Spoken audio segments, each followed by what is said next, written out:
to be revised, and the other areas was in the area of the regulatory authority.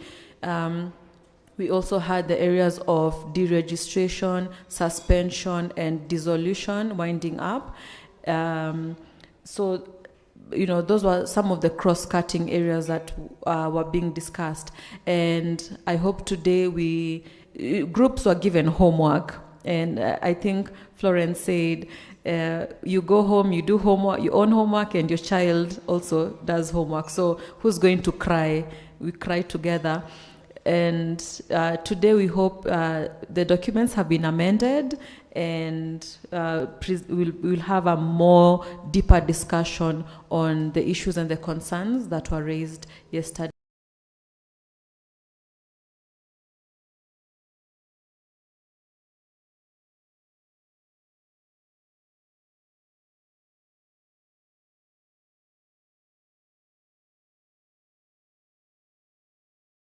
Is doing a really good job about moderating us and helping us. And so as we finish up today with the PBO regulations, I hope we'll have a more concrete memorandum that will go to the public participation that is happening, I think, in Garissa, if I'm not wrong.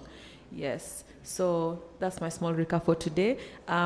If there's any new person, I've seen Sadiki. I didn't see Sadiki for the last 2 days. Hi, Sadiki. So I hope the new people will introduce themselves, and we'll have a fruitful conversation today. Thank you.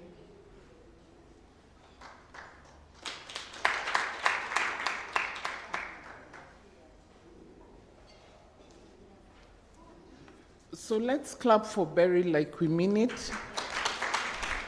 Yeah, we're clapping as if we're clapping with one hand. Okay. Very good. So we're going to fine-tune the memorandum, the key recommendations, and we're also working on a position paper.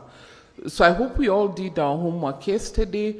Latecomers, we see you, and you're going to dance at some point, so not to worry.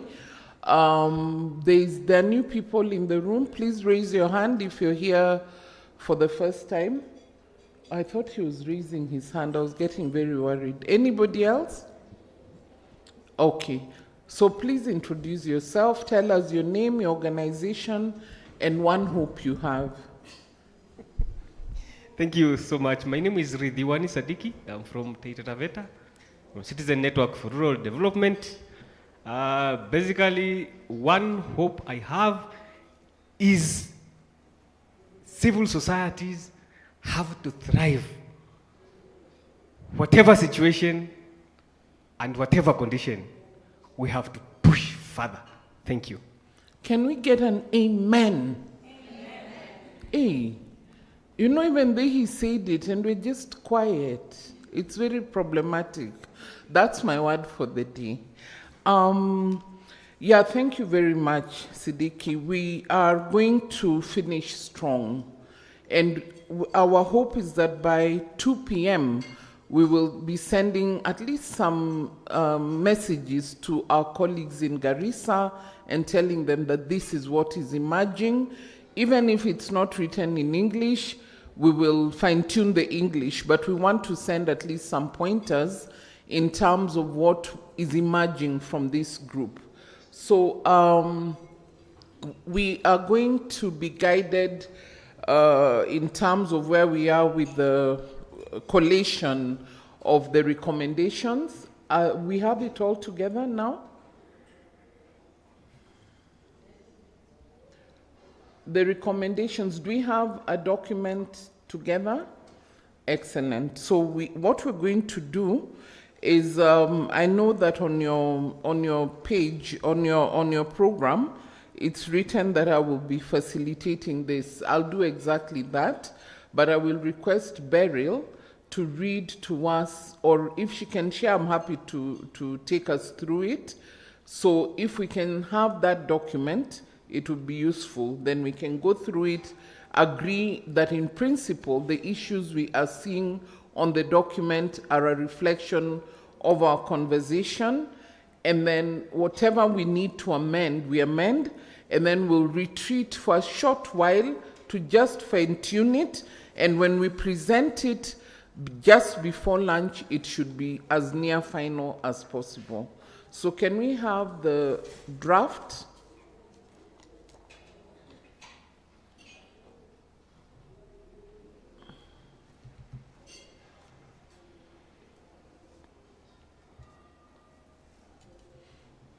So as we wait for the draft, on day one we spoke about boom. Anybody here enjoyed boom? This is very problematic. I told you problematic is my word for the day. So I will use it as much as possible. Anyhow, boom is what we were paid to go to university. And then we'd be paid the money, and then we'd be given good food. Then we would riot when the food was not good. So it was good being in university. And boom days were really nice, because when you got boom, you sent money to your parents, then they'd brag in the village that their child has sent the money, and then you'd probably pay fees for a sibling. And if you're lucky, you'd go and buy some clothes on Moi Avenue or Gikomba. And does anyone know where the name boom came from? I think you ate boom. Ebu sema ilitoka wapi?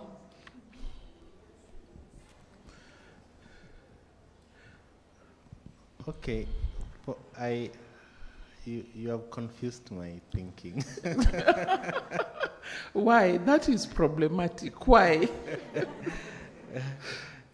But it's kind of, I wanted, like, it's people, something that could come like boom. I think it was in the university, but also those who are getting early employment in government, they were using the same term like boom. So something that comes one, but where the name came from, I don't know. Okay, what would happen is that we'd go to Luthuli Avenue and buy boom boxes. You know, those radios and the recorders with big sound. So after boom, if you went to the halls of residence, there was a cacophony because everybody had their music on loud. So that is where the name boom. Yes, because it used to buy boom boxes. Yeah. Anyway, so I've told you about boom. Now you know. Beryl, are we ready? Okay. Okay, it's up here. Is it possible to get one that I can see, or maybe I'll use the microphone. Where's the roaming mic? Or you're bringing the computer?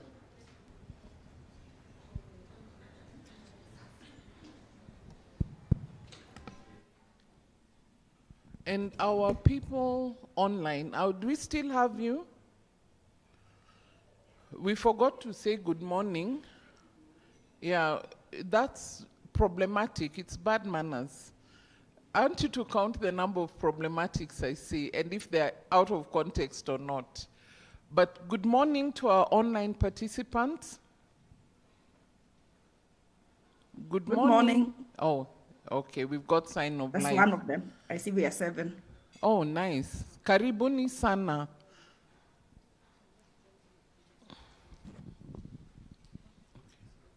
Okay. Okay, so it's booming. Oh, it's beaming. Okay. Okay. But which is the one that is connected? Starting from here, Yeah. this is how it is. Oh, so that's the one that's been shown. Okay. Oh, let me just keep it. Okay, so we have the memorandum here. And we can all see it. And this is what we want to send to the Director General. So we'll change that to Director General. So we're looking at this from, we're going to go clause by clause and just look at what we agree with, what we do not agree with, and the recommendations. So we're making concrete proposals on how what we want changed. So I'd like us to pay keen attention so that we move together. I think we're aligned. So the first clause, when we're looking at protecting formal and informal organizations, Part 1, Section 5, 1B of the PBO Act, meaning of public benefit organization. The corresponding regulation is regulation number 2. So we agree in principle with the definition, and in 5.1b of the Act, the issue is it engages in, the organization should engage in public benefit activities in any of the areas set out in the 6th schedule. So the amendment that is proposed add technology and climate action as public benefit activities in Schedule 6 of the PBO Act. Does anyone have a hard copy of the PBO Act? Anybody? Okay, because it would be good to, sorry, to look at the actual Act. I have the draft of regulations, but it would be good to look at the Act as well. So we are saying it needs to be more specific in the environment and conservation generally. If a PBO is doing community-focused and public benefit, it must register as a PBO. Include wording that if they do public work, they should register as such. The group that worked on this, could you just explain a little more? Include wording that if they do public work. What does public work mean, and why do we have that distinction with community-focused and work of public benefit? Because we need to be specific. Why is that problematic?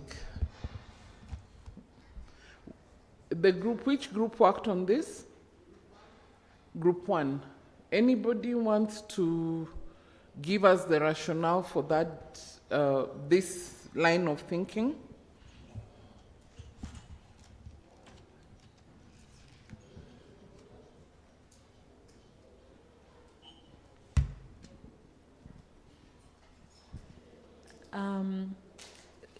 Gen Z, this is us. So this is our work. You want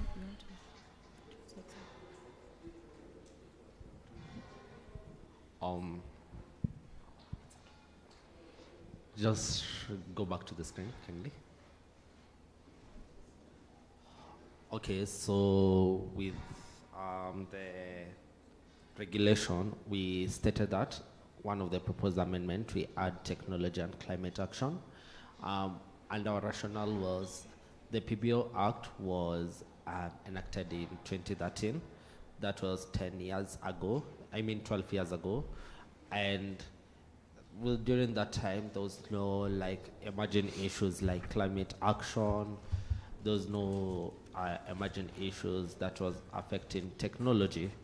Right now we have technology expanding up to and including the emergence of artificial intelligence, and also right now we have the risk of climate action with the climate change ongoing. So we need, there will be public benefit organizations that will be forming just for the purpose of that, for the purpose of technology and for the purpose of climate action, to look into ways they can help the policies and how they can help the people.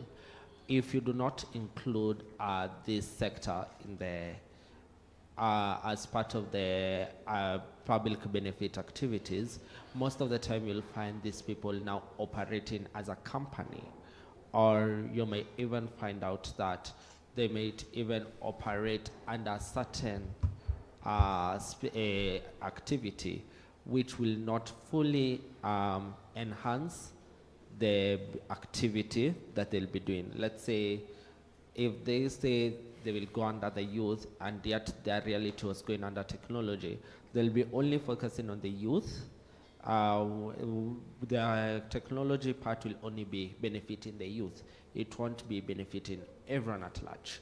So that was our reason. We just kept the technology part and the climate action so as to benefit everyone, and also to help solve this crisis and the discussions around this area. Thank you very much. I hope you have gotten it. Okay. Yeah, that makes sense. However, that is on the act. Yes. And remember, we are not, it's a good proposal, so we're going to put the proposal separately because that would require amendment of the act. Yes. And we've said in principle that we're not going to touch the act for now, because if we touch the act, we're going to delay its implementation. So we're going to start the implementation, then this act is not a perfect document. We will then amend later. Yes. But to address your concern, if you read Schedule 6, it says an organization that has as its objective the promotion of public benefit in any of, but not limited to. So that's the operative word that can allow us to add as many other themes as possible. So I would say that for now, let's not start the hornet's nest, because if we touch this now, then we will open up a Pandora's box that we will not be able to close. So I would say that we put it aside for further reference when we go to the amendment of the Act. Okay, thank you very much. Okay. Is that okay with everybody? Okay. So we will then remove this first part, the first, that first block of, yeah. Then we go to the next one, voluntary registration principle. So the draft regulation part 3 at regulation 7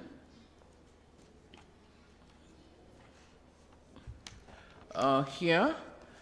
So in principle we are agreed on that, but we're proposing addition in part 3, section 7 and 8.1 to read local and national PBOs. Is that okay? Does that work?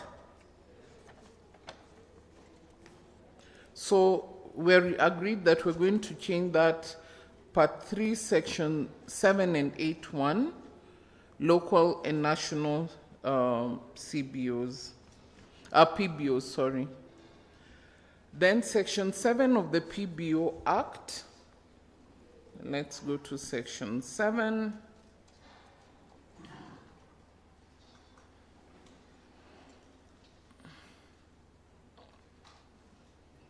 This is on joint initiatives. So this is to accommodate CBOs that will later be bestowed PBO status.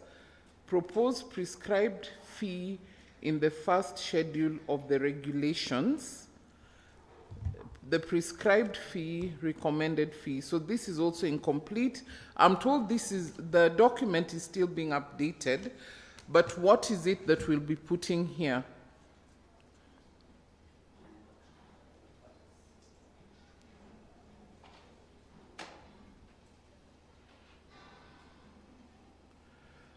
And we're talking about section 8.2c of the PBO Act. When I open the PBO Act, I do not find a section 8.2c unless we are referring to the regulations, which also does not have a 2c. Which was this regulation that we're talking about? The section, sorry. So if we start with section 7, unless I'm reading a wrong document, section 7 of the PBO Act that I have in front of me, is talking about joint initiatives. It isn't referring to the CBOs later finding PBO status. And I'm looking at the PBO Act.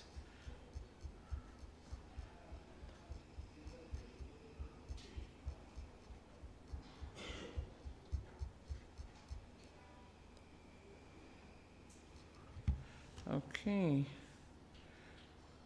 Can anybody help me there? Where is this coming from? Yes, let me help you. It's 82E 82E. of the Act. 82E of the Act. So I'm opening, I want to open the one that was gazetted on 14th of May.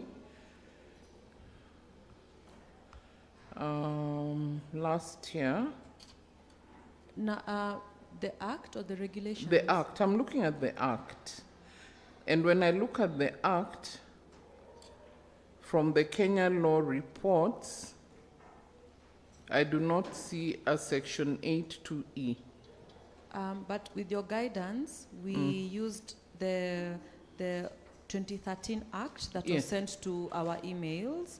So I think that was our reference point, which has 82E. It has 82E. Yes. So are there two versions of it?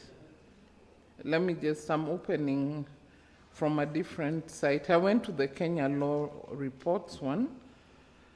So let me find a different, okay, let me open from a different site. Because I think that's the Act that was circulated to our emails, and that's the one. So if we were guided that there was an amended PBO. Okay, yeah, the one that was gazetted is different from the original one. So I've opened the gazetted one. Okay, so it talks about 82E. Okay, so section 7, no organization shall purport to be a public benefit organization unless it's registered or... Okay, so this is to accommodate CBOs that will later be bestowed PBO status. I don't understand, it's saying proposed addition in part 3, section 7 and 8.1 to read local and national PBOs. Oh, okay, so as to accommodate CBOs. I thought this was a different section altogether. That makes sense. Then, in terms of the prescribed fee, 82C. So 82E, if you could change that. It should read E. Oversight, yes. 82E. Okay, it should read 82E. Yes. Okay. So the 82E says, an application for registration shall be accompanied by the prescribed fee. So you would like this to be changed to recommended fee? Yes, the recommended fees for, also what I said was the cross-cutting issue that we had, the recommended fees was higher. And so for us, we had what we want the recommended fee to be. Which is how much? So that's what is the figures that you can see, that's the fee that we recommend. Okay, yes. So the document I have doesn't have the fee. It doesn't have the last. Okay, maybe I should use what's on the screen, because otherwise then we're going to get very confused. Yeah, because what I have is different. What is on that screen, on that whatever. So I'll stand here so that I can see that. So these are the recommended fee. So we've made the recommendations. So that is fine. So can we move to the next one?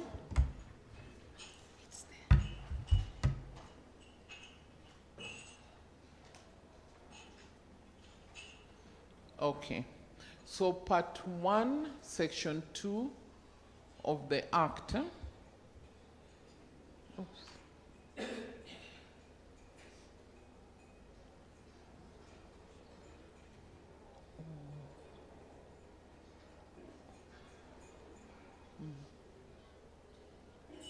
Oh, so it's below. Okay. So I've been guided accordingly, so I'll go back to the podium. So if we go to the next one, Part 1, Section 2 of the Act, interpretation of the PBO Act, proposed interpretation of local and national to read and have the same meaning within the jurisdiction of Kenya, and also define an international PBO. What do you mean by to read and have the same meaning?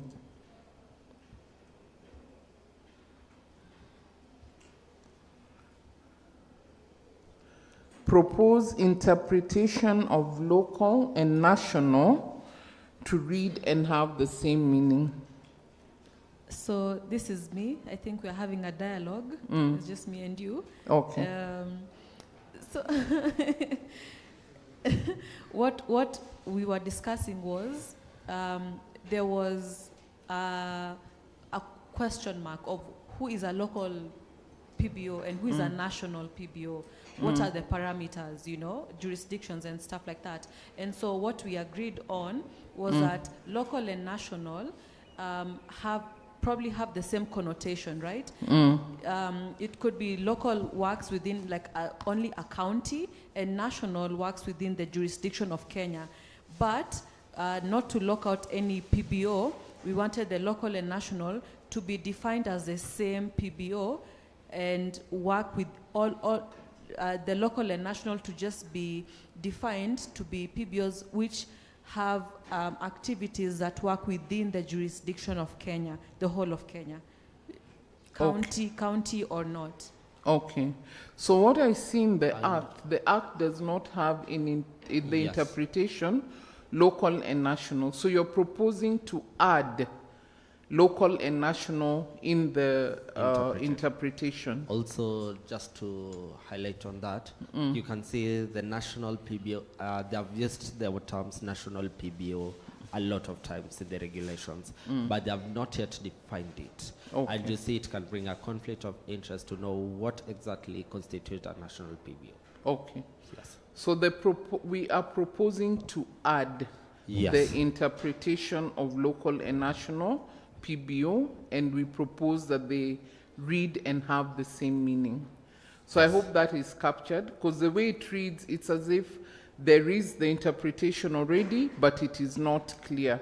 So please just indicate we propose to add the interpretation. Yes, go ahead. Thank you so much. I'm sorry I've not been there in the last 2 days, but I wanted to add something there, because now we are looking at definition, and there is this problem of looking at who is a PBO, who is a CSO, who is a foundation, who is an association, who is a political party, who is a cooperative. Of course, all of them are doing public benefit engagement on the ground. So in line with that, let's also see into how do we define, so that now when we are doing departure, the associations, the foundations, there are those companies registered under limited by guarantee. Yeah, how is that departure? So that now it fits in this definition, so that we don't now go back to do those interpretations. Thank you. Okay, thank you very much. That is well noted. The rider I will put again is that this is on the Act. So this has to come with the amendment of the Act. Regulations will not amend this. Yeah, so we're going to pack it. We're going to have a separate whatever for the Act itself. For the regulations, then we will put it, we'll have it, yes, but we will split them, because this one goes to the substance of the Act. And then we move on to the next section, streamlining the registration process, Section 8.2 and 9.1 of the Act. So if we go to 8.2, 8.2 is where requirements, talks about the requirements for registration, and 9.1 talks about the consideration of the application. This is in the Act. The draft regulation at Part 3, Regulation 8.1 and 8.2 also talks about the application for registration. It shall be made in Form 1, accompanied by the fee, etc. And then 8.2 says, pursuant to Section 9 of the Act, within 60 days of the receipt of the application under Sub-Regulation 1, the authority shall make a determination of the application and may, where the application is 1, approved, issue a certificate of registration in Form 2 set out in the schedule, in the second schedule, or rejected, notify the applicant in writing, indicating the reasons for rejection within 14 days of making its determination. So in the Form 1 set out in the second schedule of the regulation, if we look at Form number 1, we are proposing to remove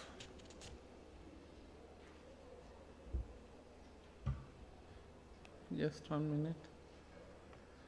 So in Form number 1, we are proposing to remove oh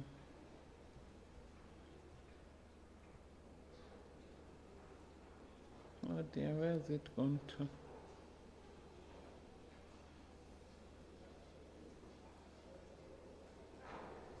Okay. Yeah, here it is. Level of education, professional occupation, PO box outdated, etc. Have digital and put social media handles instead. I think we had a discussion yesterday that not everybody is attached to or has access to digital and social media. So as to be inclusive, we will still include those who use the post office box, because there are many, many Kenyans who have not been reached by the internet. So can we agree that we will retain the PO box? Yeah? You have to respond to me. Yes. Okay. Level of education, professional occupation, we are agreed that this is to be removed, because then it would lock out a significant numbers of people who might feel that this already precludes them, maybe because they don't have a certain level of education. Okay, so that one is okay, we are all agreed. I think that one of the things that I picked out from here, if you look at the draft regulation part 8.2, where it says, pursuant to the Act within 60 days, etc., where the application is approved, issue, no, that's not issue certificate. Yeah, the authority shall make a determination, and then it goes and says may issue a certificate. So if it makes a determination, it must issue the certificate if approved. And therefore, we need to replace the word may with shall. Yeah? Agreed? Okay. So please note that, Beryl. That's at Regulation 8.2. In the descriptive part of that regulation, we replace the word may with the word shall. So I think we're good.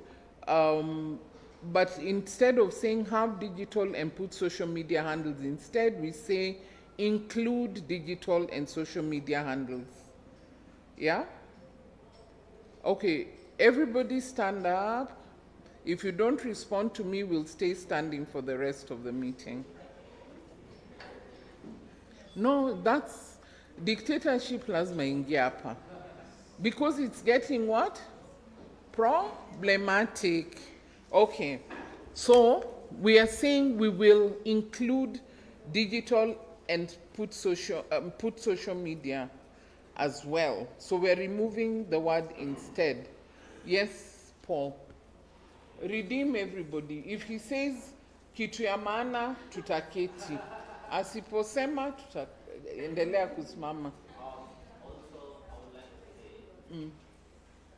The pressure, it's all on you, Paul. Microphone. I was just telling them I always triggered by sound. It can make me go to a shutdown. So my proposal was also on when it comes to the registration forms, and I think also in this, I also suggest that it can be in accessible formats, such as large print and also braille, audio versions, easy to read. It should be in a format which is understandable by everyone, because personally I was looking through the regulation forms. You can see it's in small caps, which it can be really, really confusing, and it can be really cumbersome, which we do not want that. We want it to be as simple as possible during the registration and the bestowment. Okay. So that is a recommendation I would also like to keep. Okay. Yes. Okay, thank you for that. Beryl, please capture that. Has he redeemed you? Has he not? He has, Okay, let's sit down. Let's clap for Paul. Okay, we cannot sit. My input here is about people with diverse disabilities. I don't know, we can really put it there in a way that they will also be part of this revision of draft. Okay, so I think that adds to what Paul has said. So in the wording, we will make sure that it is inclusive in its format to cover people of all abilities and diverse abilities, yeah? So that we will wordsmith it into good English. It's in the morning, English haijarudi London, so tutaeka na kizungu mzuri. Okay. So I think we can move to that. I believe Beryl has captured it. Then the next one is bestowing public benefit organization status. So if we look at the draft regulation number 9D, which corresponds with section 7 of the Act. So let's get to section 7. Okay, bestowing public benefit status. And we're saying the draft regulation 9D, which says an organization shall qualify for bestowment of public benefit organization status if the organization has been undertaking a public benefit activity within the categories specified in the 6th schedule of the Act. I think we addressed that. And we said that the word any other gives us wide leverage, yeah?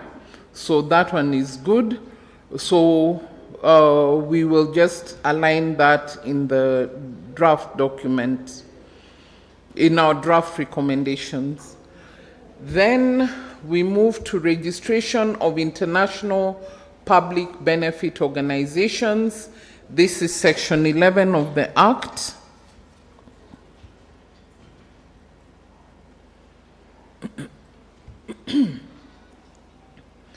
So 11.4 specifically, which reads the authority shall require an organization that applies for registration pursuant to subsection 2B to undergo the same registration procedures and satisfy such application requirements as may be provided in the regulations. Subsection 2B says requires the organization to apply for registration as an international organization if that organization intends to directly implement any activities or programs in Kenya or operate from Kenya to implement any activities or programs in another country. So the other reference is form number 5.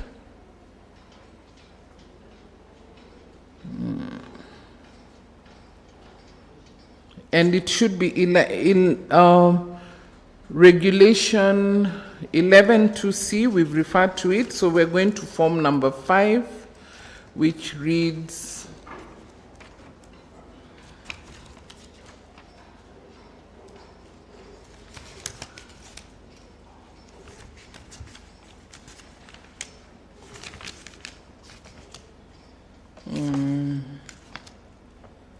okay, 5, application for registration as an international public benefit organization, which is Rule 12.1. So that rule is wrong because it's not 12.1. There is no 12.1, so we need to correct them on that. It should be 11.1. So please note that, Beryl, that in the regulation they've referred to 12.1. The form number 5 refers to 12.1. It should read Rule 11.1. But in the form, in Form 3 and Form 5, in the public benefit purposes proposed to include climate action and technology, I think we address that as well, because we're not going to be able to change the substance of the bill right now, or of the act right now, but we're going to make sure that it is raised at the appropriate time.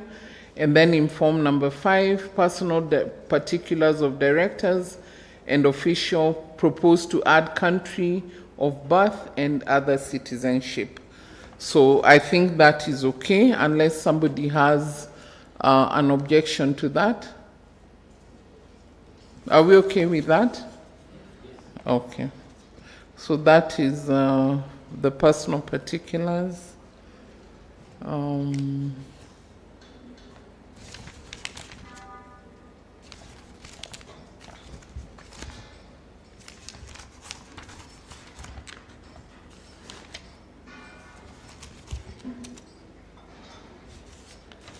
Okay.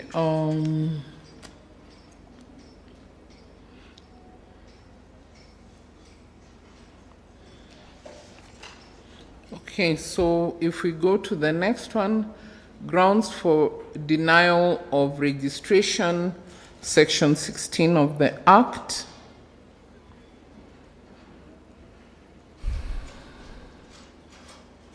And then we go to Rule 5.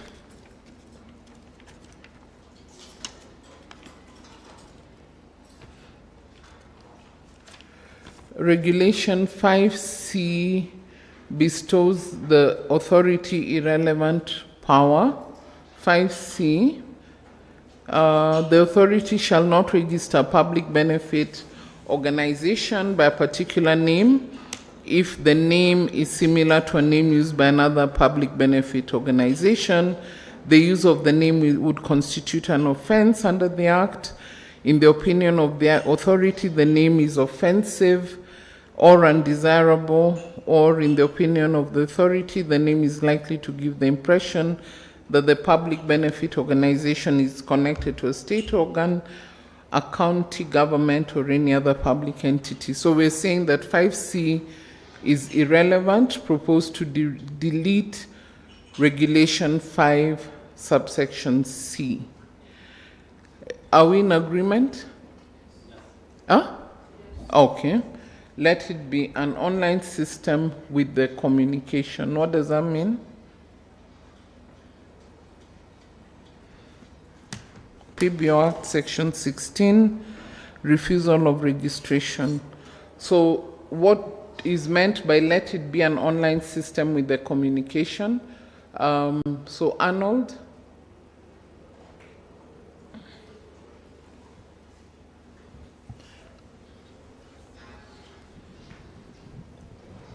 So when we recommended that, we meant that the communication that comes from the authority should be electronic, possibly via email or a document in the application system that can be downloaded or accessed online. and not necessarily a physical letter that is sent to a postal address. But we talked about postal address. Yeah, that is in true. my village, But there this is is no also- internet.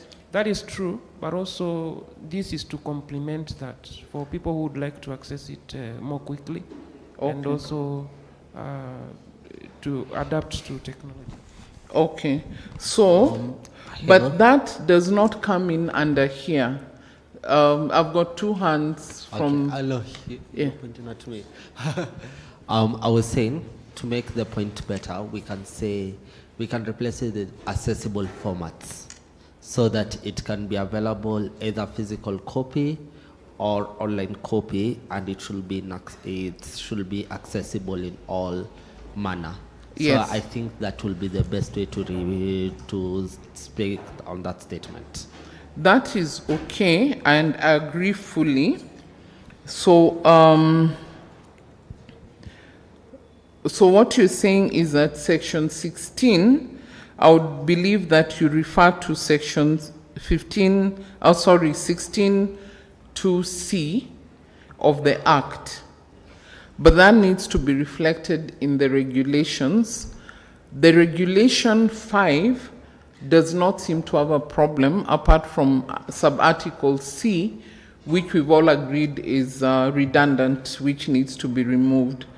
So this online communication system and what you've just added seems to be misplaced in our recommendation for grounds of denial of registration. But it's a valid point, and we had already canvassed it earlier when we spoke about the registration process, and we said that we're going to include all means of communication that covers the diversity of the CBOs or of the PBOs. So I think then we don't need to have it here, because then it's redundant on this section. Because if you look at the regulations, there is nowhere where it talks about how the authority will communicate this in regulation number 5, which is what we are recommending here. We're making recommendations on. Are we together? Okay, so we'll remove that, let it be online, and we will refer to the online bit in the previous discussion, and we'll make it inclusive. Then we will move to regulatory authority, section 11(4) of the Act. And we're saying that there is no regulation corresponding with section 11(4) of the Act. Then section 11(4) of the Act is still on international organizations, and it says the authority shall require an organization that applies for registration pursuant to section 2B, and we had spoken about that, to undergo the same registration procedures and satisfy such application requirements as may be provided in the regulations. So you say that this is missing from the Act, but if we look at the regulation, the previous regulation that we had looked at, which is regulation 11C, 11(4) rather, we had looked at form number 5, which talks about application for registration as an international public benefit organization. So the registration process for an international organization is catered for, unless we're looking at a different section of the Act, because when you look at the recommendations are talking about how the authority will utilize resources collected from the organizations under section 42(1). But here on the reference to the Act, we've talked about 11(4). So I'm to assume that we're talking about section 42(1) and that it is a typographical error, and so we will change this to read section 42(1) of the Act. Am I right? Yeah? Okay. So we'll change that to read 42.1. Where is 42.1? 42.1 talks about the functions of the authority to register and deregister, maintain, up-register, interpret national policy on PBOs, receive annual reports, advise government, etc. It has 10 subsections.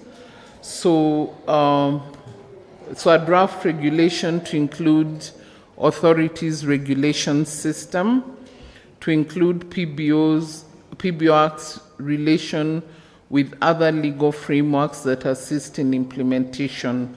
So that's a valid proposal, and it would be good if we broke it down so that we're saying, one, naming the other legal frameworks to the extent possible, and number two, what would that draft regulation look like that would include the authorities' regulation system. Yes, Beryl.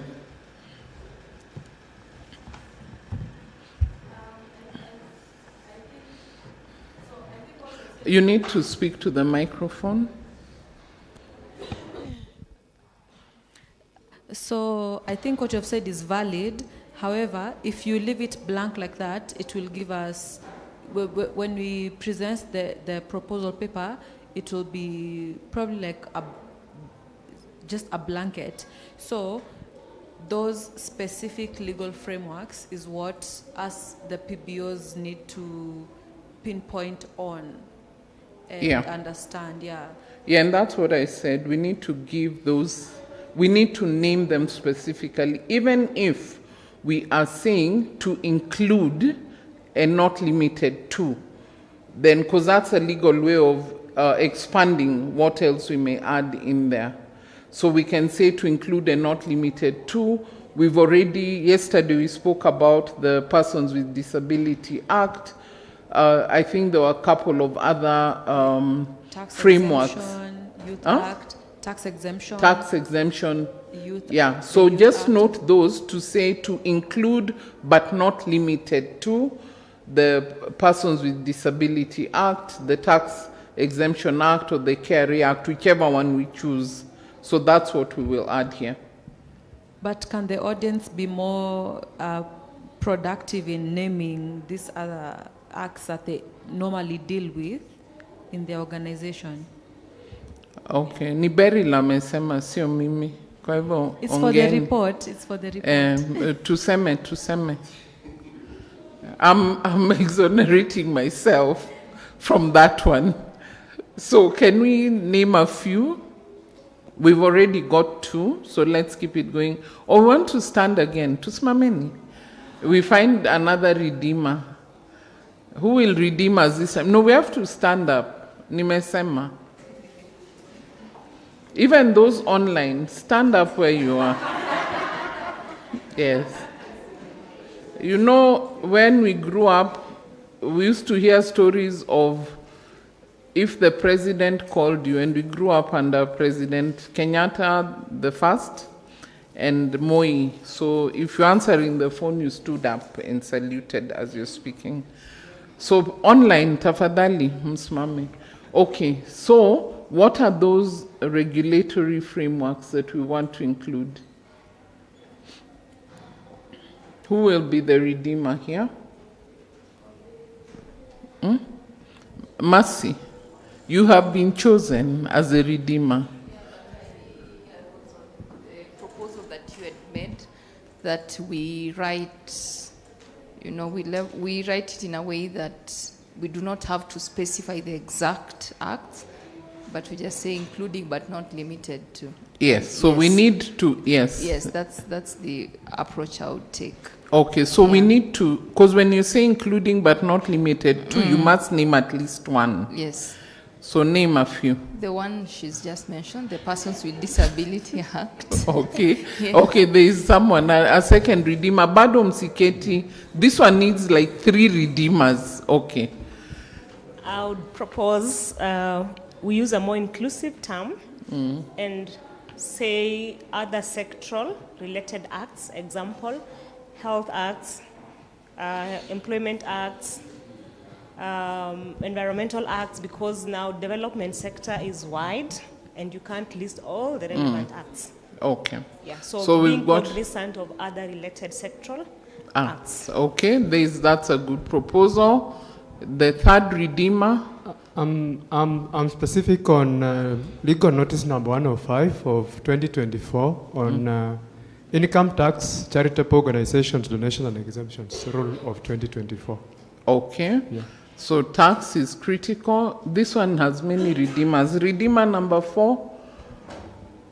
Your hand went up. What I wanted to say that I don't know whether it might be very, very important to at least to mention a few that can be used as a guideline, including the Societies Act, because quite a number of organizations are also registered under that. Okay. That would be critical. Okay, so we've got a few. We've got health, income tax, we've got persons with disability societies. So we'll say including but not limited to. Very good. Redeemer number 5. Youth bill. Huh? Youth bill ya 2020. Bill Lamani Act. If it's a bill hatuwezi weka. Bill bado inaendelea kuwa panel beaten. Redeemer number 6. The Data Protection Act. Data Protection Act. Yeah. So now you're speaking. So why are you giving very hard time? The Communication Act of Kenya, I think it's 2018 or something. Okay, communication. Beryl, I hope you're smiling now. Okay, Redeemer number 7. This is teamwork. This is just still hot. Okay, thank you. This act is still very hot. Anti-Money Laundering Act. Anti-Money Laundering Act. Okay, so now we can sit down. You have been adequately redeemed. Okay, so we will move on to, so that one is sorted. We'll move on to the next one, self-regulation, which is section 23 of the Act. Section 23, yuko wapi? Organizations may join self-regulation. Each organization registered under this Act may voluntarily join and maintain membership in a self-regulation forum of registered public benefit organizations. Each forum shall enter into a recognition agreement with the authority upon proof of the satisfaction of the authority that the forum represents a significant number of organizations registered by the authority as prescribed by the Cabinet Secretary. So we're looking at draft regulation number 21-2, which says a forum may be recognized as a self-regulating forum for purposes of this Act if the forum consists of at least 10 public benefit organizations engaged in related activities from the categories specified in the 6th schedule. So regulation 21-2C consists of at least, that has been, that's what I've read. So in the regulation proposed to classify the organizations geographically, reduce the number to a minimum of 5, and classify according to whether, to type, whether national or international. Any thoughts on this? I have a thought, but I'd like to hear your thoughts. So let's hear from Mayako. My thoughts are with regards to limitation in terms of the geographical scope. Remember, these particular documents come from the government with the emblem of Kenya. So once you are registered, I think in terms of limitation of scope, once this document has come from government, I don't think we need to limit it to a specific geographical location. Because you might be registered in Nyando, and you've seen an issue of human-wildlife conflict in Taita Taveta. Does it mean now because you are registered you cannot intervene? Because the essence why we are developing these public benefit organizations is to complement what the government is doing. So you will not limit the scope of an individual or of an organization because of the act. So I think the bit of geographical limitation, as long as you are recognized by the government, it can work anywhere. Okay. Yeah. So you'll have to introduce yourself because right now you're a stranger in the house. Yeah. So tell us who you are, your organization, and One Hope. Those are the rules. Okay, sorry, I talked without introducing myself. I'm Caleb Wang. I work for Usalama Reforms Forum, which is a member of SDG Kenya Forum. I was not here for the last 2 days. Now can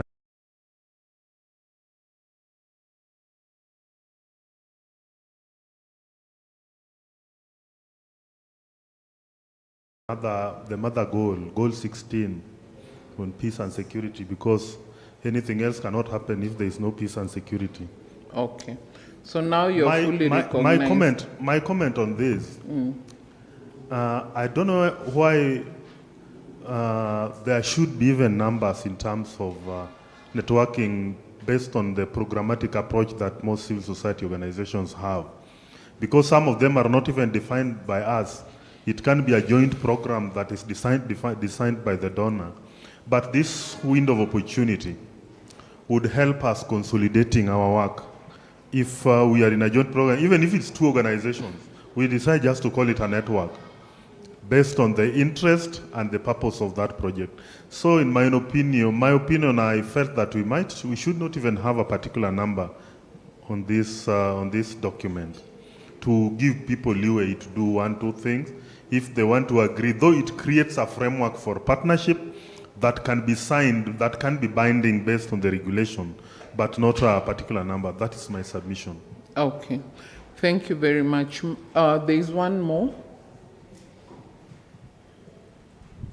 Good morning, everyone. Good morning. In terms of the numbers, I think it's important because if you have an umbrella body, it is good to be guided by the number of organizations, that are going to form that forum, because this is an umbrella body.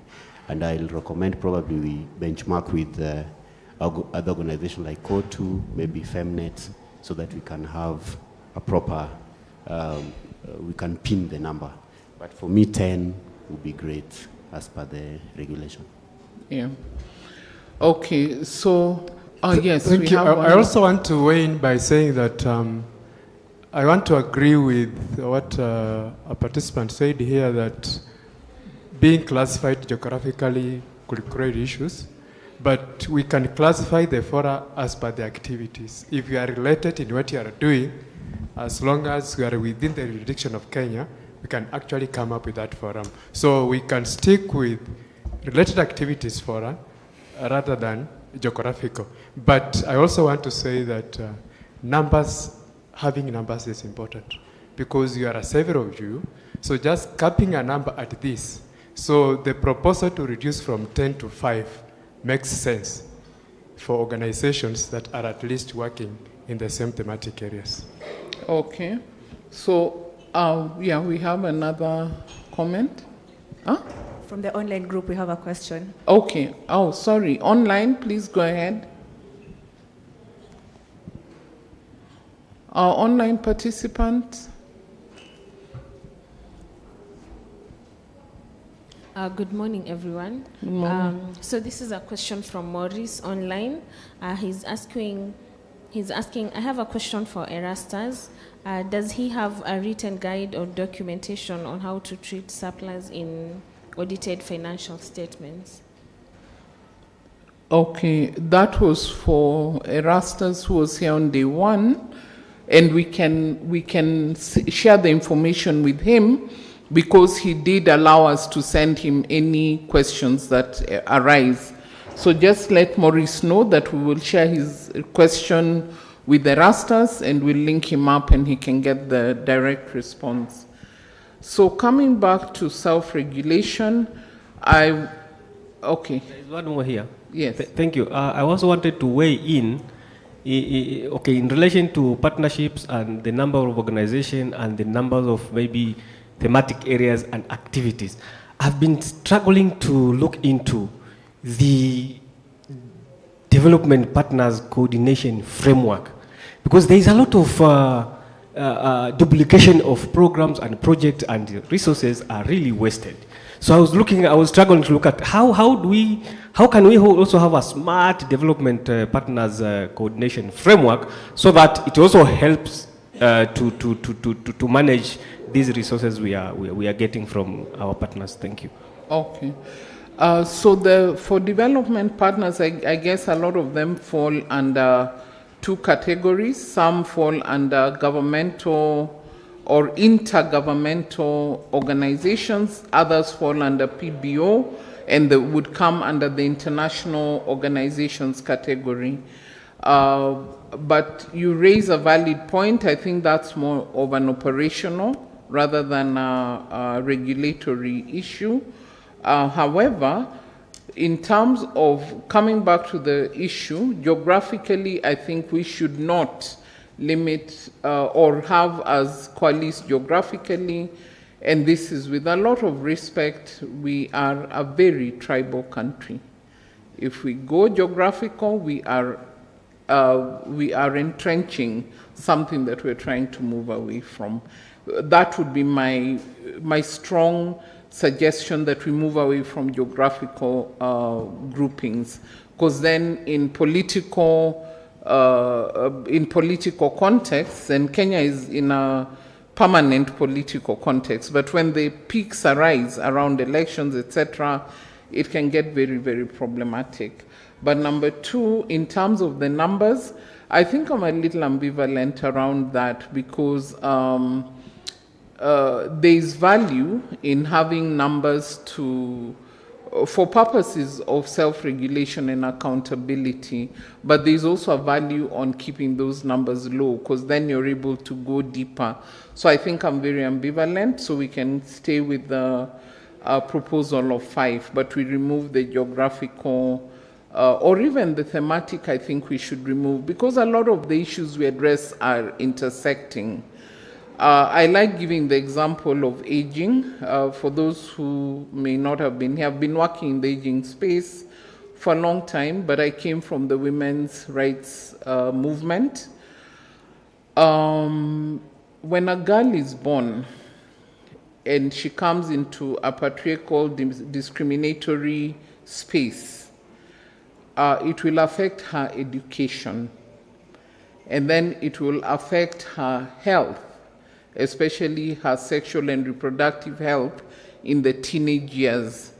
It will affect her entry into the job market, because if you're married early or if you have an early pregnancy, chances are that it will affect your ability to enter the job market. It will affect your ability to get pension, because pensions are linked to employment. You will enter old age in poverty. Remember, we started with a girl. So if we said that little girl, let the children's organization deal with her, they will never learn from the people working on aging what the repercussions of poverty are.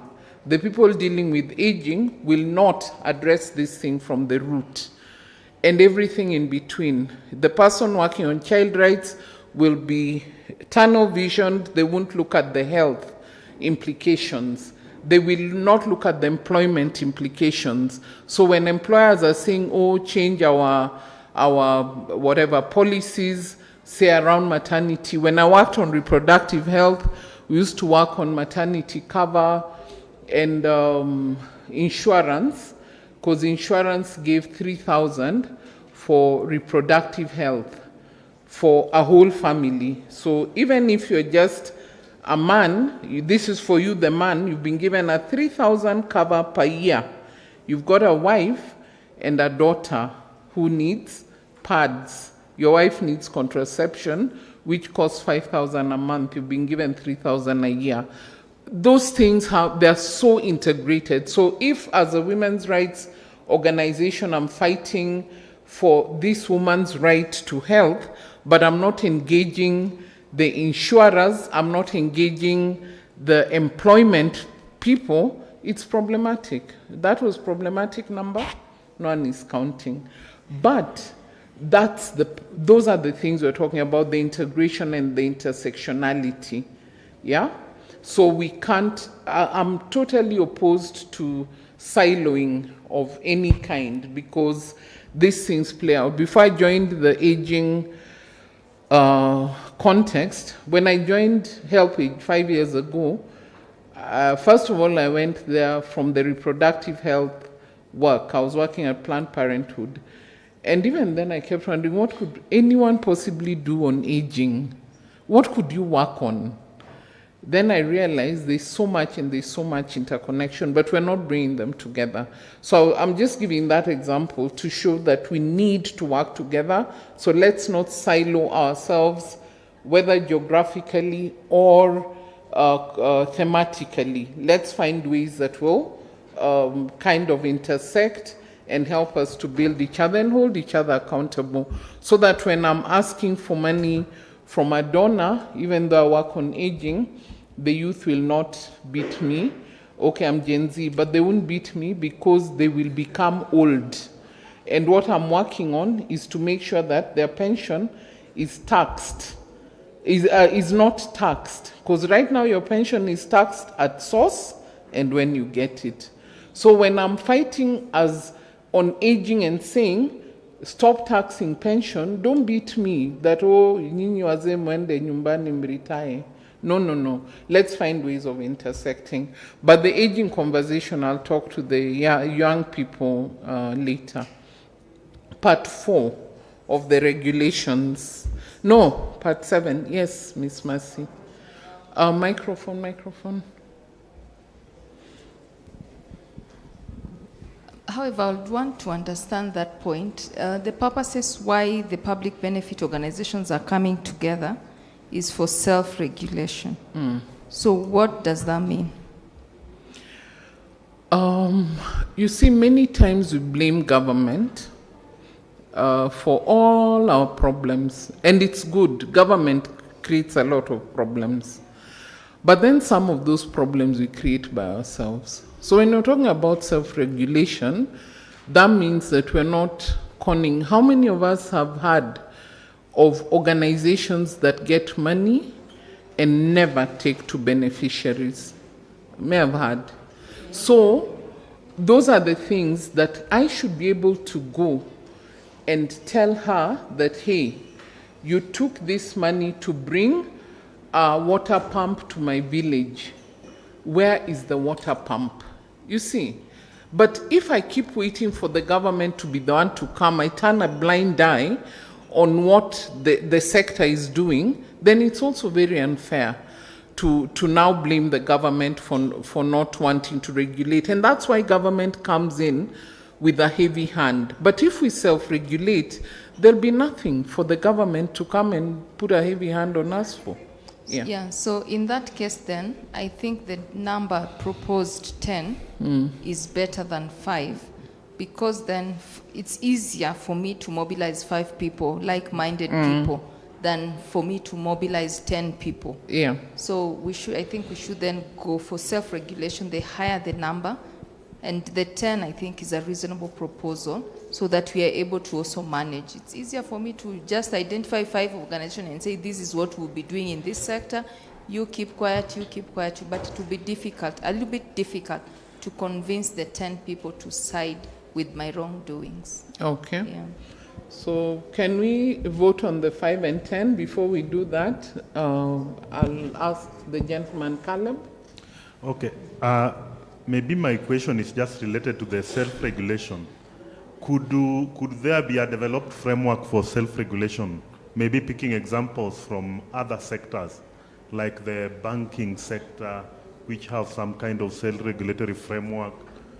At what point would we make a proposal to develop some kind of a framework for self-regulation? Otherwise, you will create a circle like matatus, where you pull thugs from the stages, then you turn them into circles, who continue with the criminal activities now under some kind of regulatory framework. Okay. Would we develop some kind of a template? Otherwise, we'll run into cartels that will determine, because it can easily control even who now access donor funding and who cannot access. Yes. So if I'm the chairman, then I will make sure that my organization benefits, others can be sub-grantees in any opportunity that exists. to avoid that kind of a situation. Even where members of the regulatory bodies within the government can even create their own organizations and ensure that they plant some people within it, and it will easily undermine development of the sector. That is just my concern. Yeah, and that's a valid concern. I think we've all heard of gongos. You know gongos? Yes, government-oriented NGOs. We've heard of fungos. We've heard of all those. So the issue of developing that framework has to come from within, because if we say that we want it, my hesitance in having it in the rules, then it sits with the PBO. So I think once we agree that this is a reasonable number, say we agree on the 10, and I agree with Mercy's reasoning. You remember I said I was ambivalent? If we agree on the number, then in terms of our self-regulation, one of the things we will do, and that has to be separate from this authority's oversight, is to create our rules and regulations and to create a framework for accountability. But I'm hesitant to have that framework.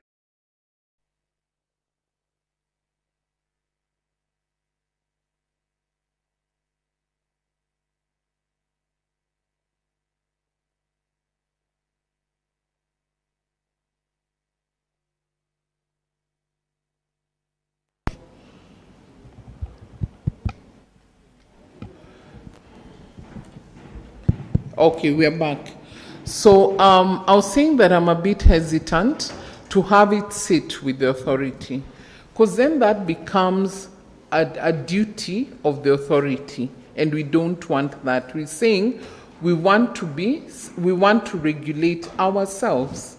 By its very naming, it is something that has to be internal. We cannot take it to the authority.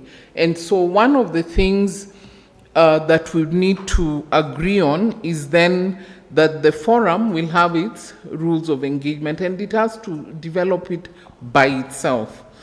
So maybe the only thing I would then pose here, do we at a later date, or do we include it in the regulations that the authorities will have their frameworks of engagement and have it as loose as that, so that then we don't have not the authority, the self-regulatory frameworks will have their rules of engagement, so that we don't have the authority coming to say, where are your rules of engagement, so that we then police it. Because I believe, like Central Bank has sight of the Kenya Bankers Association's rules of engagement, but I don't think Central Bank necessarily oversees or polices the Kenya Bankers Association. So it's true, we can learn from organizations such as Kenya Bankers Association, the insurance, there's a regulatory authority there. We have insurers, associations of insurers, etc. We can learn from that.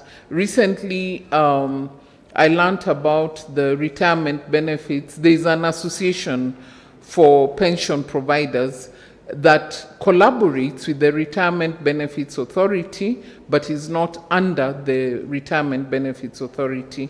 So we can also look at some of that and see how it works.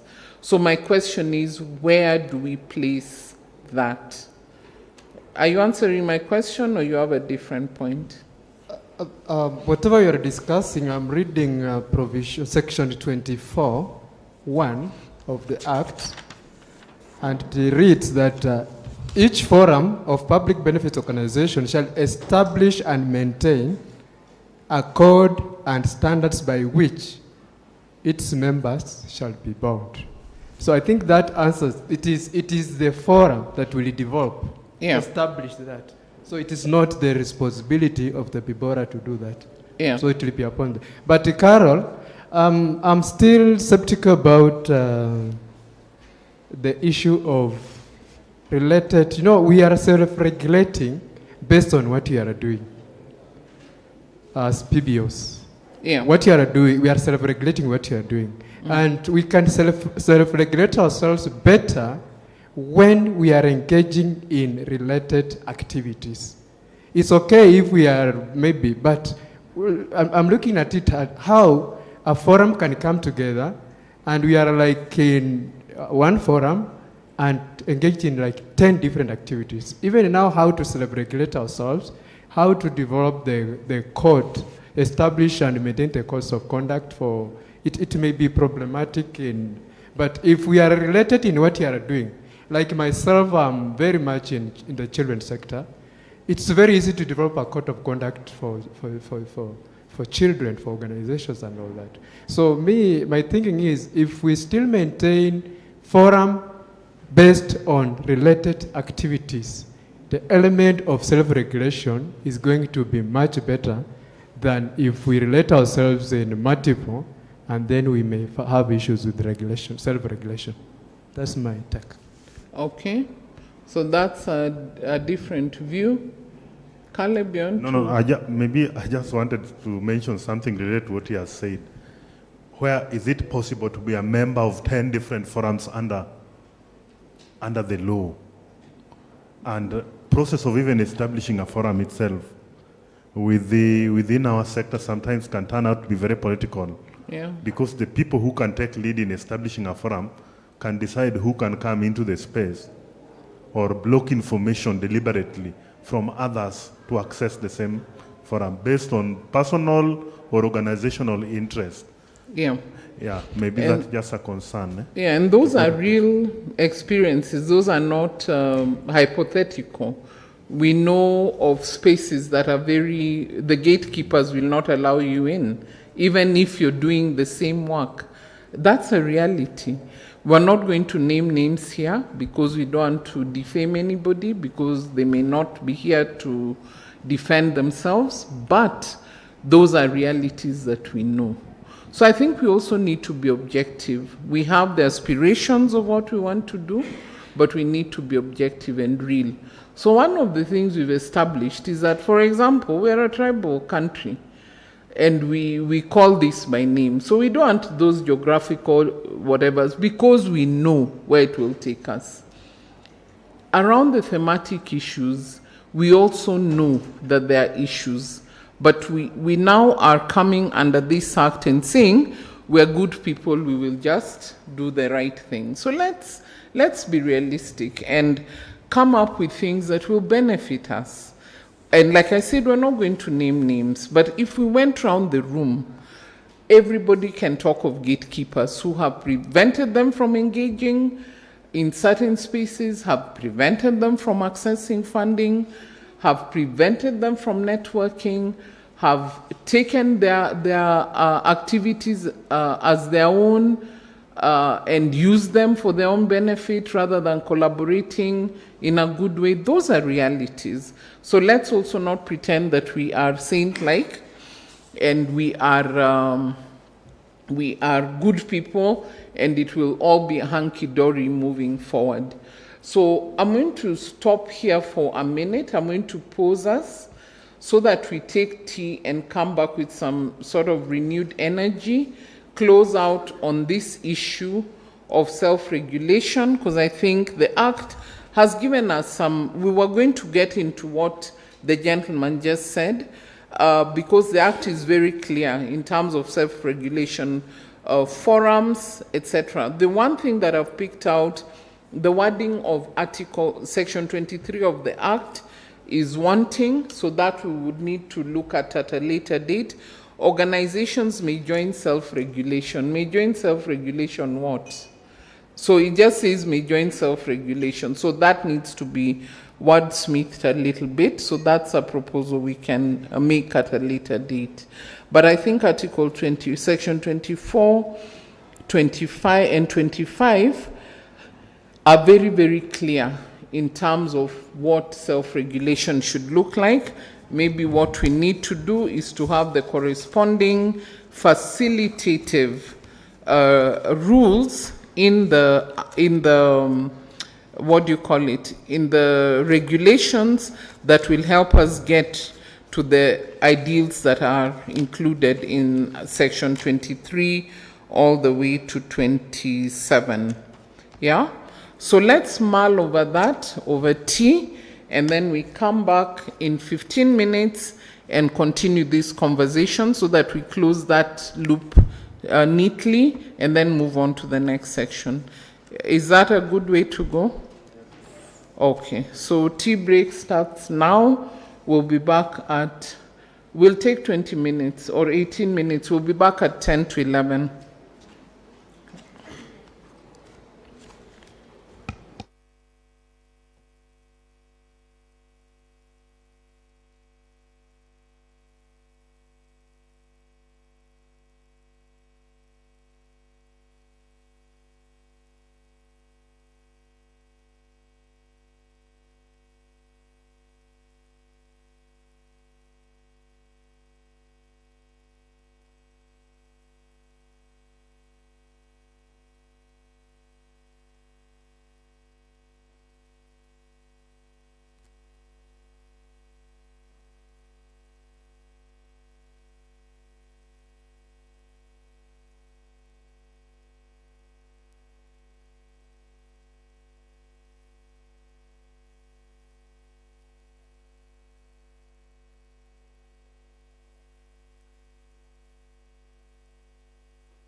Okay, I'm back.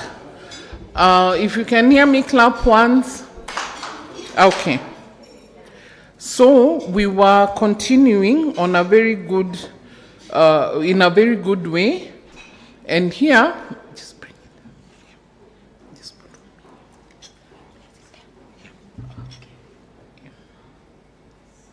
Thank you. No, I don't sugar. Just give this to Jamila. Okay. Yeah, I'm just getting my load of caffeine so that I can function. Online, are we back? Online? They're okay. So we were talking about self-regulation, and we've agreed that we are going to work with greater numbers, because if you're few, 2 of you can agree to circumvent the world. But if you're more, it's difficult to get people to agree. So to be realistic, we are not angels. So let us work with realistic frameworks and with realistic yardsticks. So we're going to say that we are agreed with the number of 10 as has been proposed in the, what do you call it? In the Act. Is that the correct position? Yes. Okay. And we're also saying that we're not limiting geographical, but it would be good to classify national and international because there are dynamics. Colonialism ended, but it did not end. And when international organizations come into play, the dynamics change. And that is a reality. So we're going to try and manage that as well.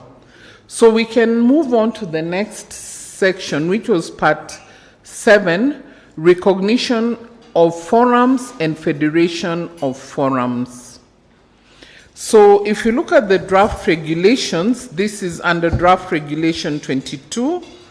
But when we look at the Act, we are looking at section, this is actually, oops, my Act has disappeared. Let me get it.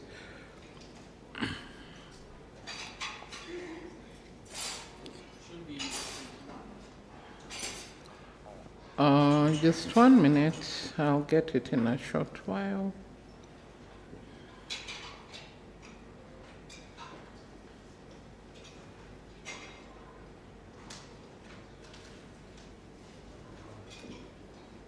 Okay, it's coming up. So what section is it? Act 20. Yes, Joy. The microphone to Joy, please. Who has the microphone?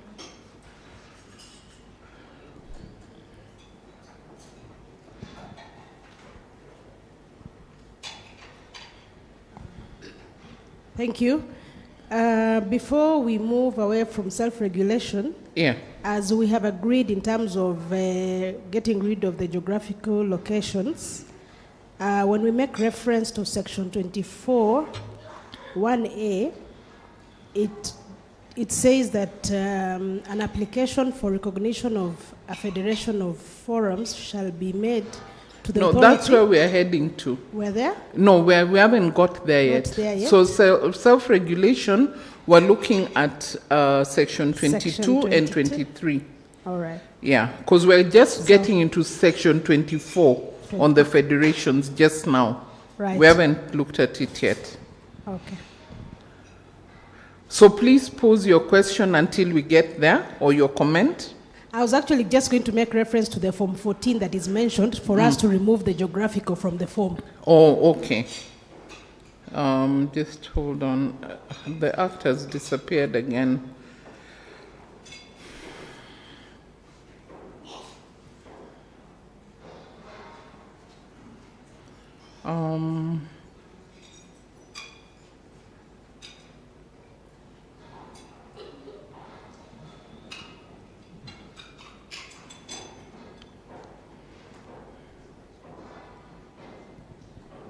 Sorry, I'm just opening. Yeah, so you're saying at section 24, which is where we've just got to, part 4, recognition of forums and federation of forums. So you're saying? Go ahead, Joy. The form that we are required to fill, Form 14, in the regulation, when you look at the form itself, it still has geographical locations mentioned. So we would have to remember to remove that, to amend the form. Okay. Right. So Form 14, we are removing the geographical location.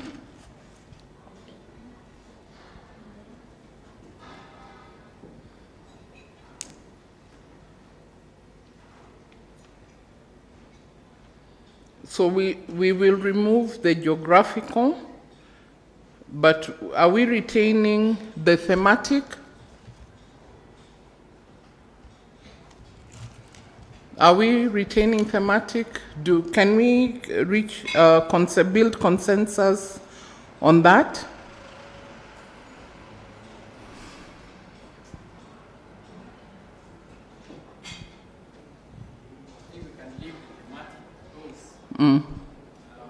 Okay, microphone.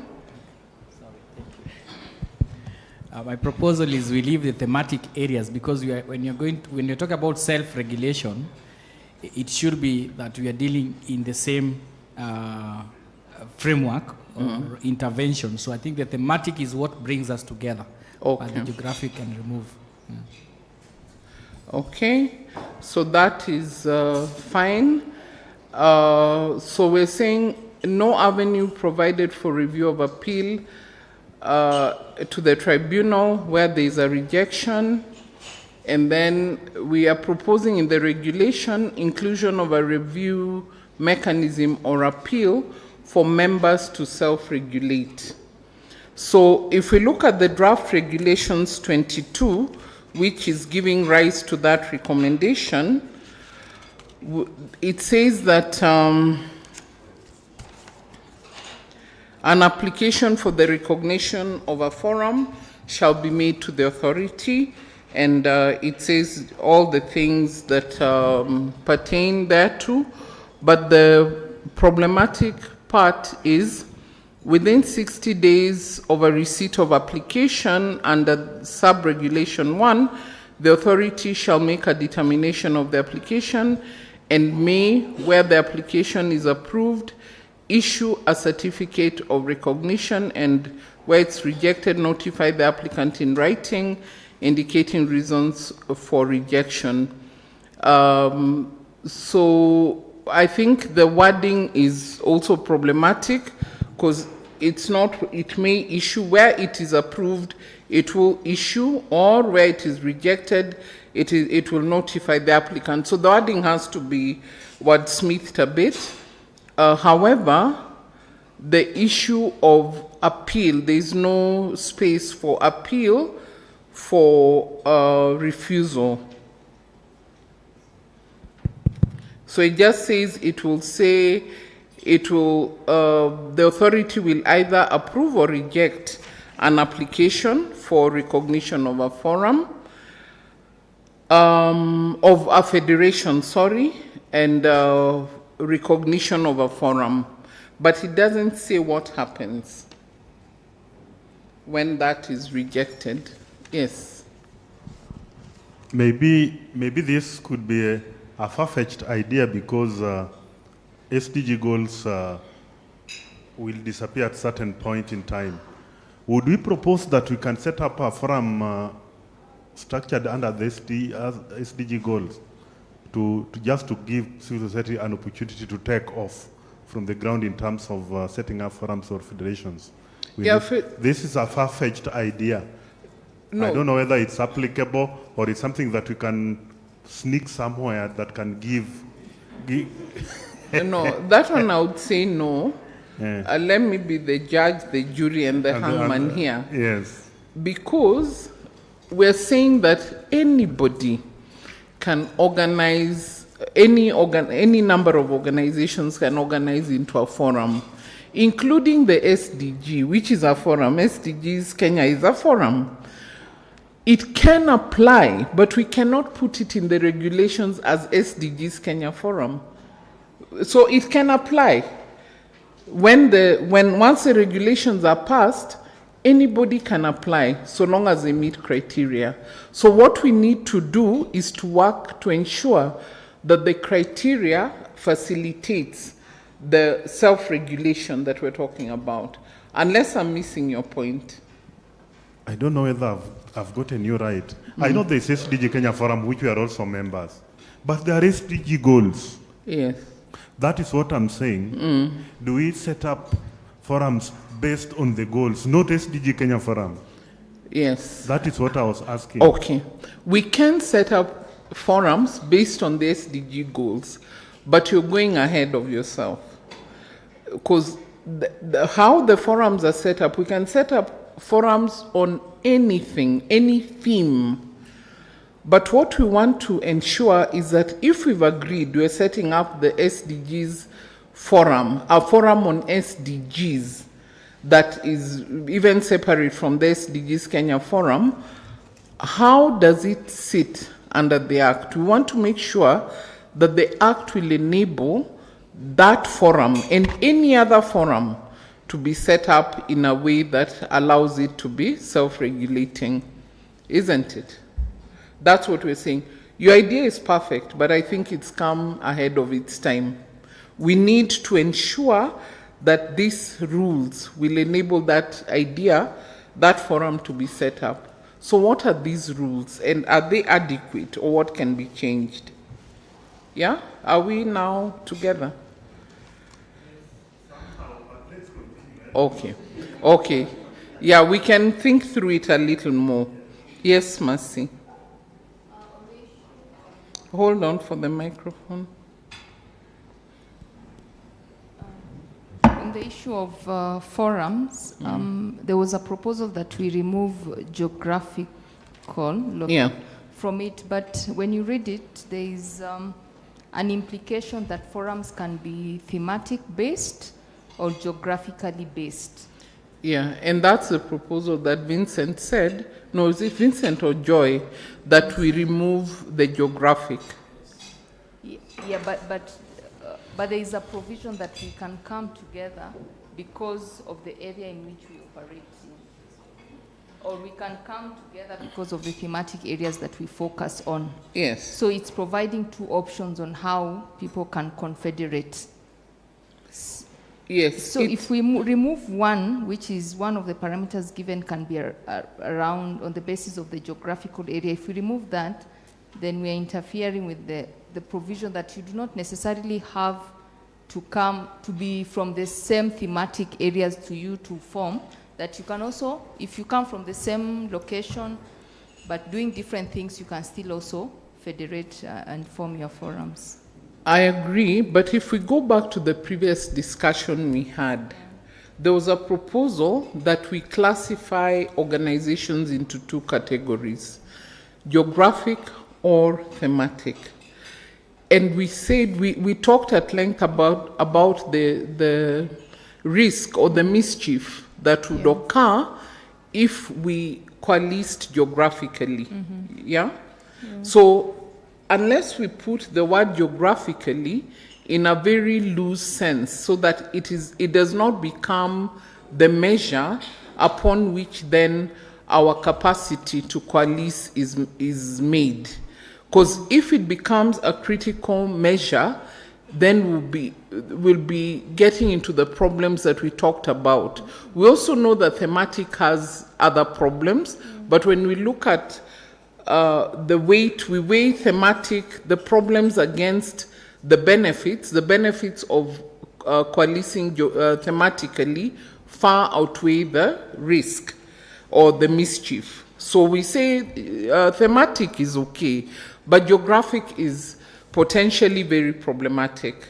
Yeah, but which regulation is that is referring to formation of geographical? If you look at the forums, application for recognition of federation of forums, particulars of the forum. If you look at Form 14, Form 14 and Form 12.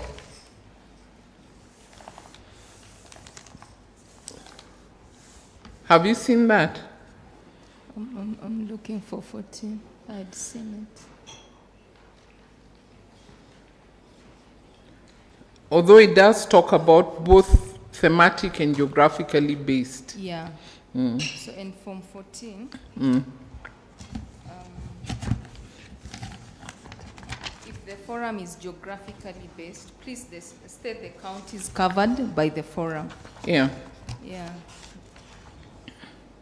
So the fear that we might be geographically, what is it? I don't know how to put it, but that fear is not there in this form. Yeah. This form gives you an option to either be thematically based or geographically based. Yeah.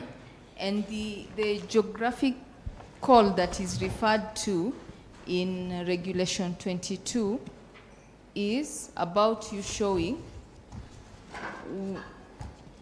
the spread where each of the members that are forming a forum are located. So it's just you communicating that we are here and we come from different localities. Yeah. Regulations 22.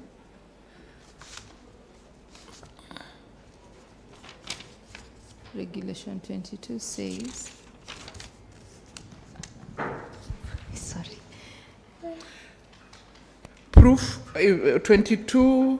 The second one. 22(1)(c) subparagraph 3. Proof of the geographical spread of the forum. Yeah.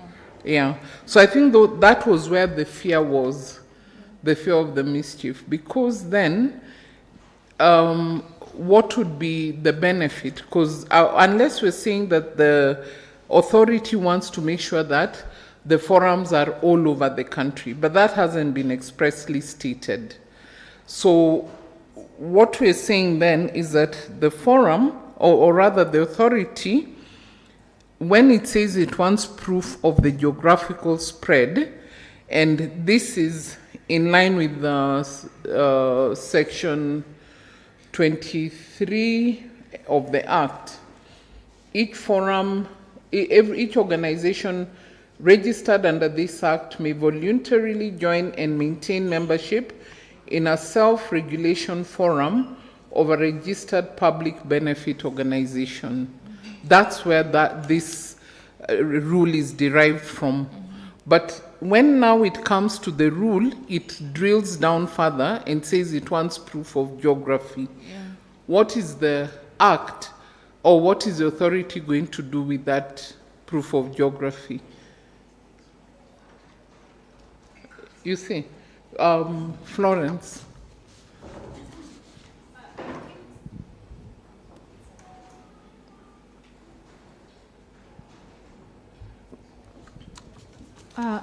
To some extent, I want to say I don't see the fear of geographical, because we have what you call regional networks.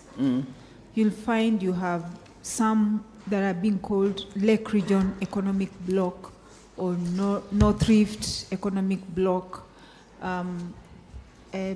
Jumuiya ya Pwani Economic Bloc, and they are in a forum.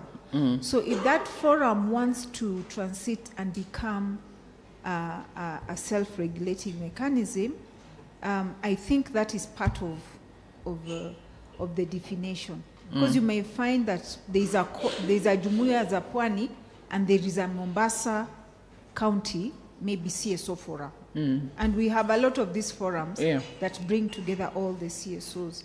So I feel it is okay. For the authority to try and understand in terms of how you are coming together, what is the geographical, so that we remove the fear of the way we think regionally. Yeah. Okay. Yeah. So are we agreed that we retain geography? All those in favor say aye. Okay, the ayes have it. You can vote me as the next speaker. So application for recognition of a forum of public benefits. There's a proposal that we one of the requirements is to provide minutes with regards to the agreement to form the forum. But we're saying here, rather than providing the minutes, we provide an extract of the minutes and not the entirety of the records, which may have private information. I think that we discussed yesterday and we agreed in principle. Is that okay? There is a hand up behind.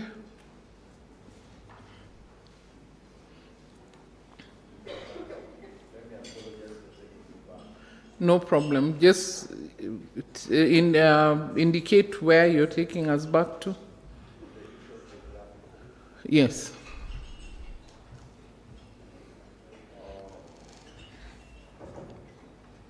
Okay, on the issue of the geographical, if we say we keep the aspect of geographical, I'm trying to understand. We've said we are keeping the issue of geographical. And probably the NGOs operate differently with the CSO and the CBOs, because I think the CBOs and the CSO are within a particular area, but NGOs, their coverage would be wider. So maybe I'm seeing some clarity as we talk about maintaining the issue of geographical. How does that apply where we have probably an organization which goes beyond the community, where probably the CSO, the CSO or the CBO is operating? One of the things that the PBO Act will do is that everybody becomes a PBO, whether you're CSO, whether you're CBO, if you apply for membership or you apply for recognition of that status and it is granted. So once it is granted, you kind of become level. Of course, there are different levels of engagement. If you're engaging as a CBO, even though you're a PBO engaging at the local level, then that will become your sphere of engagement. And I think that it would be unfair to expect that a CBO in my village is expected to engage at a national level because the issues they're dealing with are very local. And you remember we also spoke about organizations being local and national, and we said we want that delineation noted, local and national, both to be recognized, but given that, let me go back to the correct wording that we spoke about, because we talked about it at length this morning, propose the interpretation of local and national to have to read and have the same meaning within the jurisdiction of Kenya. So that's what separates local and national from the international organizations. We also say this goes to the root of the act, so we may need to change this at a different level, but the principle remains the same. So I'll come to you, Paul, in 1 minute. If we have that understanding that we have come under the PBO, and so we are all working for public benefit, but at different levels, then I think there'll be no expectation that because I'm a PBO operating at a local level, I must now behave like one operating at national level. So I think our areas of operation will still remain. It's the same way if I'm working around one thematic issue, it will stay irrespective of whether, now that I'm a PBO, if I'm working on health, I will continue working on health, even though the ways that I'm engaging with other organizations may have changed. So I don't know whether that responds to your concern. Before we move to Paul, does that respond to your concern? Okay, Paul. And okay, so you also have a follow-up. So Paul, and then we come to you. And I don't know if you were here yesterday or okay, excellent. Mine is just a follow-up question on, and actually I was saying the issue of and local, because you see it wasn't even in the act itself, the local part. It was just national public benefits organization. There was no local. Yeah. And my issue on that was, you see, with the CBOs, I'm pretty sure it's covered under the Community Groups Registration Act. Yes. And we don't want to open a Pandora's box where you find people, because I believe a national PBO it's located within Kenya, and it's not like you are forced to work within a certain geographical limit. Like, let's say Kiambu County. You're not like forced to, if you're a national PBO, you can work in Kiambu County alone, but you are not like, you do not have limitations to work only within Kiambu, or let's say to extend outside Kiambu County. I believe that's so. So in that terms of geographical, I feel like it restricts. And then in the question of like adding CSOs and CBOs in this discussion, unless I feel like we ought to look into the difference between PBOs and CSOs in a way that we do not open a Pandora's box and disrupt with that the article which surrounds CBOs. Okay. Yes. So I have a question for everybody, but let's hear from the gentleman next to you. Thank you. My name is Johnson. I work with Champions for SDGs Youth. There's something you termed, and it resonated well with me. How can we put geographical location as an advantage to the network? In this sense, let's say we are a network of NGOs working around SDGs, and we decided to come together to make sure that we cover the 17 SDGs. So some of us are working on 3, some of us are working on 4, 5. But when you combine all of these, we are 17. And the mere fact that we are working around the coast, we are coming together. Maybe if we would want to do resource mobilization, we do as a forum. How then do we put the aspect of geographical location as an advantage to us? Okay. That is my thinking, though. Yeah. So we'll take it on that side, and then I'll speak to the thoughts I have, and then we'll move on. Okay. Yes. I just wanted to weigh in on the issue of the geographical. You see, we can have several organizations from Mombasa, Kisumu, and all these places, and they want to form a forum, or the federation. So in the form, if it is proof of geographical location, it's Kenya. Kenya is a geographical location. So the geographical location, does not limit us to county, or even if my NGO works, not my NGO, my organization works within the county of Nairobi, but we want to form a forum for other organizations to come together, 10 of us. When we are going to fill the form, we'll write national or Kenya, because Kenya is a geographical location. So I think the drafters who started the process were looking at it in that context, so that you're not limited that you're going to say, we're going to work in the way, I don't know her name, sorry. Florence. F blocks, yeah, the blocks. So the blocks can also come as a forum.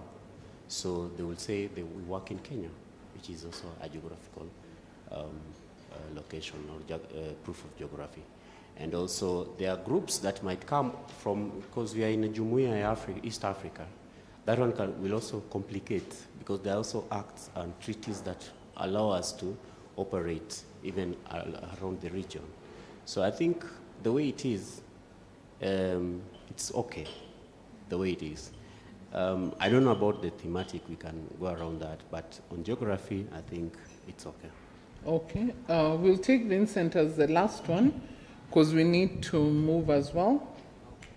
So thank you, Carol. So I just want to look at the Act, that is section 23, going all the way to 24. and you say the Constitution 2010 is supreme, especially Article 10 that talks about principles of governance and national values, fairness, the face of Kenya, patriotism, all those things. So I'm looking it from that particular context. So going to Section 23. So each organization registered under this act may voluntarily join and maintain membership in a self-regulation forum of registered public benefit organization. 2. Each forum shall enter, just read this part keenly, each forum shall enter into recognition agreement with the authority. With the authority, upon proof of satisfaction of the authority that the forum represents a significant number of organizations registered by this authority as prescribed by the cabinet secretary. And here we are talking about 10. We are 47 counties. So if we decide to pick 10 counties, we will still already have a balance of 37 counties, isn't it? So does it mean that we are not national? So in the spirit of participation, public participation or participation by the people, it should not be determined by the top who becomes the national. It is us who decides whether we want to be national or local. So I have a challenge with that particular part. Where is the authority? You have to provide proof. And here we are saying in the regulation a minimum of 10. What is the scope of these 10? 10 organizations. 10 organizations. Yes. So if we take 10 organizations from Nyanza County, does it mean we still... you're a forum. It's a forum, but operating at what level? I think okay, maybe let me backtrack a bit. Okay, thank you. The authority does not determine whether you become a forum or not. That's up to you. But if you want to be recognized as a forum, so we need to also go back, hold that thought. Why do you want to be recognized as a forum? Why is it important that you're recognized as a forum? Those are the questions that we should ask. Because if I form a forum and I do not want it recognized, then it becomes a closed forum. Because here the membership of at least 10, that means it's the minimum. So it could have 100,000. But a minimum of 10 recognizes you as a forum. What is the benefit of that? Or what is the disadvantage of that? Because that's what we need to gauge before we say we want the idea of a forum is as, what do you call it, the processes of forming the forum as prescribed in the draft are adequate or not. Because the issue of formation of the forum is in the Act. And like we've said, anything in the Act that needs amendment that we're not happy about, we will deal with at a later stage. But it's good to highlight it. So you've said that you're not happy with the fact that it's coming from the top. No, the cabinet secretary has nothing to do with the forum.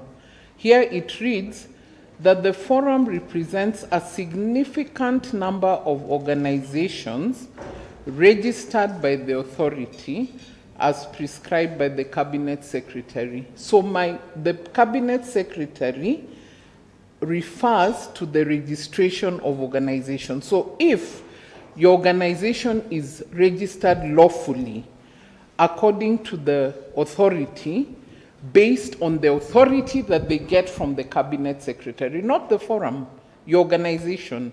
This is my reading of it. Yeah. So let's take your question then as we try to unpack this. Yes, just back to what Vin is just asking.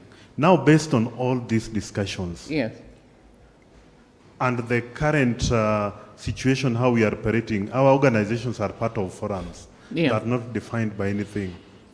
Now, with those kind of conditions being placed with the numbers and everything, do we really need this thing to appear in the regulations? We might not need it, so that we can continue having freedom to associate with who we want. Yes. Maybe that should be the right way to go. Otherwise, we are putting ourselves into a box based on what the government might think. And I don't think if, Carol, that based on all these things, that my opinion is that the whole thing should just be removed from the regulation so that civil society organizations can continue the way they have been doing things. I know it's a bit radical. This is a way of shrinking the space for the civil society organization, and it is shrinking, and we can see it shrinking, and we are doing nothing about it. Okay. Now, I see it from a very different way. My problem is at a higher level. My problem is not at the forum level. My problem is at the federation level. Forums, we can coalesce in any way we want. The only thing they want is that you be recognized by the authority. That's it. At the federation level is where this becomes a problem. Let me hear from George. But my reading of this is that the problem is not at the forum level. Yes. George. Yeah, so thank you very much. And George Awala, I'm a co-chair of the SDGs Kenya Forum, and apologies, I wasn't able to join yesterday and the day before. Sometimes the devil is in the details. So why recognize these forums? Because the government knows that many times we coalesce and come together to really challenge things, and we come together as a forum, an alliance, or some group. So why the recognition bit? So I'm very curious about that, because the minute they talk about recognition, then they will put blockages or will try to find legal means to stop us going together, even maybe like having a press conference on an issue that's pressing, because they want us to do it either as independent organizations or maybe as part of this federation that is sanitized. Yeah, so now, and that's where now I think our problem comes in, because as a forum, you're under no obligation to join and be registered by the authority. Nothing compels you to do that, because the wording says each organization may, not shall, may voluntarily join and maintain membership in a self-regulation forum of registered public organizations. Number 2, each forum shall enter into a recognition agreement. But it doesn't tell you that there's a gap in between there. Because you could organize into a forum and do your things and no one will bother you. But when you register, the problem comes in section 24, subsection 2. The forums of public benefit organizations may, for the purposes of enhancing self-regulation, organize themselves in such federation of forums as may be expedient for that purpose. Yeah. So, as a forum, you can decide, I don't want to register, and engage, and nobody will shoot you for it. And you can have your code of conduct and do what you've been doing, whatever. So it's not shrinking the space as such. It only shrinks the space when you go to Article 24. So as civil society, you're under no obligation to join this, what do you call it, the forum that gets its authority from the PBO authority, regulatory authority. Now, if we backtrack a bit, you go to Article 21, this is where the challenge is, because it says, there is established a federation of registered public benefits organizations to be known as the National Federation of Public Benefits Organizations, which shall be an umbrella of all public benefits organizations registered under this Act and the self-regulation forums of public benefit organizations recognized by the authority. This is where the challenge is. It's not in your organizing as forums. Yeah? It is. It's in the Act, the Act at section 21. So that's, and this is, we need to make that distinction. And if you read between the lines, because you said the devil is in the detail, if you read between the lines and if you listen to the DG speaking, this is where the crux of the matter is. The forums, how you organize and do your things, is a non-issue. The issue becomes with the federation, because it is these forums that will then feed the federations, the national federation. And this federation, if you now look at it, if you read Article 21, which is a very long article with 13 subsections. Section 21 has 13 subsections, and under that you have what do you call it? You have content on the tribunal, which is also an institution that has been created by this Act. So we need to think about it in that way, think about the politics of how even these self-regulating obligations have been framed in the Act. So let's hear back from George. There was someone else? We also have someone Okay. online and a comment there. Okay.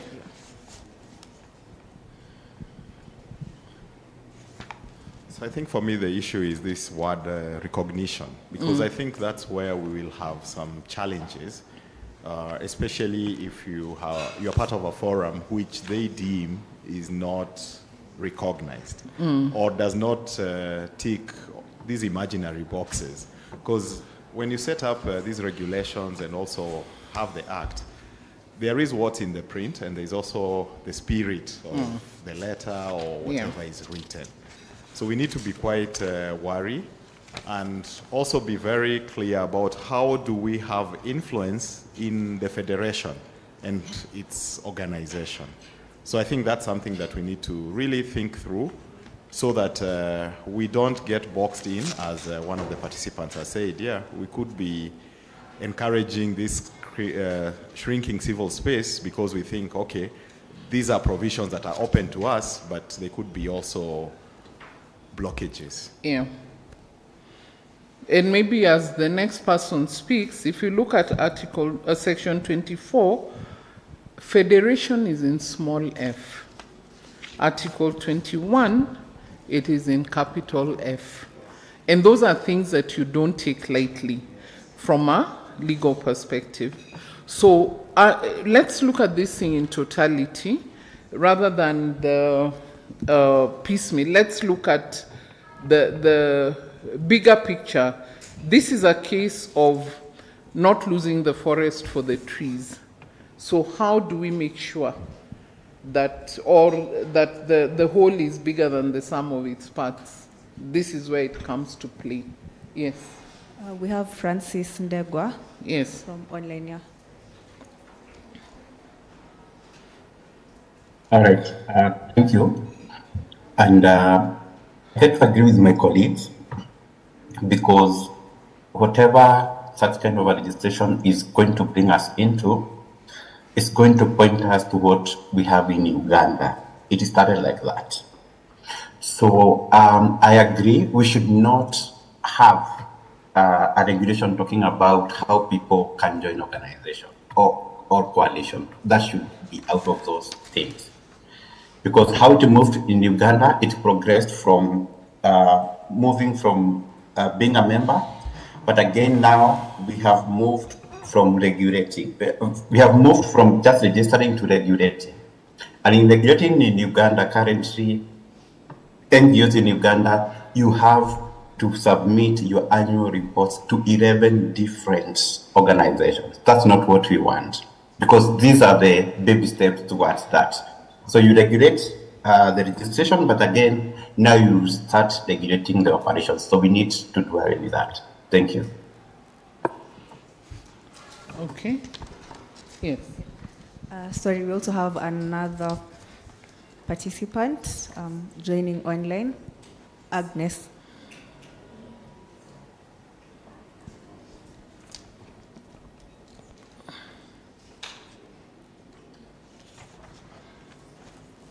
Yes, go ahead. You can hear me? Yes. Okay. Yeah, I was listening to you, and I'm listening and looking at the two words being used, and I'm scared because when you say may and shall, they have different connotations. May, that means people have an obligation not to join or to join. And that one creates a loophole for divide and rule. And people feel that they're not obliged to join the federation. And that means they will not have a collective bargaining power. And when the word shall is used, it's mandatory, it's a must that this and this should happen. So as a federation, the people who are in the secretariat and they're looking at this document, they need to raise those issues as advocacy issues so that the loopholes can be sealed. I hope that's my opinion. Thank you. Thank you, Agnes. We've got one more online reflection.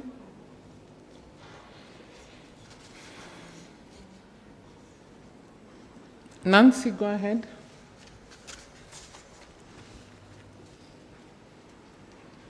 Nancy, we can't hear you.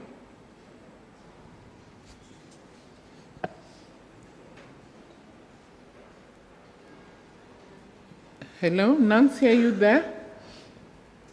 Yeah, thank you. Okay. I was trying to unmute. I think Okay. I have to be unmuted by the administrator. Thank you so much for that. And thank you for the in-depth discussions. I just have a question which you may have answered. If you have, then maybe I can get that later. But when I look at that section 23, so this is Nancy Githera with the African Wildlife Foundation. When we talk about a federation of forums consisting of at least 5 forums, so how many federations are envisaged? Because this doesn't look like it is one national federation for the PBOs, but it says a federation of forums may be recognized if it consists of at least 5 forums. So it means we can end up with 10 or 50 federations. But when you go further down, where it says that the authority then will recognize a federation of forums, does it recognize 1? Does it recognize 10? Does it recognize 20? I don't know, maybe from a legal perspective you could advise. Thank you. Yeah, thank you, Nancy. Maybe I'll start with you. And this is what I'd said before. The forums under Article 23 are forums with a small f. Under Article 21, there is the federation, which is recognized, and there's a whole 13 subsections coming under it, talking about the federation. There is confusion that will be created by section 23, 24, and 23 and 24 mainly, because 25, 26, 27, 28, up to even 30 or 33 are principles of governance, good governance basically. But sections 23 and 24 create a confusion by creating a second layer of federations. And these federations that in small f have no link whatsoever, at least from my reading of it, to the federation created under Article 21, Section 21. And that's where the confusion lies in. So my proposal would be that Section 23 and 24 be expunged from the Act. But of course we know that the Act we cannot amend the Act right now. And so I think our focus should be that we find ways of ensuring that this federation, the federation, is one that allows for PBOs to engage freely and to advance the principles of self-regulation that are contained from Article 25 onwards, without creating these mini federations that are going to create confusion, because that's what will happen. If my 5 forums have created a federation, mini federation, another 5 forums have created a mini federation, etc., then what happens to the federation? So there is that confusion that has been created, and I think we need to speak boldly to this rather than feeding into the smaller federations that have been couched under the framework of forums for self-regulation. So for me, that would be my reading of this, that the problem is created by section 23 and 24. By creating this second layer of federations that are very ambiguous in their definition and that then does not link up to the federation, which is what would be the negotiating body for PBOs under the Act. This would be our go-to organization, the umbrella that would be able to stand and protect the rights of PBOs if that were to arise. So that would be my reading of this. Yes? I had a question. Yes, okay. Okay, Yeah. Then we'll go round. Yeah, for clarity purposes and looking back away from the law as it's written, but now going to the practice.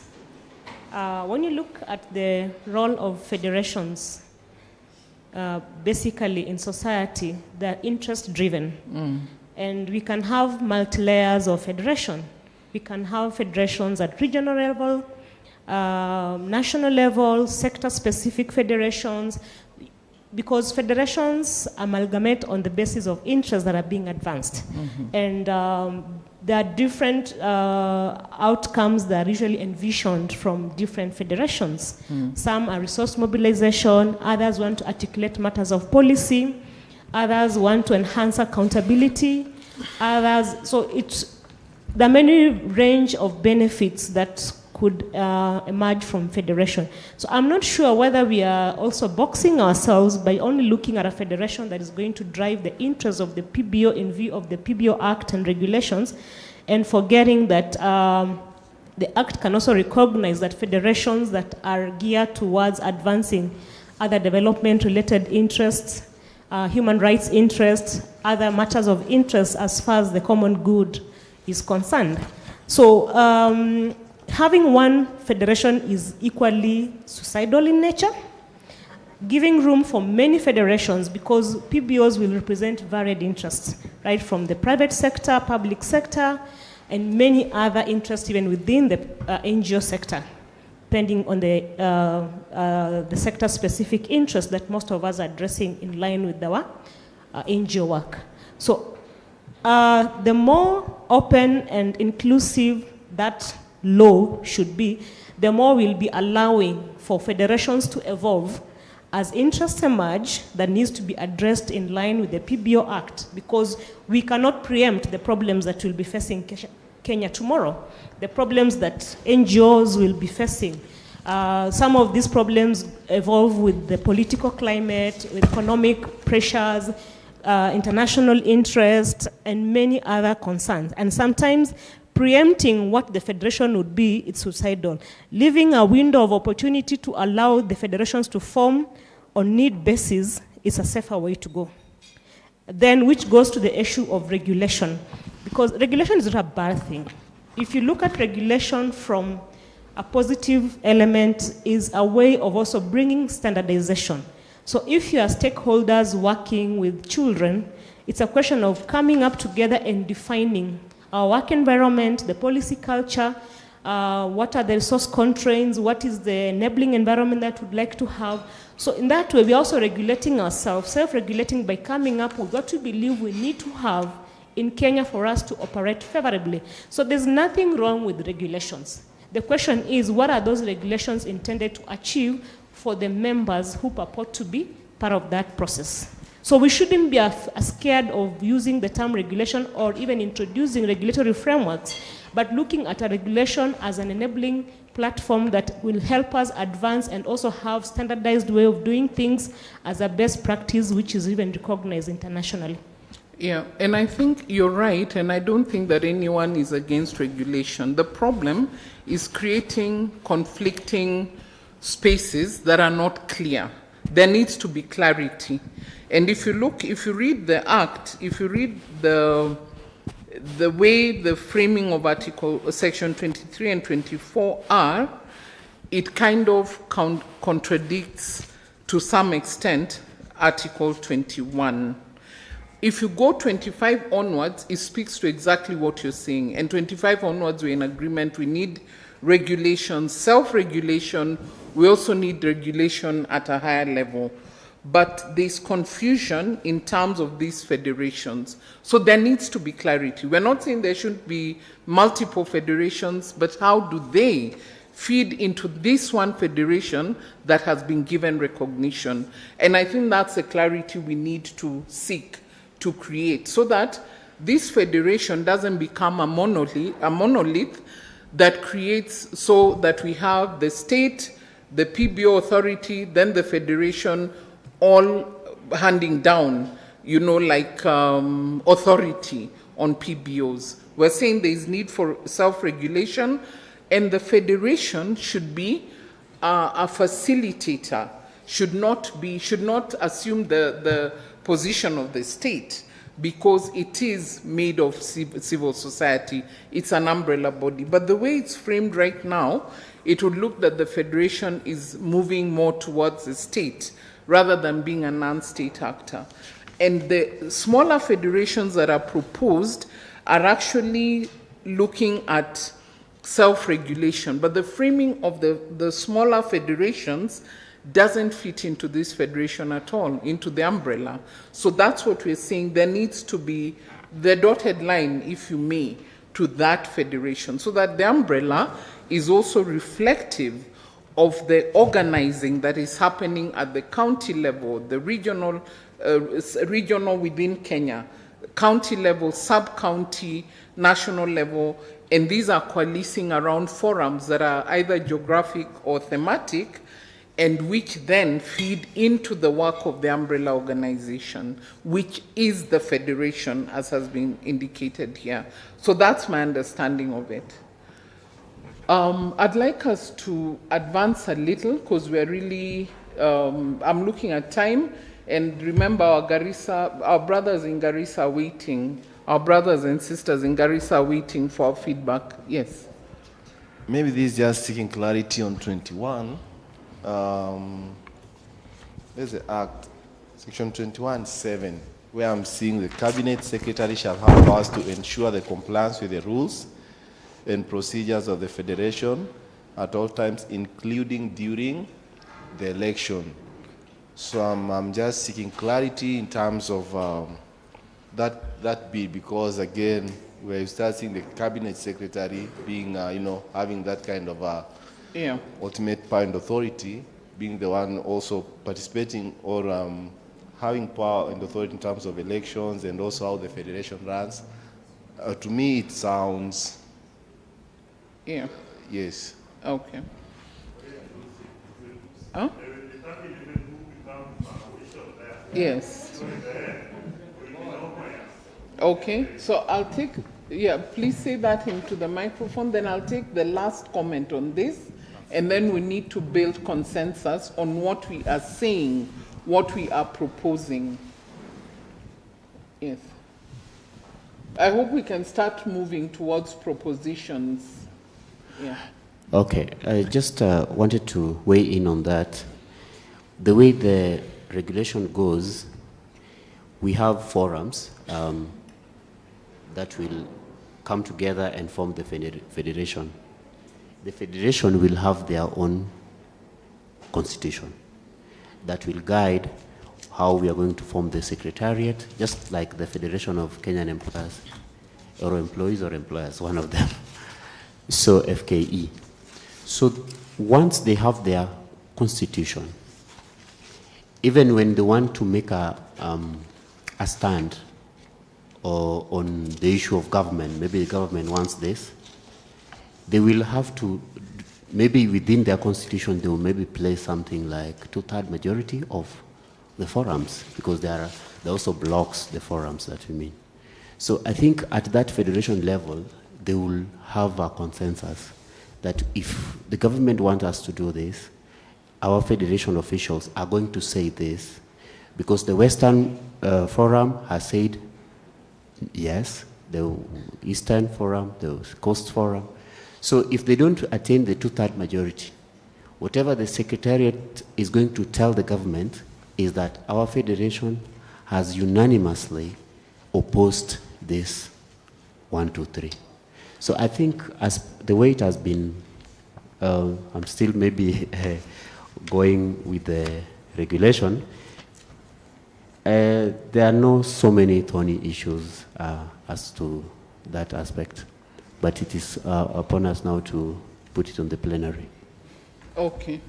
So the only comments I'll take now are proposals on what we want to say regarding federations and forums of the federation, federations, and the forums, PBO forums.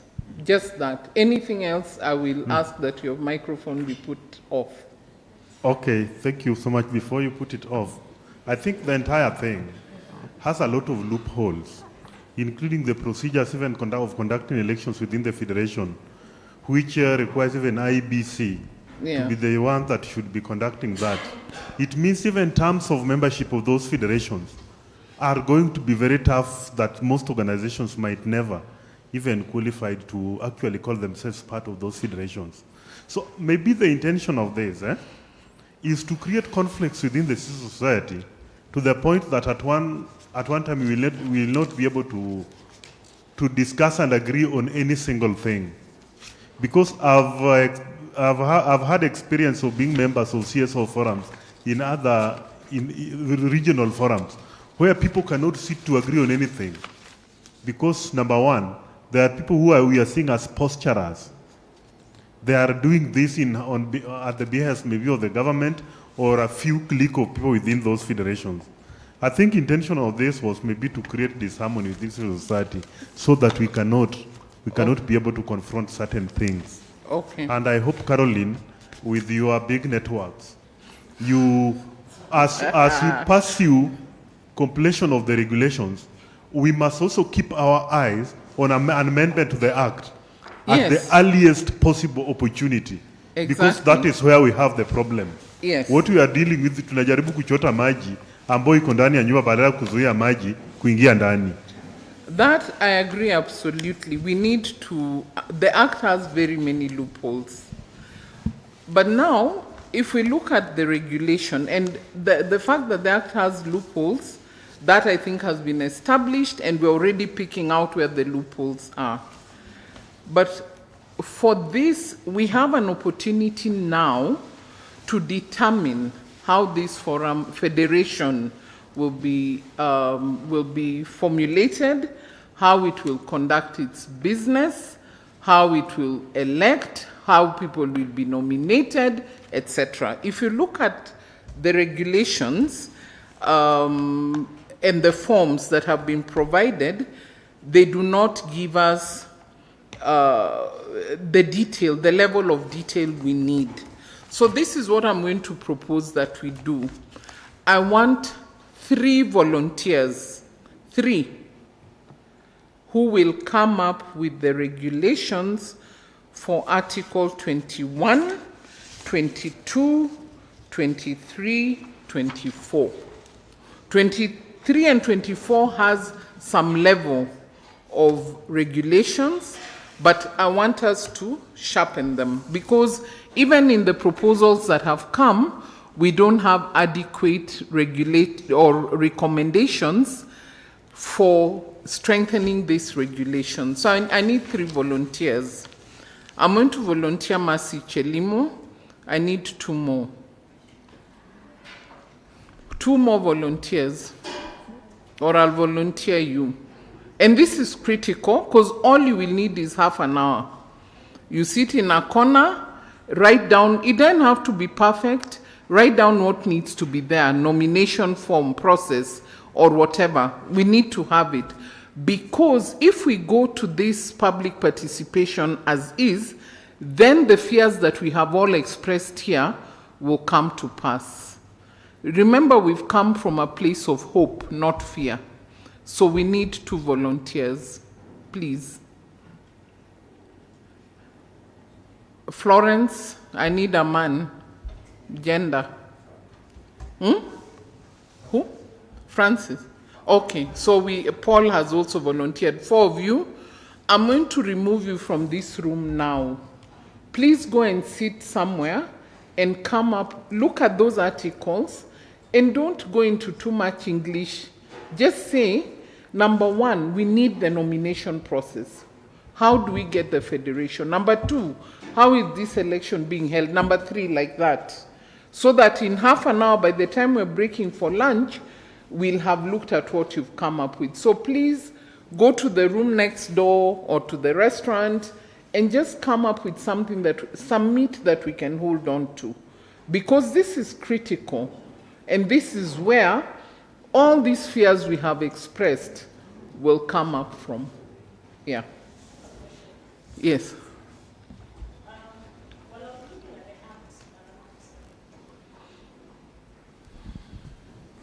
And I hope you're looking at the act you're looking at is the revised version 2014. That is the act that was gazetted. There are 2 versions. Mm-hmm. Well, I was sent one. Yeah, I think I should be looking at the same.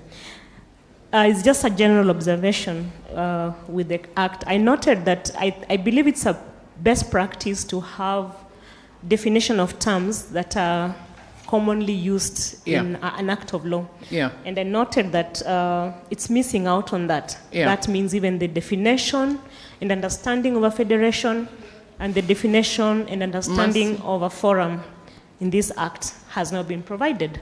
So in this case, that means it can be defined as it so wishes by whoever is defining it, because then there's a glaring ambiguity in that case. So when you're developing a regulation, how do you go about with that kind of a serious omission in the act where some key commonly terms have not been operationalized, how they will be applied within the law? And then when you go to develop a regulation, how would you go about now using the same terms? Like now, how will you define a federation? How are you going to define a forum when you're developing those regulations when the act has not spelled out their meaning and the implied legal understanding? Yeah. I think to cure that, if you look at Article 21, and this is addressed to the asker of the question. Article 21 offers a definition. It says there is established a federation of registered public benefit organizations to be known as the National Federation of PBOs, which shall be an umbrella of organization of all public benefit organizations registered under this Act and the self-regulation forums of public benefit organizations recognized by the authority. So that cures that problem, even from a legal perspective. So even though the definition doesn't appear there in the preamble, the preambular parts, the fact that it's defined here allows us to work with this definition. If you look at part of the mischief I was saying, in this definition, it talks about self-regulation forums of public benefit organizations recognized by the authority. It does not speak about the federations in small f. That's where the challenge is. So the definition is here. So that's not a problem. We can work with it. Yeah. Okay, so as the other team is looking at that part, let's move on. recognition of forums and federation, they're going to look at that, so we'll pause this for a while. We'll move on to voluntary deregistration or dissolution or winding up, which is section 61 of the Act and regulation 31. So if you look at regulation 61, it gives a whole 4 subsections with, it gives 4 subsections and clauses that speak about winding up. Draft regulations 31.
What was this? Kind of forgetting where I had written it.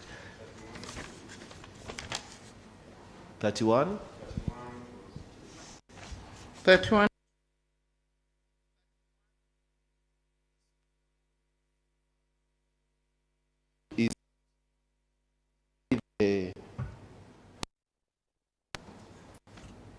It has already provided what needs to be.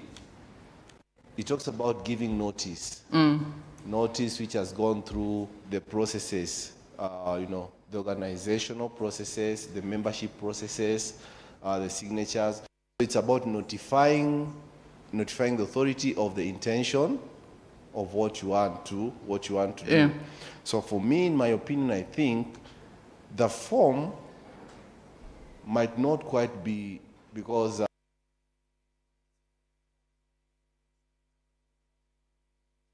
from the authority to tell you, but if it is us giving you the notice that we want to wind up, so that notice, in my opinion, I think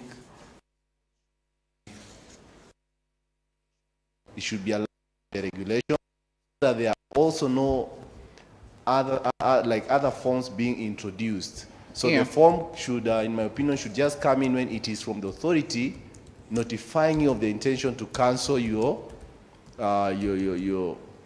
is it the permit or your registration? Okay. That's fine. So what we will put is that there needs to be a regulation indicating how what is included in section 61, how that will work out. But I think that it says here,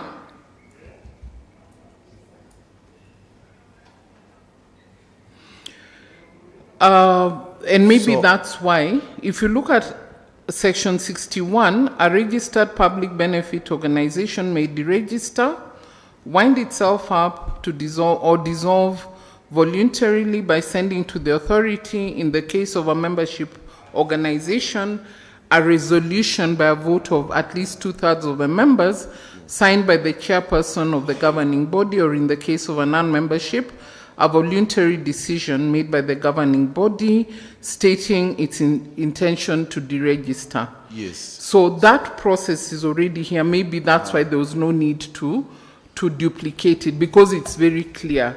There is no need. You just need a resolution. And we know how resolutions are filed. We know how resolutions are framed. But we can include it. We can ask for it to be expressly included here in the regulations, so that it's indicated, a resolution indicating blah, blah, blah. Yeah, so the only other thing is that form which they are talking about in the regulation, maybe now that bit, they need to align it to, they don't put it into the issue of, they don't quote it or refer as a form that needs to be filled. Yeah, I think that one is clear, because the form is a notification. This one is for the authority. And that's okay. That form can still be in the Act, because then as a PBO, you know that this is what you will expect. This is what it looks like, so that if you get something looking different, you know it's not from the authority. So that one, I think it's okay. Do we have an online person seeking to speak? I saw Stella come up. Do we have anybody online? Okay. So I think that one is okay, so that will be amended. Then the next one is suspension or cancellation of certificate, section 19(2) of the Act and draft regulation 16(1). So if you look at section 19(2) of the Act, what does it say?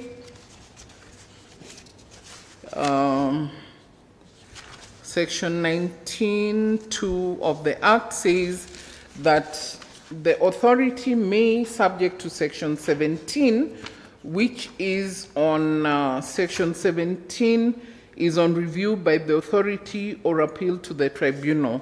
So it says that subject to that section, it may suspend or cancel a certificate of registration issued under the Act if there is substantial or credible evidence that the public benefit organization has ceased to exist. So draft regulation 16(1), on the other hand, states that a certificate of registration or permit issued under these regulations may be cancelled or suspended by the authority on the grounds specified in section 18 and 19 of the Act.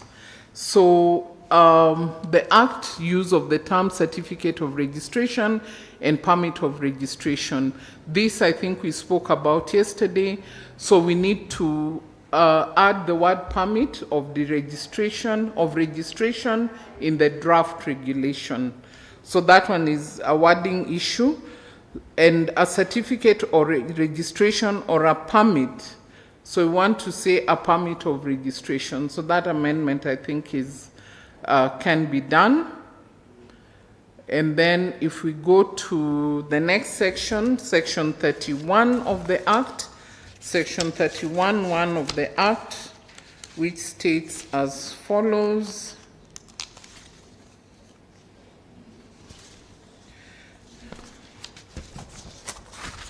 Section 31.1 says, within 6 months, actually there's no Section 31.1, there's just Section 31. Self-regulation, administrative reporting. Within 6 months after the end of each financial year, every public benefit organization registered under this Act shall cause to be made and submitted to the authority a statement of its accounts audited in accordance with Section 32 above, a certified copy of its financial statements, a report dealing generally with the program of activities of the PBO during that financial year. Section 32 that has been referenced speaks about financial statements prepared and submitted by a public benefit organization, which shall include an opinion signed by an independent auditor as to whether the financial statements present fairly in all material aspects the organization's financial position for the reporting period. So it's referencing draft regulation 25, which says a public benefit organization shall keep up-to-date records on the following matters: its audited accounts, financial records, a detailed inventory of assets of the organization, an annual progress report of its activities and programs, any other documents that the authority may specify. So regulation, the mischief here is that regulation 26(1) to 2, there is a disconnect between the Act and the regulation. So Article 26(1) to 2 speaks of 6 months at the end of each calendar year. Section 31(1) spoke of 6 months after the end of each financial year. So there needs to be alignment, financial or calendar. Every PBO shall prepare and submit to the authority the annual returns filed with the authority on or before 31st March of every year, submitted in Form 16 as set out in the second schedule, accompanied by the fee set out in the schedule. So Form 16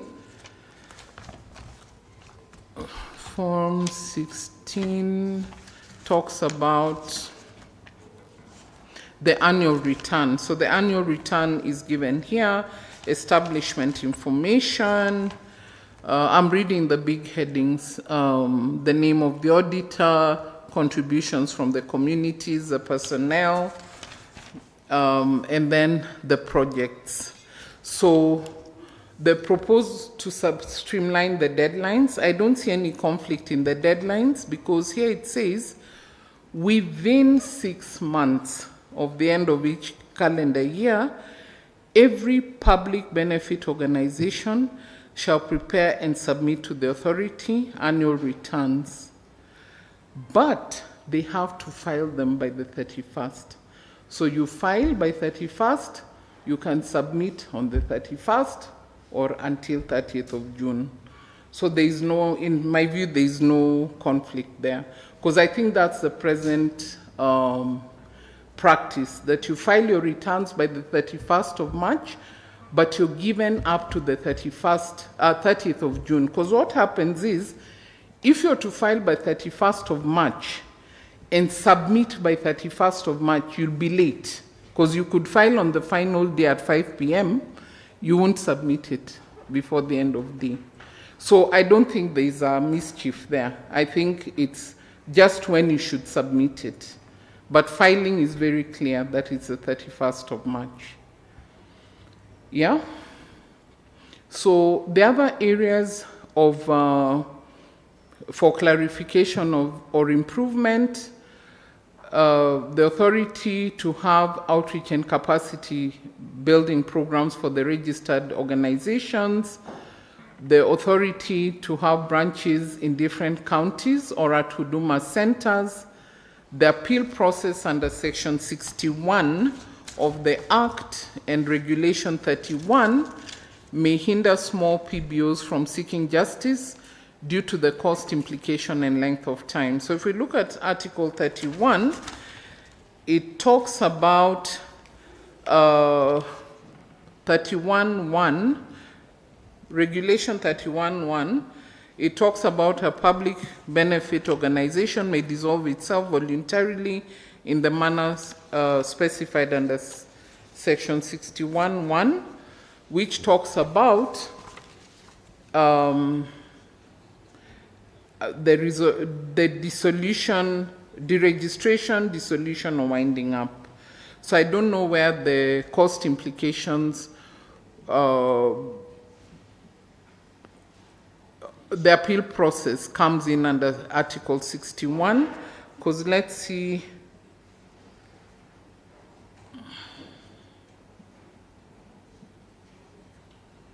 Section 61, unless I'm missing it. Yes, go ahead. The issue there, under the Act, that is section 61(1), voluntary deregistration, dissolution, or winding up. So I'll read it. A registered public benefit organization may deregister, wind itself up, or dissolve voluntarily by sending the authority. One, in the case of a membership organization, a resolution by vote of at least 2/3 of members of the organization signed by the chairperson of the governing body of the organization. So there, the catch was the chair signing. The aspect of members. Yeah, no, I'm on the part of the appeal process. Okay. That one we haven't come to. The appeal process under section 61 of the Act and regulation 31 of the draft may hinder small PBOs from seeking justice due to the cost implication and length of time. If you look, I think that's bullet 3.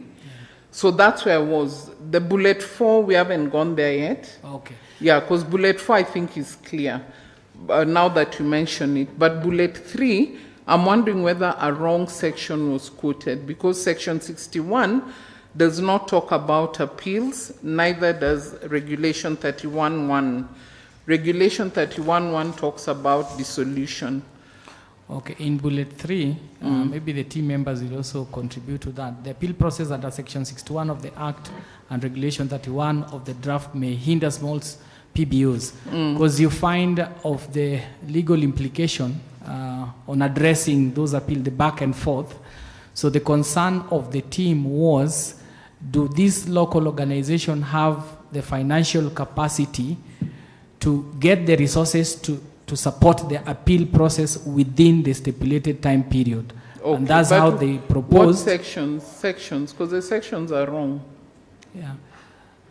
So that was highlighted as a parking lot, not to be addressed here. I agree, but what sections are they referring to? Because these two sections are wrong.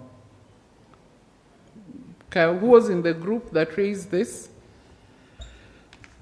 Because the sections on appeal, and we can, it'll take us, I'm just trying to save us some time. The appeals, the section 61 and 31 don't talk of appeals, but what you're raising is correct and valid. So I just need to know what are the correct sections, and then how do we remedy that? How do we propose that that be remedied?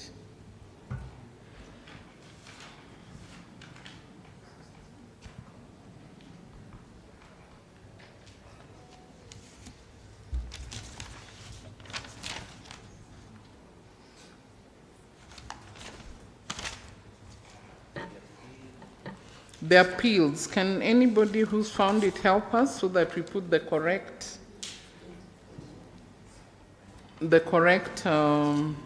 sections?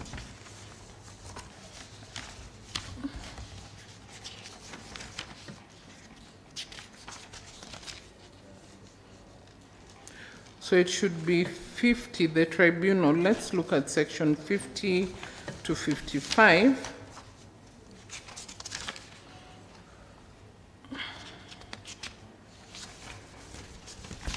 So there is established a tribunal.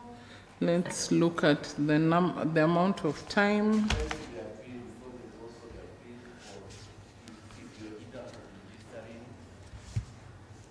I agree, but which is the section? Yeah, that is what they should tell us. Yeah. Okay.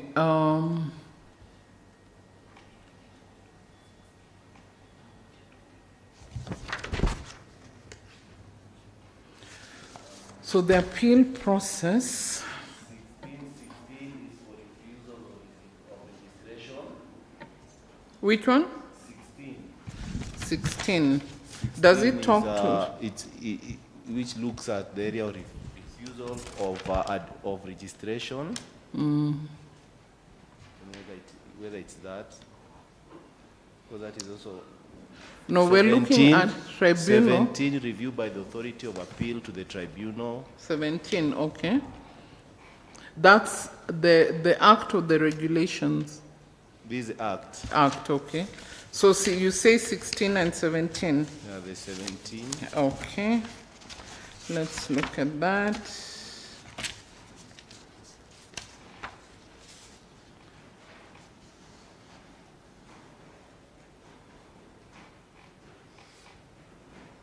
Okay, I think this should be 17. So the appeal process under section 17 rather than section 61. So it should be section 17, and which is the regulation that would be corresponding. There's also 18.5. Huh? There's also 18.5 also about a public benefit organization which is dissatisfied by the decision of the authority to fine it, suspend or cancel certificate, may appeal to the tribunal. 17, 18 has the appeal. Okay.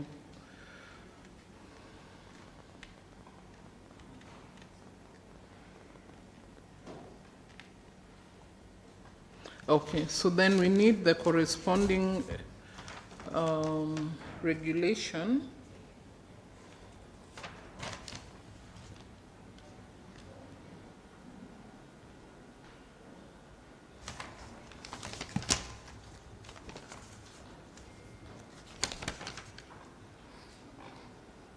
Okay, I think there is no corresponding regulation, so probably we need to propose that regulations be drafted which speak to the concern raised here, which as Vincent was explaining, may hinder PBOs from seeking justice due to cost implication. So that's something to also consider. Yeah. So, sorry, maybe when you look at, this is the regulation 19. 19. When you look at number 2. Regulation 19, number 2. Number 2, application for restoration upon cancellation of benefit, public benefit shall be made to the authority in form 10. And then number 3 talks about within 14 days of receipt of the application and under sub-regulation, the authority shall make a determination of the application and may make the application and may, where the application is. So we were looking at the timelines. You've done the application and then you're given the 14 days. And then you'll have another 30 days to be able to appeal that particular process. So we are looking at when you are reporting and when you're supposed to give back that particular feedback.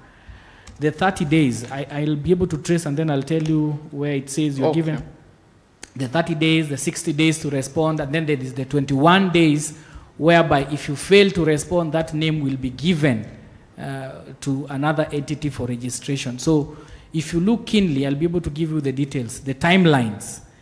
For young organization, it was a bit unrealistic. Okay, so what do you propose, therefore? What would be a realistic timeline? What we were proposing is that's how we came up with the issue of Huduma Center. Okay. So that these guys do not, some of them will not be able to understand the legal process. So if there is need to address some of the concern raised, having a desk officer to help them to solve those particular issues. So when you're looking at the 14 days, the 30 days, the 60 days, and then within 21 days the name is gone, without having assistance at a particular entity, those guys will not be able to access justice. Okay. So then we need to rearrange this, this recommendation so that the appeal process is explained, the length of time, and therefore the proposal to have offices and branches. That's one. But again, we must know that ignorance of the law is no defense. So if we subscribe to this act, we must know it. So then it behooves those of us who are better situated to make sure that this act is well known. And that's part of the exercise we're doing today, to make sure that whatever we come out with here, we send to our networks to the greatest extent possible, so that nobody gets, what do you call it, blindsided because they did not know what the law says. Because, like I said, ignorance of the law is no defense. Yeah, so I think we have done what we said we would do. We've gone through this in great detail. There are some parts that were missing based on the discussions that were had, and this is because some of the comments and the recommendations came late, and Beryl was putting them together even as we were speaking. So what we're going to do is that we will now collate all the recommendations that have come in and have a near clean document that we will quickly run through after lunch. And we'll also include what this technical committee that is sitting aside is doing, and we will then endorse it as a fair representation of what we've agreed on. It may not be conclusive, but it will give us something to hold on to, and one that we can send to our colleagues in Garissa today and continue looking at it. Because as you look at this with a third eye, you may see different things. A third eye nambiwanga ni ya uchawi, but at times you need to look at this, step aside from it kidogo, then come back, look at it, you will see something different. And that way then we can continue amending it to bring in new ideas. We may send it to our colleagues and our networks, and someone will see something that we've not seen. So we also encourage our networks to send us feedback so that the SDG Kenya Forum can become our repository, and they can continue amending the master document so that by the time it goes to the next public participation stop, we have an even stronger offering to make. So I don't know whether we feel adequately satisfied that we have covered, even if not everything, we've covered the bulk of issues that we needed to cover. Can we happily say that we've done that? Are we hungry? Okay, can we happily say we've done that? Yes. Okay. So I think I'll stop there, give us a bit of time to breathe, and then we will try and put all this together so that when we come from lunch, we'll, okay, as the online speaker comes on, when we come from lunch, we will now have a near clean document. Please, the online colleague, please speak to us. Okay, thank you so much for taking us through. I think you have articulated the issues well. Thank you, Agnes. Okay, so we will have a short break. I don't know whether lunch is ready. It's 12:35. To make a request. As you people who are physically, we can raise up advocacy issues for the federation and for the authority to look into. Okay. That's only my request. Okay, that's fine. So please put any comments or suggestions in the chat. Stella is collating them. And when we come back, we want to have as much content as possible going to our final draft. Sawa sawa. Okay. So I think silence means consent. So we're breaking for lunch, and we'll be back at 2 o'clock, so that we then go through the rest. We've got the second part of our session after this memorandum. For today, we also have a session where we'll be looking at some of the advocacy, the policy issues, and the public participation mechanisms, just so that we're all aware of it. Not all of us have engaged in that. I don't know whether we'll have the wherewithal to develop the roadmap for engagement, but we'll try and push as much as possible to get to the place of developing a roadmap for engagement. Lunch will be at 1, so please feel free to network and also think of any other things that you might want to raise, so that we have as conclusive a document as possible.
How many people believe self-regulation will work? If you believe self-regulation of PBOs will work, raise your hand. Okay, Joy Kujapa. Moral of the story. So you're very lucky. You get to choose your song and you dance to it. What song do you want? Gen Zs choose for her. Anguka nayo. They have chosen. Mweke anguka nayo. Anze kuanguka nayo.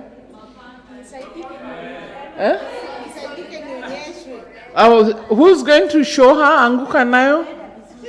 You're doing well. So start. No, wait for the song. Stand there. Yeah, stand there.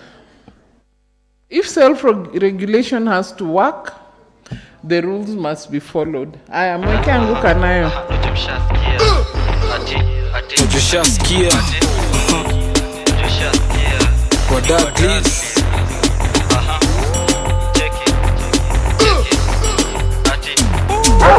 Tushaskia kikingia ni kublast.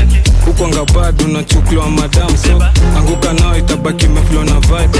Anguka nao koko single for now. Mdaki mdaglis mteja.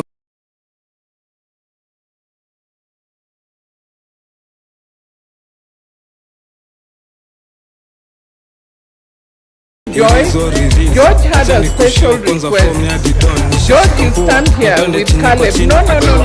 We are talking about self-regulation of NGOs. So we must follow rules. Excuse me? Kuja hapa. Aya, George, say your song. We were told you were late purposely because you wanted to dance to a specific song. Self-regulation. Tell him the DJ is there waiting for your choice.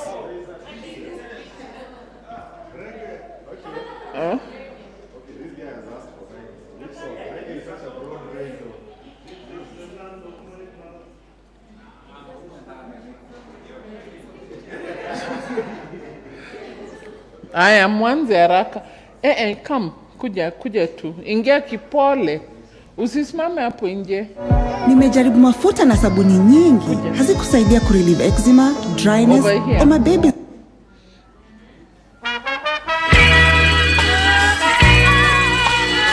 Join them.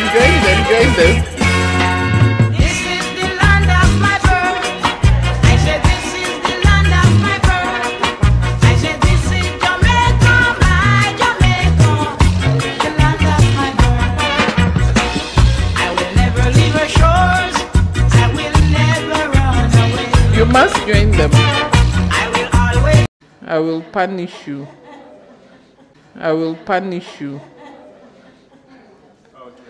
Yeah, here. Hello everyone. I want to confirm I'm a Gen Z.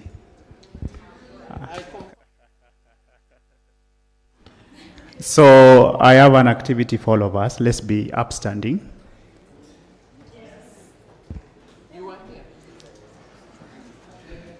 There's no microphone. Where's the roaming?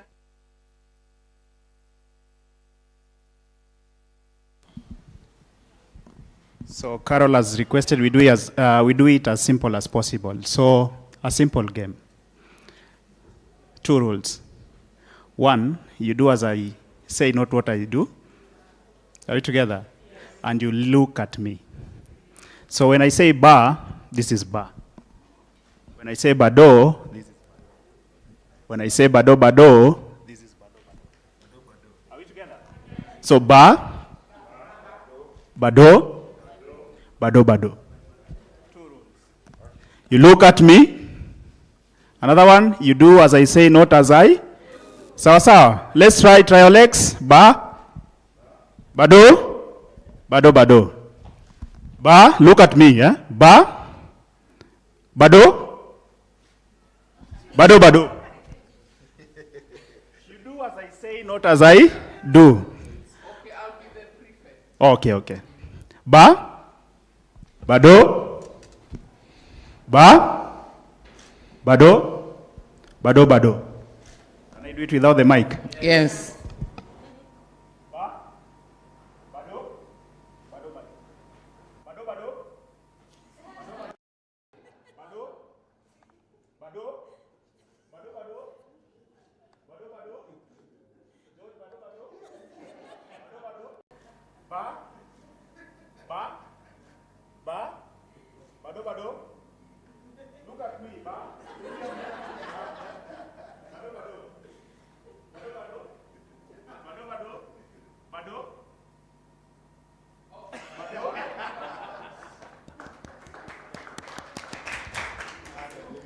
This is going to be very difficult. Self-regulation itakuwa shida sana. It will be problematic. Yes. So do we have the team, the team of experts, committee of experts wamerudi or hawajarudi? Paul, Florence, hawajarudi? They're having lunch. Okay, so what we'll do, let's take a few minutes to just reflect hapa internally. If there are any issues that are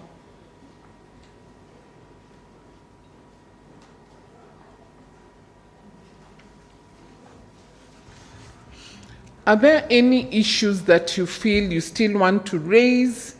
Anything in addition to what we've discussed as we wait for the collated draft? Anything? This is your time. Speak now or forever hold your peace. Anything you want to raise? Any question you want to ask? Any comment you want to make? Okay, so there being none, let's take a few minutes until the team comes back, and then we will share the collated draft shortly. So you can catch up on your WhatsApp, your emails, and then we'll go into the final dash. You have something you want to say? Wait for the microphone. Okay, there's one there. Thank you so much. This is in the view of giving comments when we are waiting for our experts to come. Yeah. I have around 4 or 5 areas or issues I also wanted us to ponder through. One is whatever we are doing here in terms of relooking at the Act and the regulations, we have our fellows who are in court to stop the process. So that we need to have in mind, so that in a given point, maybe we can maybe integrate with them, so that because at the end of the day, we can't work in isolation. There is need for us to have a point where we are all converging, so that we move to the right destination. Number 2 is regional forums are starting, yeah, for public participation. Now I was trying to think through the knowledge and the information we have here, the arguments we have here. Are those people at the regional level, will they have the capacity to engage those guys at that level? That's an area where we also need to think through and also see how best we can empower those those are coming from county level going to regional level in terms of what we have gotten here. How do we share with them so that they can also prepare? The other critical areas is how solid is partnerships at county level, because this awareness and sensitization is very critical in terms of building the capacity of the civil society, the PBOs who are operating at the grassroots level, that is at the ward level or at the village level. So that kind of partnership is very, very critical, because if you have a critical or a well-organized or well-thought partnership just at the, because all these things will happen at county level, right? So we need to see into how do we have this kind of arrangement we have here at county level, so that now they can really get what we have. So that kind of solidarity in terms of partnership is very, very critical. The other area is in the conversations we have in a given point, we'll have to have a conversation on the issues of CIDP's review in relation to the SDGs acceleration, looking at the hardware and software across, because most, of course, for me, I feel most of the CBOs and some of the CSOs at county level, they completely don't understand this the SDG framework and the integration or the linkages between the CIDP and the SDGs now, the new babies in the PBO Act. How do we really package them together so that as we are working across these counties, those our brothers and sisters at county level can be able to really understand the whole ecosystem? The other area which is also very critical, we need to think and ponder. You said 4. So this is now 5. Yeah, okay, say the 5 and the last. The technical team, if it's in, I can finish up. There is the issue of the global north and the global south. The shifting in the funding framework. I'm happy how the EU is really coming in through in terms of how they can really build the capacity and engage with the CBOs at county level. So I think we need to really discuss and unpack the global north and the global south funding framework, so that at least those who are in the grassroots, they can understand all this shifting, the stop orders and the what, how does it affect, how do we organize ourselves in terms of all these things. And finally, on matters development partners coordination framework, I've really been talking about this area, that there is a lot of duplication of programs and projects, and resources are being wasted. Is there a way we can come up with that framework so that we can do something, we can save, we can have sometimes value for money on the ground? Because I mean, even the World Bank Group president said monies have been going to accommodations, hotels, tea, and everything, and the common mwananchi who is really waiting for these monies are still crying. Africa is becoming poor, and more money has been pumped in Africa. Where is this money? Thank you. Okay, you've asked 6 questions that are very, very critical and relevant, but they mix many levels. I'll tell you a little story. I grew up, I have 8 brothers, and life growing up was very interesting, and many times there are many stories, but the story I want to tell you about my 8 brothers is that meal times were very problematic. Problematic again has come up. So one time my father came up with a solution, and he said that we're going to create a new dish, and the dish was going to be called atururu. So, because we were having trouble eating ugali with mboga and something else. So what he'd do, he'd cook the ugali and mix everything inside it. If it was skuma, if it was egg, if it was meat, and then he'd cook it, and then he'd give us. So that was atururu, yes. This was to calm the riots that these 8 boys were creating in the house. And when you're speaking, I was thinking this is like a tururu. Everything is inside it. Many things. If you look at the tururu, we used to get ugali was starch, skuma was vegetable, egg was protein, or meat was protein, but it was all in one pot. So you've put all these things in one pot. How do we separate them?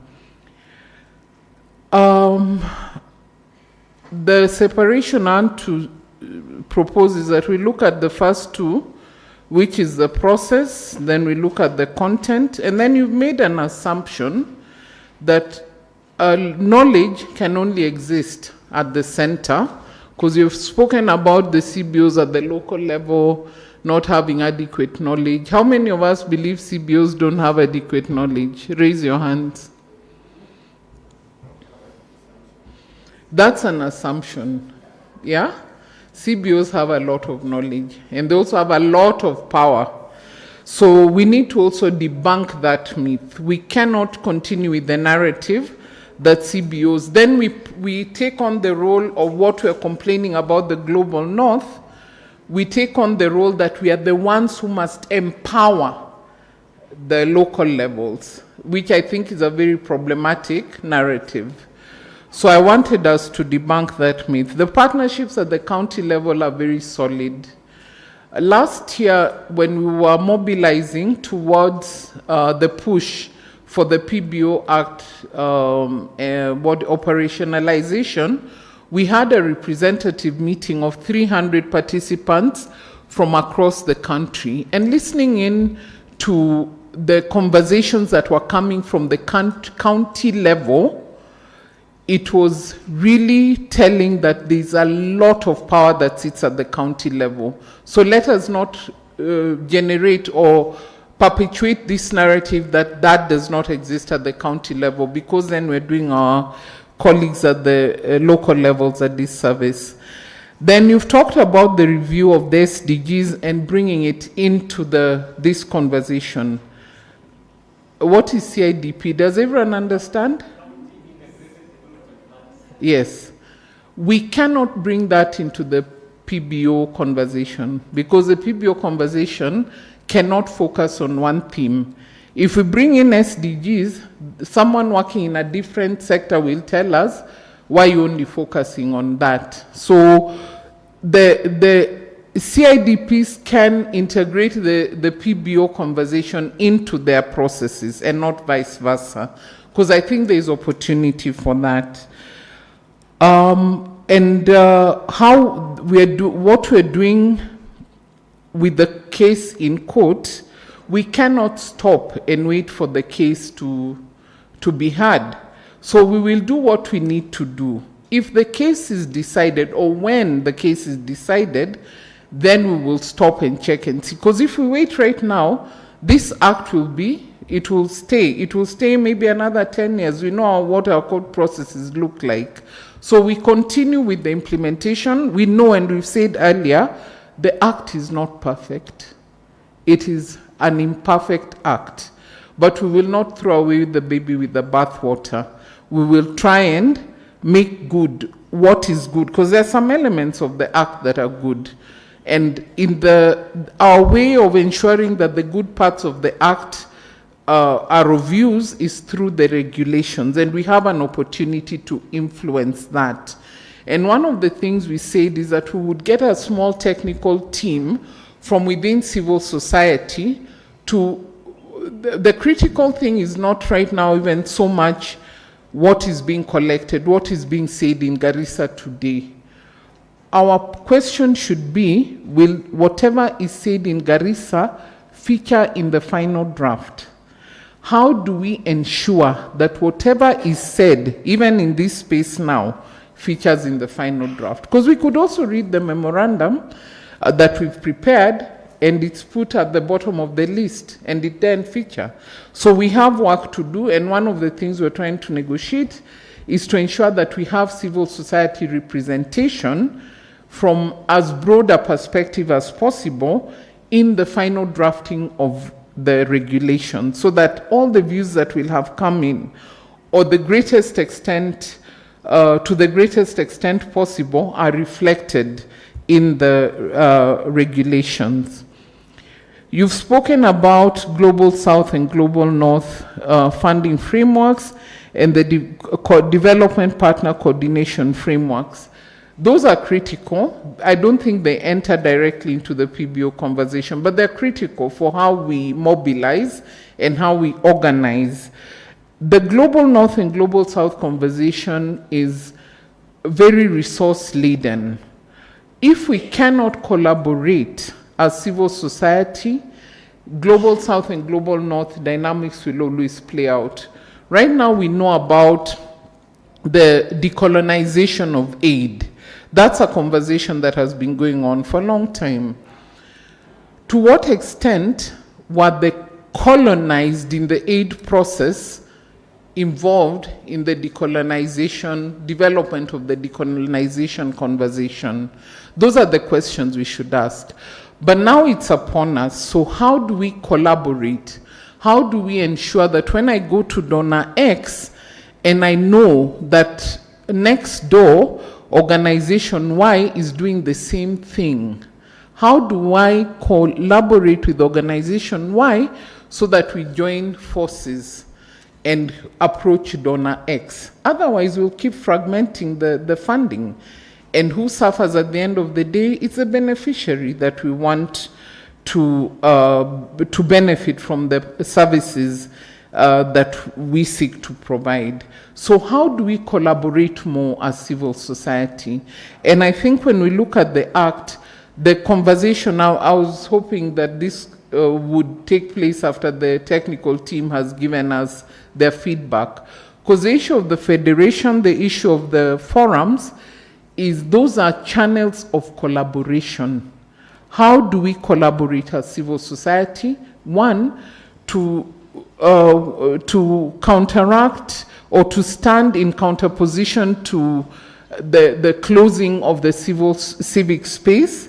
How do we come together to also leverage or to push for more resources that collectively, so that we benefit a wider constituency? And how do we hold each other accountable? Because even the fragmentation of funding also happens because there are those among us that are not what do you call it? Don't operate with integrity. And what that happens is it spoils our name collectively. When we have, it's that one rotten egg in the basket mentality. So how do we ensure that we don't have that one rotten egg? Because that then gives us more leverage power. So I think those are the things that play out in my mind as I look at your whatever cocktail of questions. But I don't know if anybody else would like to respond to the issues that have been raised or add on to them, subtract from them. Raise your hands. I don't know if I've responded to any of your questions. Okay. Yes. Yes, there's a hand here.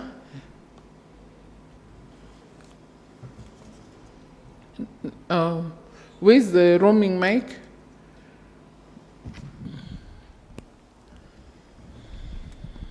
Well, I think I have really liked how you have responded to the concerns, especially about how sometimes we might think that we are the one who are going to fix something or empower something.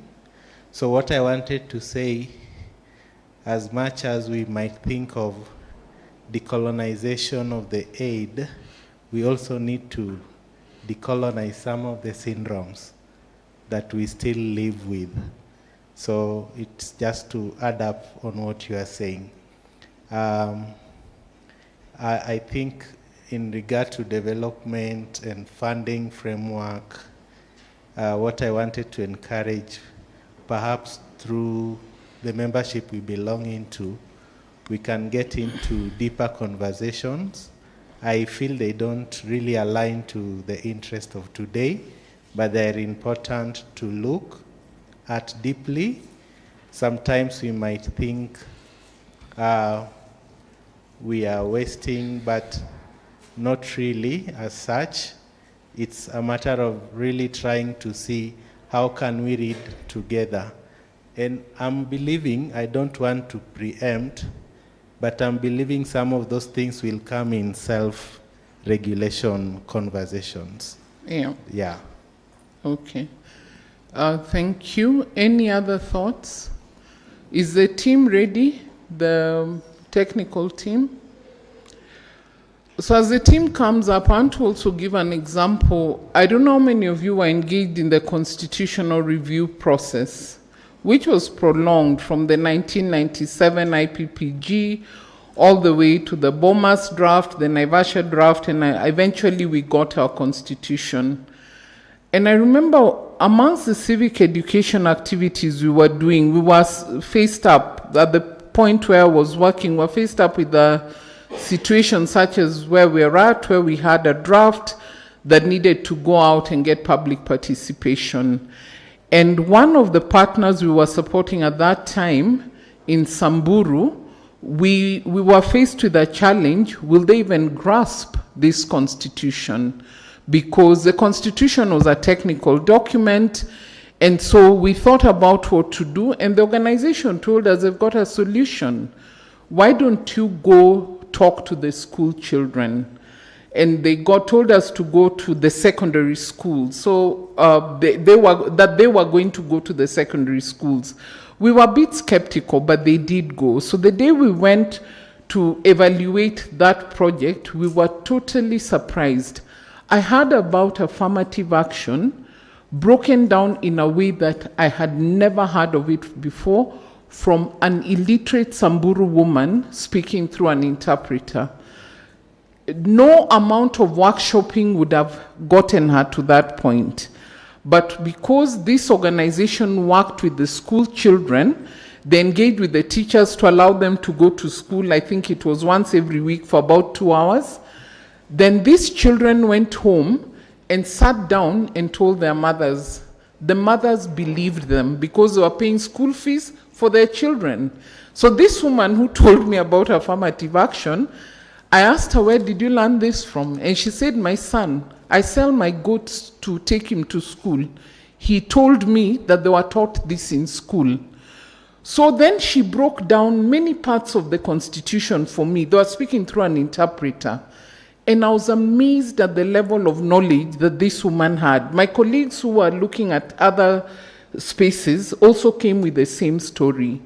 And so for us, it debunked the myth, because when we looked at those group of women, those women groups in Samburu, there is no way they would have contributed to a constitutional discussion. But because we used a vehicle that they trusted, they were then able to give their views. They spoke to issues of integrity, they spoke to issues of human rights as it affected them, and they gave their views as public participation. So we also have to think, I hate this word, but we have to think outside the box. It cannot always be workshops in hotels. Let's think of other ways that are innovative, because for me that was innovation. I'd never have thought of teaching children. These were not voters. The people who are going to vote for the Constitution were these mothers.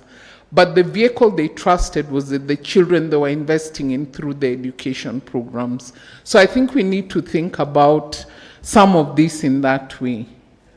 A technical team, I'm running out of stories. It's, okay.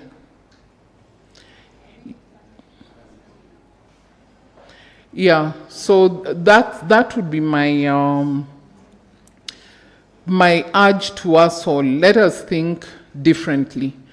Not everything will be done in the empowerment framework that we have. So I want to agree with the gentleman. We have to rethink we have to rejigger our minds around how some of these things are done and look at it from the perspective of the recipient. Yeah.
Are we ready? Okay. Can we have another energizer? The opposite of Gen Z.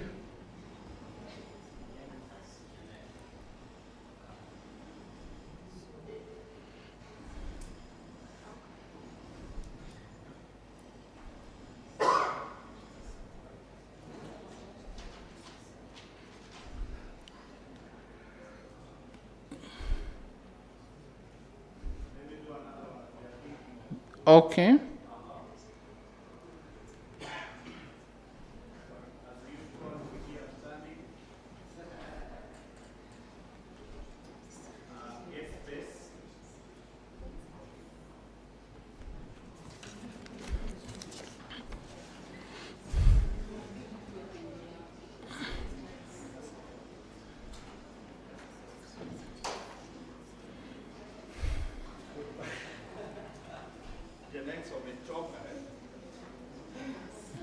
Let's find space, and then make sure there's someone to your right and to your left. To your right and to your left.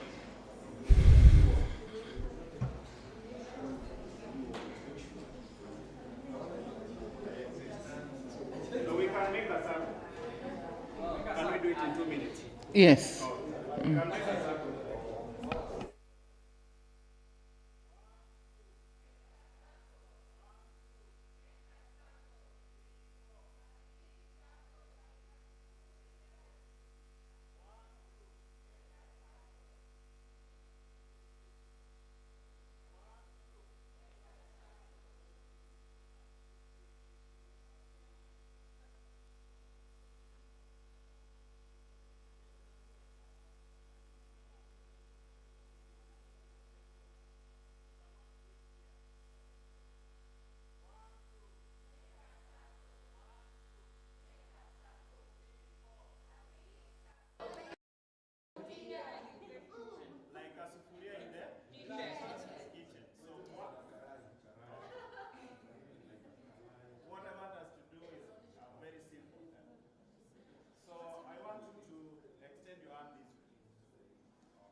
Make sure on your right, your hand is this way. On your left, your hand is this way. And then we are housing it. Are we together? Yes. Sawa. Are we together? 1, 2, 3, 4. So when I say 1, you extend it. When I say 2, you do this. When I say 3, you catch someone, but make sure you're not cut. Yes. So you're not cut. Yes. Now. Are we together? Yes. Let's try it. 1, 2, 3, 4. A big circle like a souffle. So 1. So 1, you just extend. When I say 2, you make sure you are this way. You are housed and you also house someone. And then when I say 3, you make sure you are not caught. Yes. 1. I'm saying 1. Florence, I'm saying 1. William, I'm saying 1. The good thing, I'm very good with names. 2. 2.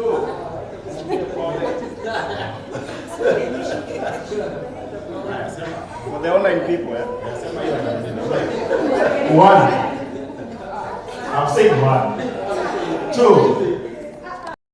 2. Imagine I'm saying 2. Jody, I'm saying 2. 3. Let's write. So, because of guidance, what minutes do we have? So we can do it this way. Wale wenye watashikwa watakuja katikati. Ni sawa, ndio to reduce the number. Carol, I hope we have maybe 5 minutes. Okay. 2. Okay. So ile ilikuwa trial, eh? So 1. Imagine I'm saying 1. How many of us knows 1? How many of us? 2. Duncan, I'm saying 2. No, I'm saying 2. Paul, I'm saying 2. Arnold, do you know number 2? 3.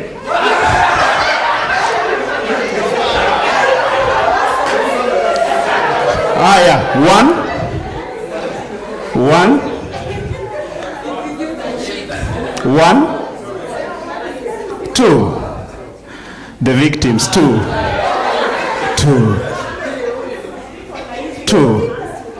2.5, 2.6, 3. The last one. Let's do the last one. They are rigging. The last one. One. This one or this. No, that is rigging. That is rigging. The last one. All right. 1.5. Do you know 1.5 is half of 3? William, are you aware? So 2. 2. Vincent, I'm saying 2. 2.3. 2.4.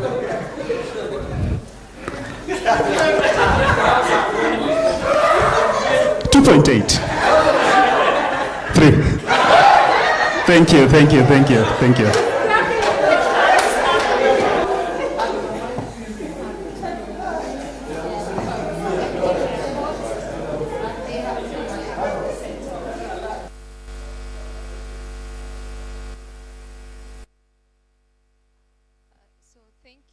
very much. The group was given the assignment to go and provide further for some of the missing gaps that were in the Act and in the regulation. Micro.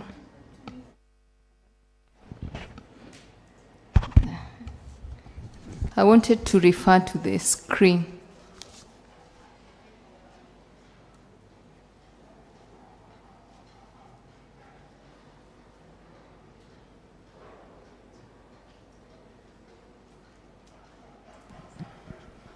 So when the team retreated, we identified a number of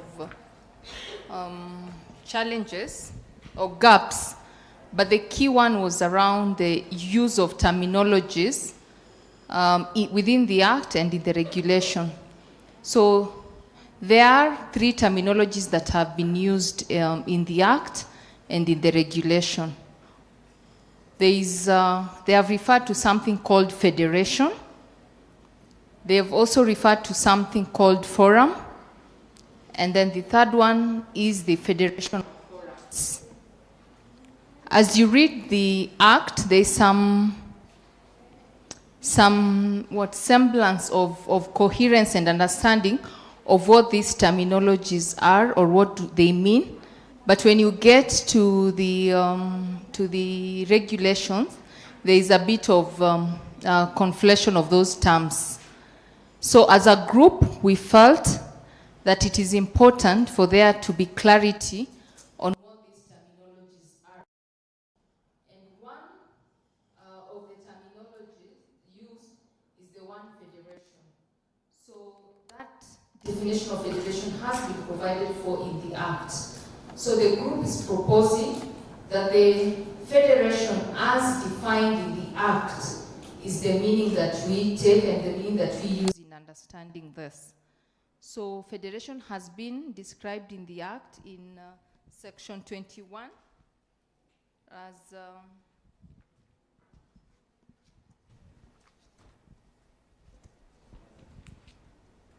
there is section 21 establishment of the federation. There is established a federation of registered public benefit organizations to be known as the National Federation of Public Benefits Organizations, which shall be an umbrella organization of all public benefit organizations registered under this Act and the self-regulation forums of public benefit organizations recognized by the authority. So from that, we are proposing that we retain that definition of the word federation, but the reference to federation of forums, the group, and to use the word that has been used the whole day, felt that it will problematic to use or make reference to the term federations or forums, because federation of forums within the Act and in the regulation denotes that the forums will also have to come together and form a federation. And when they create this new body called Federation of Forums, it sort of is in conflict with the national federation that has been established, because the Act and the regulation talks about the federation the membership of the federation is two-way. One is that all public benefit organizations that are registered can be members of the federation, but the other way to be a member of the federation is that the forums can be members of the federation. So when there is a provision around federations or forums coming together, it brings a bit of ambiguity and confusion. So we are proposing that moving forward in the regulation, we retain only federation and forums.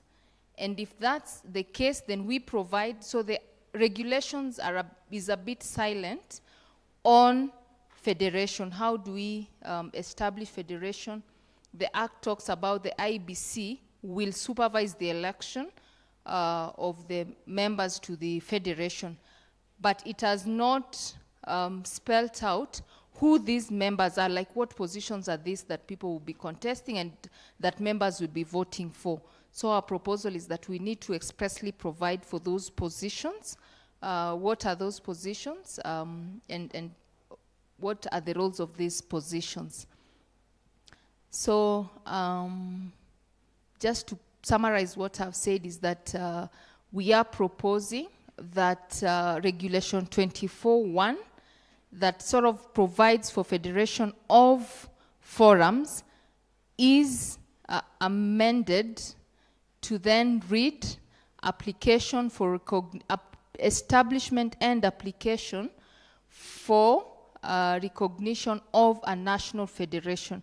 Remember, the group is proposing that we only retain one federation, that we do not have federation of forums. We only retain one federation, and forums that want to be members of the federation are free, and the regulation has provided for that, that they are free to join the federation. So you do not have, we do not again need to have forums coming together. So we are proposing that we amend that and then provide for that. And so the amendments that we are making when we amend that Regulation 24.1 is that,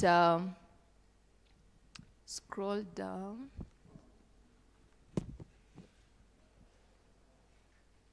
So that's the amendment that we have proposed, that Regulation 24.1 to read as pursuant to Section 21.1 of the Act on the Establishment and Recognition of the Federation and application for the recognition of the Federation be as follows, down.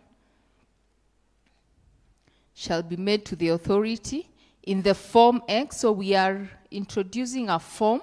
We are proposing that a form be introduced in the second schedule to then kickstart the process of our federation being recognized and being established, and then accompanied by the fee specified in the first schedule.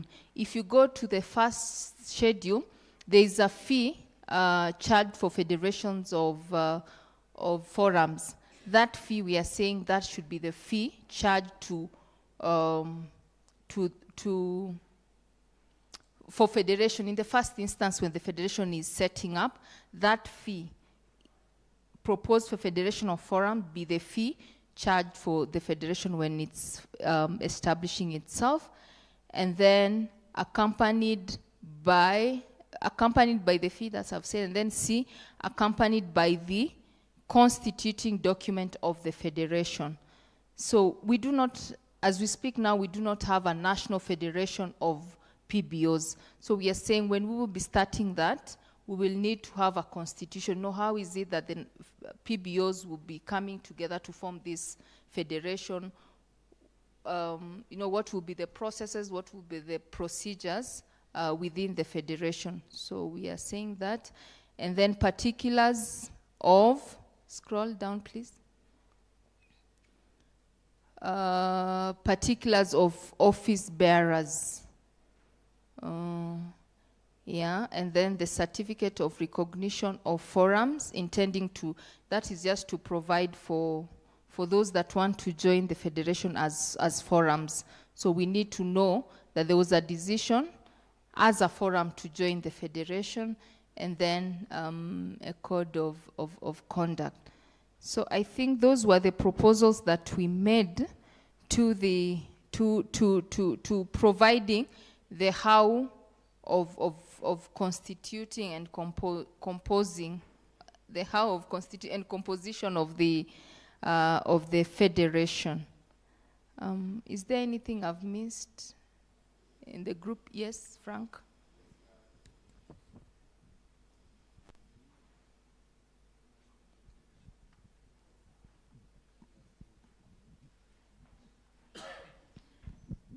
Yeah, the rest of the flow will be just the way she has said, but on 2, that is 24.2, sub-regulation 2, will remain except A, that is 24, regulation 24, 2A, approved issue of recognition certificate in Form X, the one that is supposed to be created, set out in the second schedule.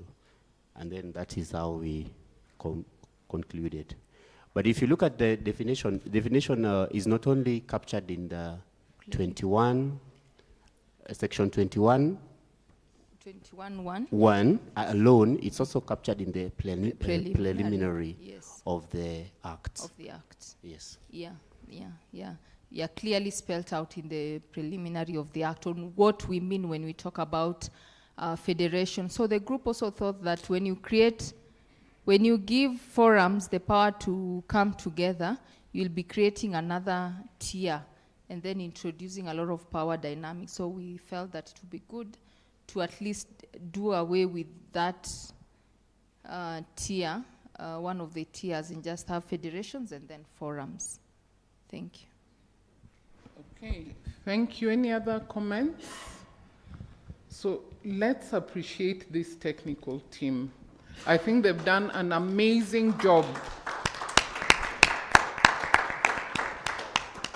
Thank you very much. I think we have resolved a major challenge that we were faced up with, so it is no longer problematic. Yeah? So I think we're good in terms of our proposals. The rapporteur has been putting, we've even seen from her notes, but she will remove the names of the members from the notes. I know she was typing on the go. So what we're going to do now, we won't go through this again, since we had already done that, and we've got a very devoted rapporteur who's been keeping record for us. So we're going to just give her a bit of time to put it together, and we will share this with you rather than going through it again. Is that a good way to proceed? All those in favor say aye. The ayes have it. Vote me as speaker. So now what we're going to do after this is move, change gears a little bit. I see your hand. We will change gears a little bit and look at how we're going to engage strategically, and also see the extent to which we could have a small action planning session. And Florence will lead us in that, but let us hear the comment that is coming in.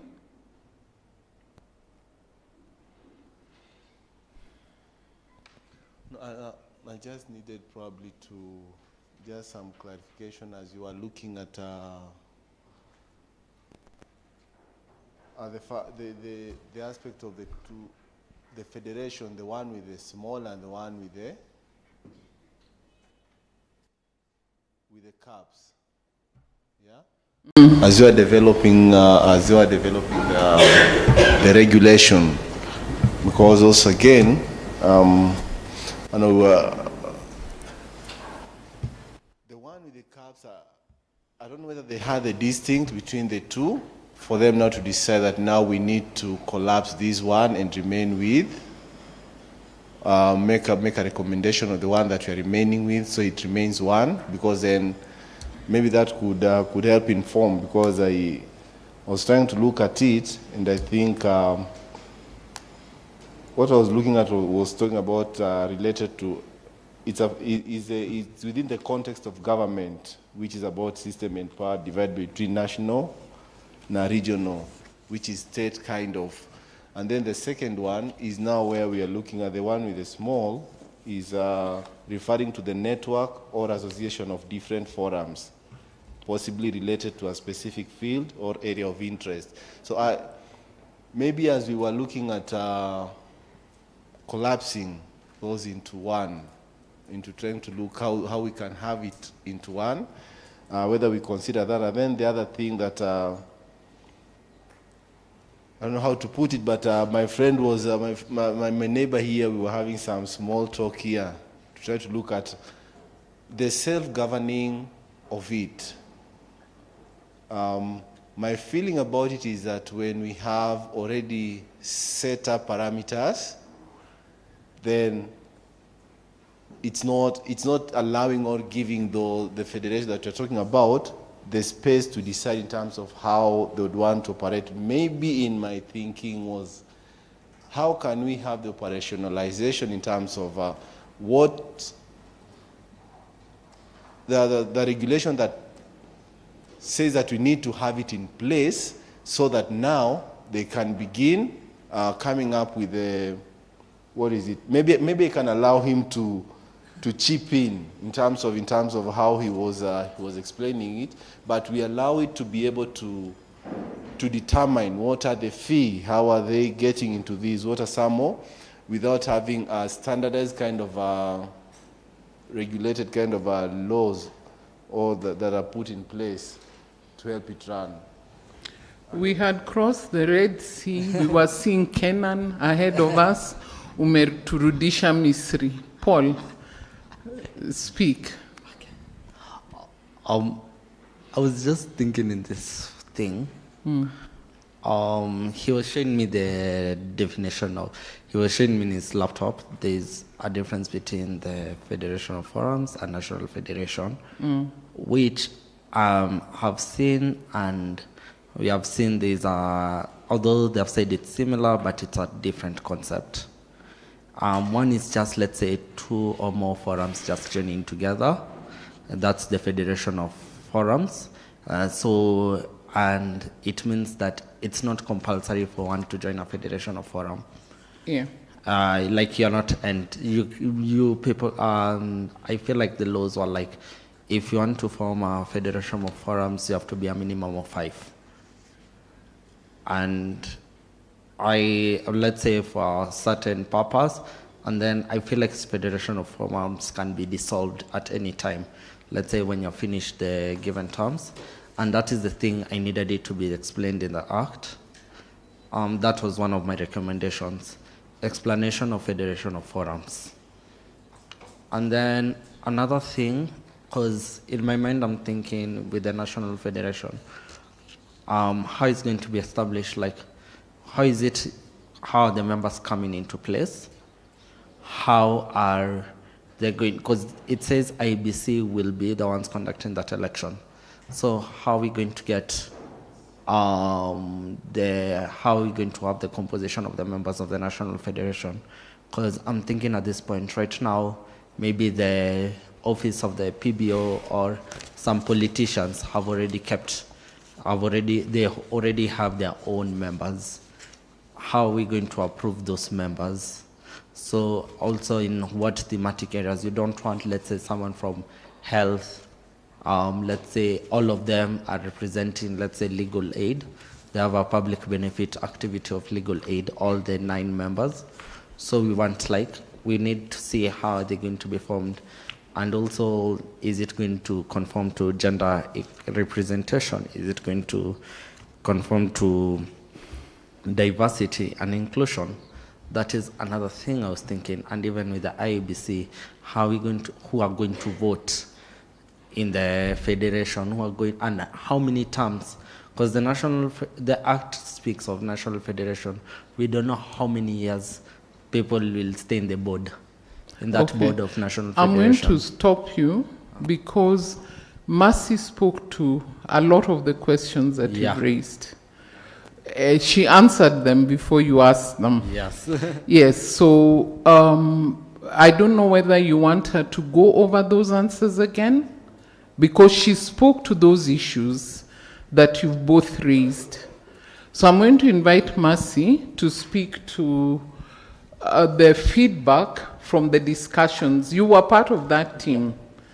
So Mercy, please, at the risk of repetition, please give the feedback. From my understanding, I'd stepped out briefly to answer to a call, but when I walked in, you were speaking to the justification of why we are staying with the one federation, and number two, you're also speaking to the process of how the federation will, the setup will be, and why those then are important to include in the regulations. So let's pay attention keenly, because I think she did cover them, but that question has arisen again. So please, Steve. I'm pleased that she does that. Mine is just to get to know, because when you talk about the one with the CAPS F. CAPS F, it's government, it's much more around government system, the way from the national to the county. If it is that the federation, what was the spirit as you're looking at it? Because the one with the small f, looking at it now, this is much more of the groupings that you're talking about, the PBOs. So the thing is that, well, what was the spirit? Or as we are now looking at, maybe now going for the ones that you're talking about, the self-regulation for the groups, does it mean that now we are not working on the ones which you're talking about, looking at the one which you're looking at the national, which also goes down to the regional, which in our context, we talk about counties because of our default system. This one, the CAPS F, is it that as it works from the national, did it envision the aspect of Kwamba, because some of these PBOs or the CBOs are at the county level. Thank you. Did it look at probably? Okay, maybe before Mercy speaks, I think we also need to be clear that there is no, in this act, in the reading of the act, I don't think there is anywhere written that there'll be a federation of the state. Even the federation with the F is a national federation of public benefit organizations. So there is nowhere where the state government is coming in. This is all for the non-state actor known as public benefit organizations, and that federation is an umbrella body of PBOs that includes CBOs and NGOs as we know them, or civil society organizations. So I want us to also not create problems where there are none, because that has not been expressly stated. Because of our context, we may think that way because we know there are government NGOs. But I think if we're to look at the letter of this law, then we cannot make that deduction. So let Mercy please explain, please explain how Mercy explained. No, I'm not explaining. Oh, you have a question? Not even a question, maybe it's a value add. There's just a statement you said, I am not in a position to recount each and every word. But I would wish if I could pick your candid explanation of the federation with a small f and the explanation you've given it as an understanding of what it is implied in the act, and we bring it into the regulation so that people will not have this confusion as part of what they're doing, so that we try and unpack that understanding and the meaning and see whether it can be elaborated further within the regulations and the guidance that you've just said, explained further within the regulations. It can even be an annex document to the regulations. Okay. I'd like for Mercy to explain the reasoning that they had, because I think it was very clear so that then we address that, and then maybe we can come to your question. Is that okay? Okay, Mercy, go ahead. Okay, thank you. I think both of them raise very substantive issues, and I think that's what the group discussed. So, removing ourselves from this sector and actors, just now thinking like logically, is that the Act has established the National Federation of PBOs organization, and it has said that for you to be a member of this federation, to be a member of the National Federation of Public Benefit Organization, you have to be to be a PBO. So registered as a PBO. So that's one of the ways that you become a member of the National PBO, a member of the National Federation of PBO. The way that you become a member of the National Federation of PBO is if you belong to a forum. If you belong to a forum, you can be a member of the federation.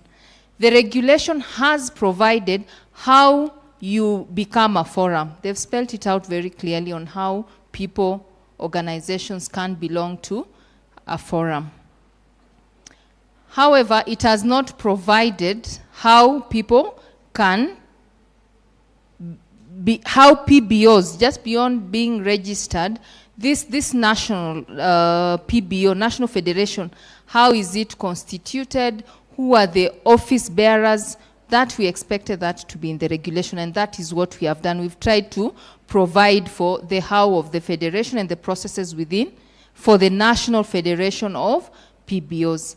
Our thinking was that if you already have a National Federation of PBOs, you do not again want to have forums coming together to form another federation. We are saying that if you create another federation of forums, and remember, forums again are still PBOs coming together. So if PBOs are coming together to create a forum, and then these forums again are, for lack of a better English word, federating, they are replicating whatever is already at the national level. So we are saying and with our knowledge of the sector, to avoid these two tiers, that we only have one federation. And then forums, we can have many forums. However people want, you can have your forums as you want them. But your forum has another body. All of us, we can be forums in, say, Nyanza region, we have this forum of NGOs working to promote child's rights. Western, we have this on women's rights. We form our forums. But to discuss, canvass our issues at national level, we do that under the structure that has been established, the National Federation of PBOs. So the Act has defined what a federation is, and that we are in agreement with that federation. It has provided for how you become a member of Federation of Forums. We are saying, because we do not want Federation of Forums, let's amend the regulation that provides for Federation of Forums to be for establishment of a federation and recognition and recognition of that federation. Am I clear? I'm now understanding more on this, and now I'm looking through the Act. Yeah. And I'm seeing, I don't know, it looks in a way, and I'm just laughing at it. I've now understood where that Federation of Forums has come, and where National Federation has gone. And because they say there's Article 24.2 which speaks about Federation of Forum. And I'm seeing the way they have explained in the federation part, because they say in Article 21 when they say federation, there's a capital F. Yeah. But in 24.2, that F is small. Yes. So it's different. And Federation of Forums, you're finding, how shall I say it? Forums coming together, federating. Coming together, but this is not a national federation. No. And purposely, I thought the regulations was now giving regulations on how forums will come together. the regulation 24, because it's not speaking about the national federation. It's just speaking about if 2 or 3 forums want, if forums want to come together, they have to be a minimum of 5. That is how I have understood that. And purposely, I thought that was okay. But now my issue is, the federation, the overall body, remember the Federation of Forums, according to the Act, they have not been given any roles, the Federation of Forums. But the National Federation, the one with the capital, has been given a role. And you can see the roles. But the thing is, none of the regulations here have established. Okay. And I feel like deleting Regulation 24, where you see it will also be like you're also deleting the criteria of Federation of Forums. So, okay, this was my suggestion, and I'm now looking at it, I can propose this suggestion. What if we have, and this is the one which I was coming to, and I hope you can understand, I was thinking, why don't we have another, because you see this is part 7. Part 7 is speaking about recognition of Federation of Forums. Like if those 1, 2, 3 forums come together, how are we going to recognize it? This is a Federation of Forum, and this is not a Federation of Forum. It does not speak much about National Federation. And this is the problem, the National Federation, and this has to be explained on how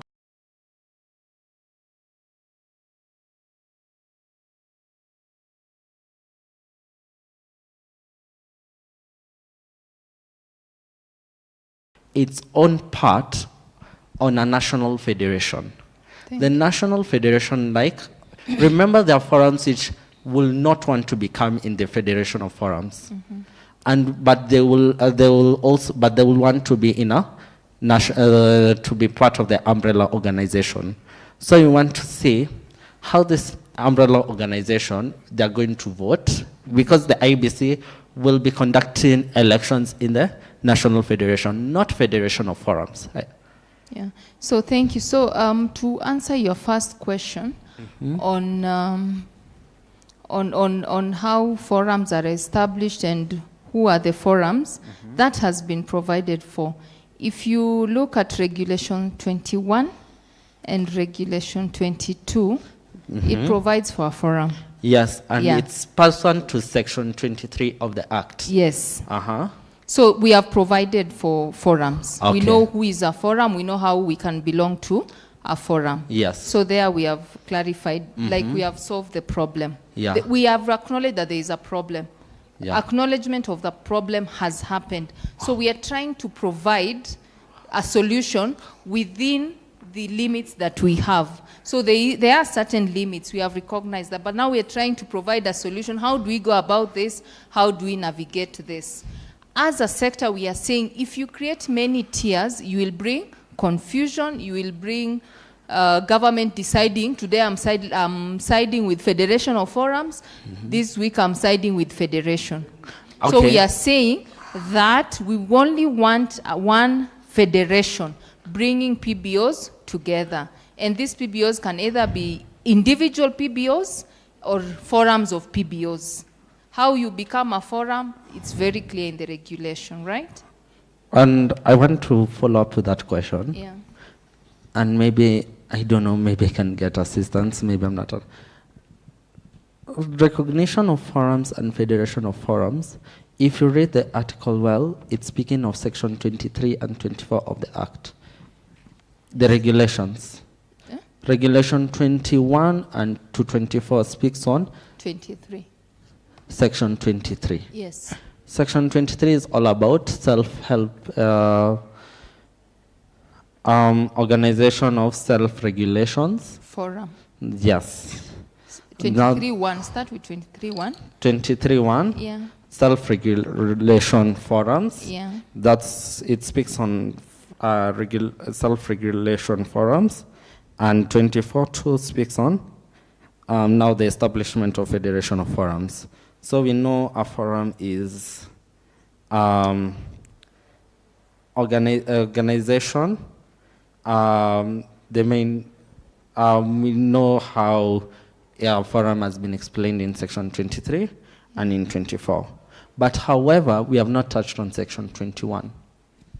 None of the regulations have touched on section 21. Yes. And I feel like deleting section 24 to go as pursuant to section 21, you'll be deleting what is written in section 24 too. It means you'll also have to give the guidance on section 24 too.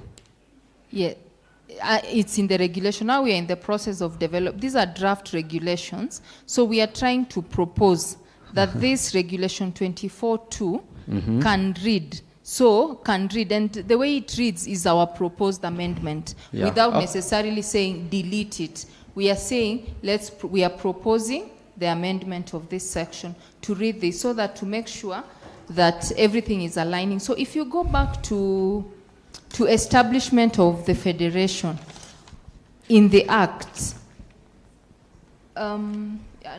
section, the one you raised, 23, everything there talks about a forum.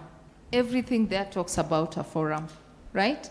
And forums have been provided for in the regulation, so there is no problem. The only problem we have in that section, section 24, is 24.2 that talks about the forum of public benefit organizations may, for purposes of enhancing self-regulation, organize themselves in such federation of forums as may expedient for that purpose. Right? Okay, I want to stop this discussion. That is a sweet word. Yeah, we have someone on the online, and then I'm going to make a proposal on how we take this forward, because then it's a discussion that is between two people, basically. So, yes, three people. So let me get the question online.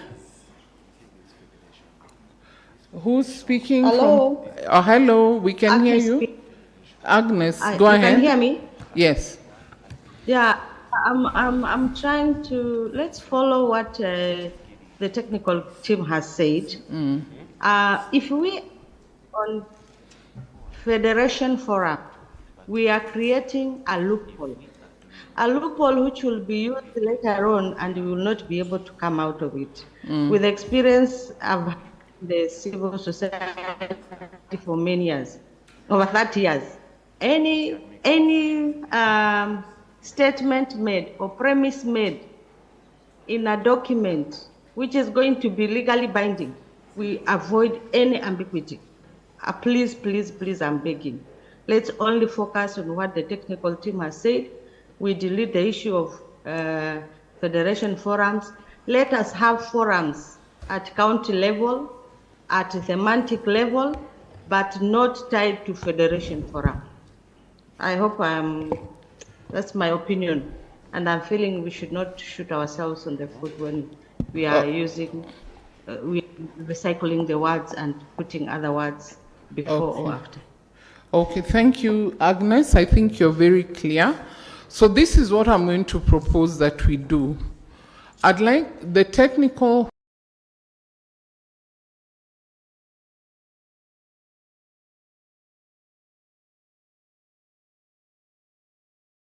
the exception of Florence, because Florence has to take us through the next session. In my view, the technical team has given us a very good way forward. If we bring in, and this is what I'd said before, and this is now to answer the colleague seated next to Mercy who had asked this question. Sorry, remind me your name. Lillian, what Lillian had said. If we bring in the Federation of Forums, and Paul and Steve, I hope you're paying attention to what I'm saying so that we don't go back again. The forums are an opportunity for the kind of space we are asking for the kind of collaborative environment we are asking for, that we desire. Bringing in federation of forums into the conversation will restrict our space. Where we have one federation, which is under Article 21, the national federation, where we have that national federation as an umbrella body that any PBO can join, whether you're operating at national, regional, international level, whatever level you're operating at, you can join the federation.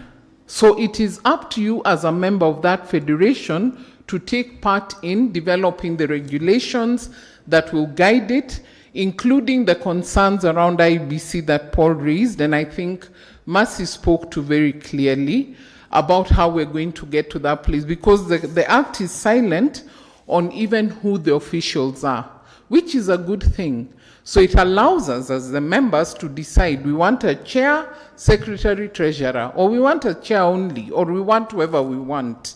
And this is how we want to elect them. It is not for the state to tell us. The only thing we're using is IEBC as a mechanism for conducting the election. It doesn't mean that the state is nominating people there. Organizations such as LSK use the IEBC to conduct the elections. There is no one from the state who tells LSK who will be your president. The nominations, the rules are governed by LSK. But IEBC comes in as the body that is mandated to conduct elections in the country, and which has the mechanisms and the power, the mechanics of doing that. They come and conduct those elections. But everything else belongs to the federation. So that, I think, is something that is clear, and there is no hidden, even if we're to look at the spirit and the letter, I don't see any hidden meaning there.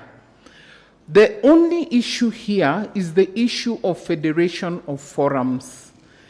If we allow for state or the authorities' management of the federation of forums, we'll be shooting ourselves in the foot. So let's allow the forums to engage the way they want. If we're a forum that forms thematically, the theme of, say, SDGs in Kenya could have 100 forums if they want. Let that happen at that level, and it self-regulates. But when we come under the umbrella body, then it is as we have proposed, the technical team has proposed. So with that, I'd like us to conclude this session, but I'd like that the team, the technical team, just goes over this again, because if one of us is not happy with the discussion, then all of us are not happy. So let us make sure that we get to a point where we have consensus. We may not agree, but we'll say, this is my view, but I agree that let's move on in this way. But what I get now is that we have a bit of a tension. So let's deal with that tension, because it's important that we deal with that tension here, rather than having that tension go to Garissa, for example. It will create more confusion.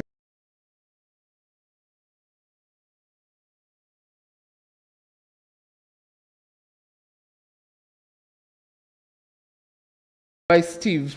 Yes, I agree. Steve, you'll have to be part of that team. But aren't you to sit far away from Paul? Because you're influencing each other. Yes. Yeah. So please, team, please go and chambua this. I think you brought us a very good proposal, but there is that tension which we need to unlock so that we're then all clear. Then when you come back, we'll go back to it briefly, but in the meantime, Beryl is helping clean the document that will then go out as the outcome of this conversation. So Florence, let's appreciate the technical team again. Florence, you have the floor.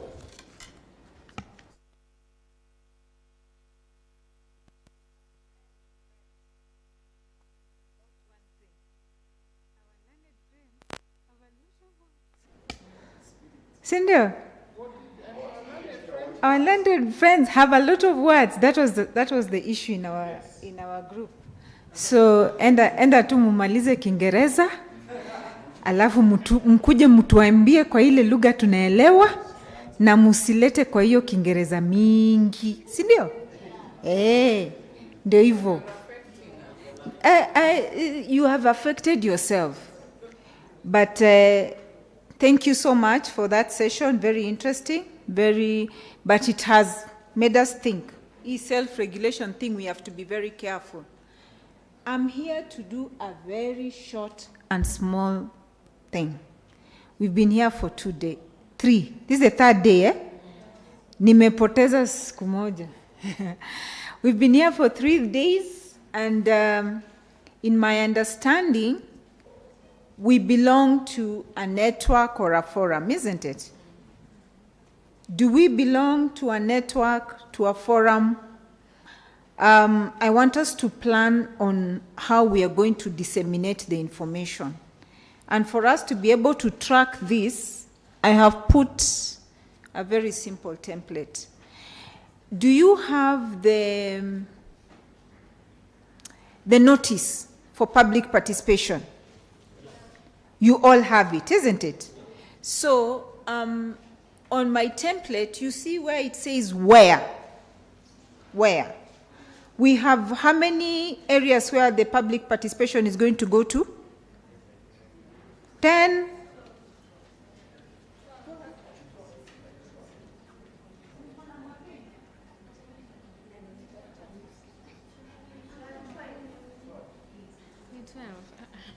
But we are going to do this in... There are 12.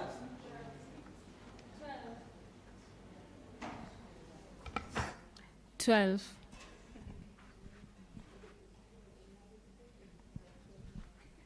Ameto. Sorry. Hello? Sorry. Okay. Yeah, so we have 12 places where public participation is taking place. We have missed Garissa. So we have to push for Monday. Monday is where? Meru. Huh? Meru or Nyeri? Meru. Yeah, and the list continues. So on my table, where you have where, you're the one who knows your organization.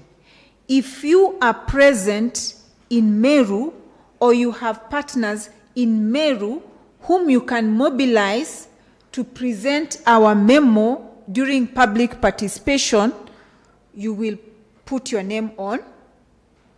In the first column, you say you'll be in Meru, and a responsible organization, maybe Center for Resource Mobilization. I don't know where your partners are. So you'll find that some of you will have, someone was telling me they have partners in Lower Eastern, Turkana, North Rift, Western. Yeah? So we want to try and capture exactly where people are going to be, and so that we ensure that we give you the memorandum to go to those particular areas. See, my assignment is simple, but I want us to do it per table. The way you're seated, nikiwaambia msimame, sidhani kama mtasimama. So per table, I want us to fill this form.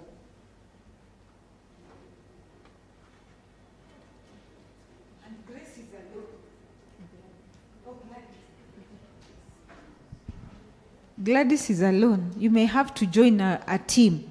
But I want to see at least, let us try and be in all the 12 areas. Responsible organization is you.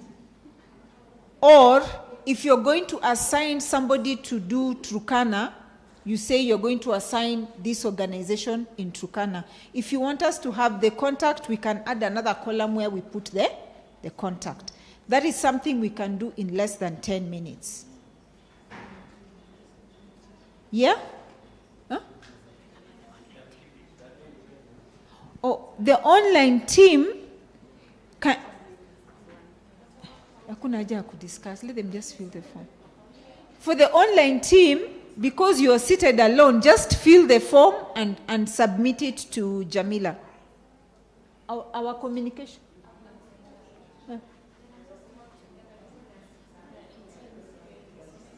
Si wengi. Okay. So for the online team, I'm informed by the communication team that they're going to put you into one room so you can fill out the form so that we submit one form.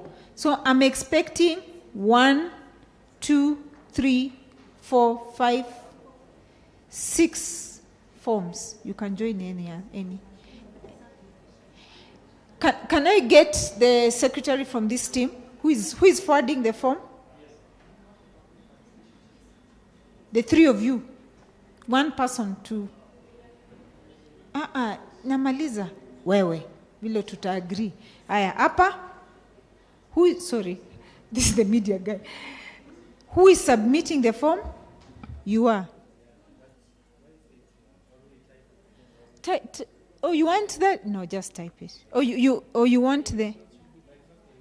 Okay, this group? You will? The 2 of you have energy. This group, who is giving me the form? Joy. Na hapa? Arnold. You have my back to me, but I know it's your back. Oh, ama umeenda huko? Yeah. Haya, that table. Evans. Are you Evans, by the way? Ask your neighbor. So it is, what time is it?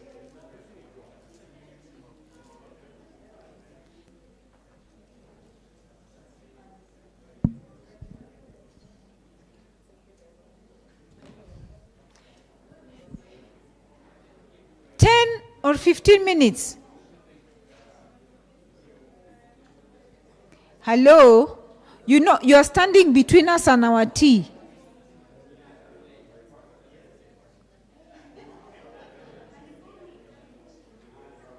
If I add 20 minutes, 3. I need the form. We need to complete this by 3:45. It's a very short exercise.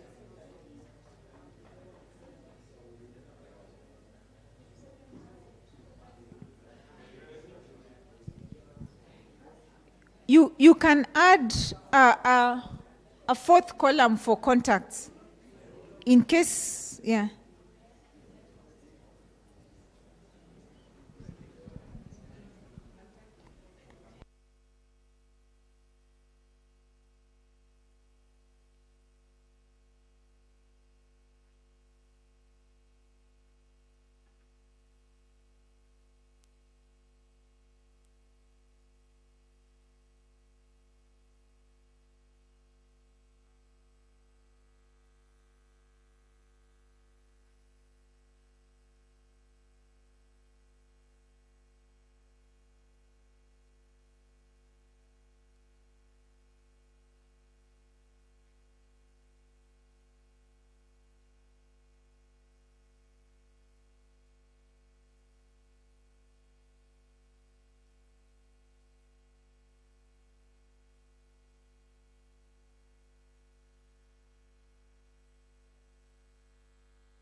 Hi, good evening.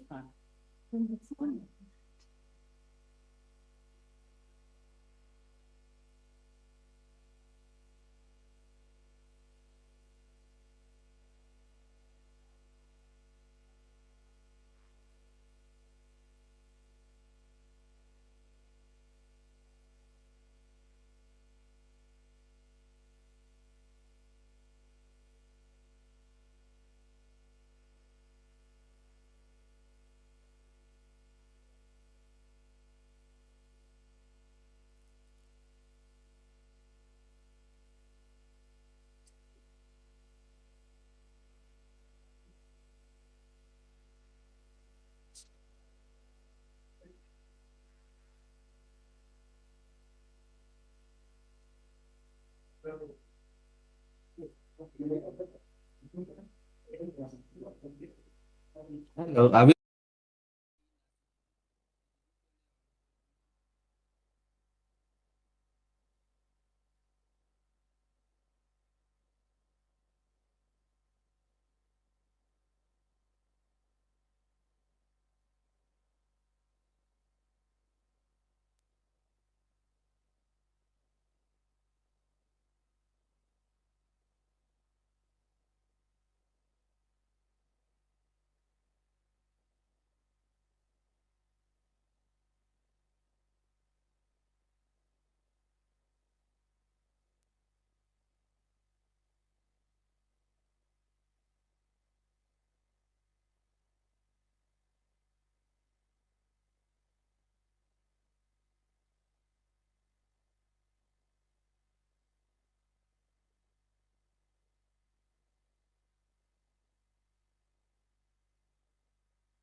all of us. Oh, okay. Now, when we share with all of you, you see this action plan that I've put there. Yes. For instance,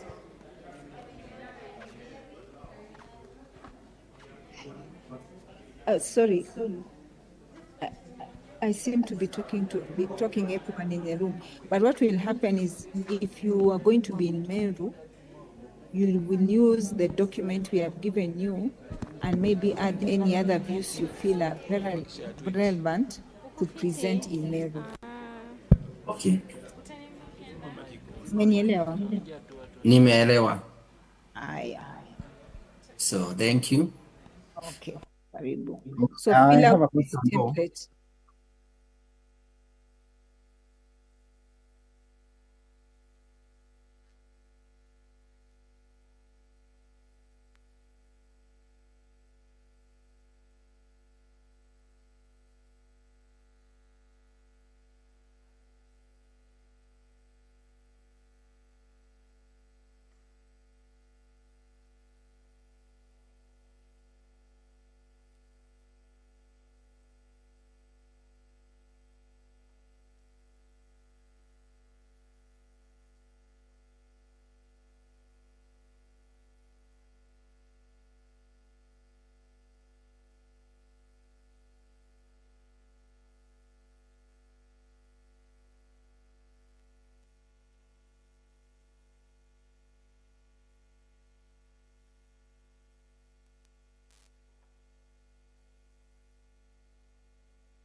Okay, so I think we are doing well in terms of filling in these forms.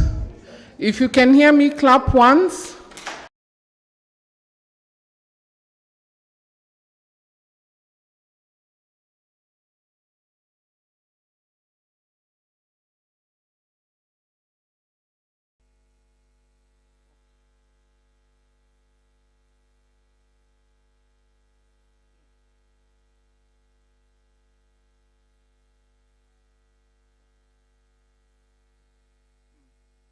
Okay, good people, lend me your ears.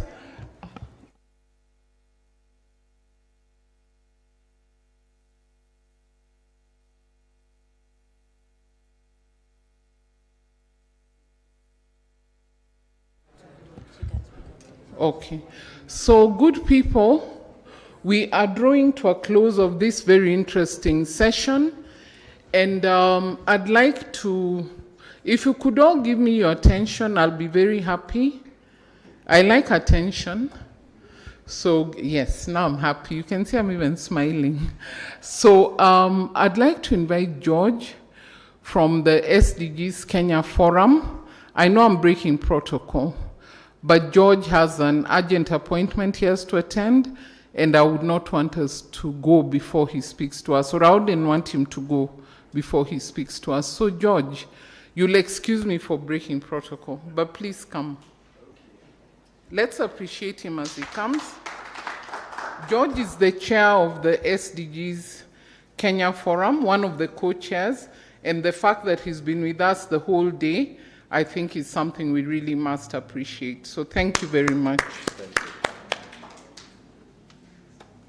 Good evening. Thank you very much, Caro.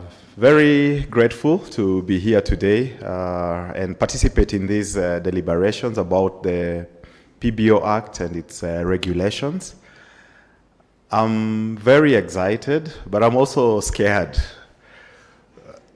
because in equal measure, because having been part of this process for quite a long time and still not seeing the end of it, sometimes I'm a bit suspicious about how things are going. But I think we have a golden opportunity with the regulations to really try to put our voice and make clear recommendations that will really enable the civic space in Kenya not to shrink, but to expand, because we all have a deep interest in communities. We want the best for communities, isn't it? I think that's why we've spent 3 days here deliberating, arguing, discussing things, appreciating the legal language or legalese, because there are lawyers amongst us.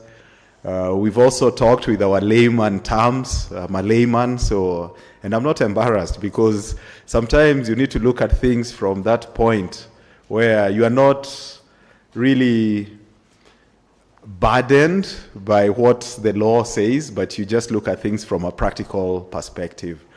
So we need to remain vigilant. There's a gentleman who's been with us from Usalama Watch. So let's be very watchful and vigilant, because sometimes in the documents you may find that that's where you get locked in with some interesting language or with phrases that you don't completely understand but you just accept, because sometimes the way laws are made, there's always bits that kind of tie you in and things that give you freedom.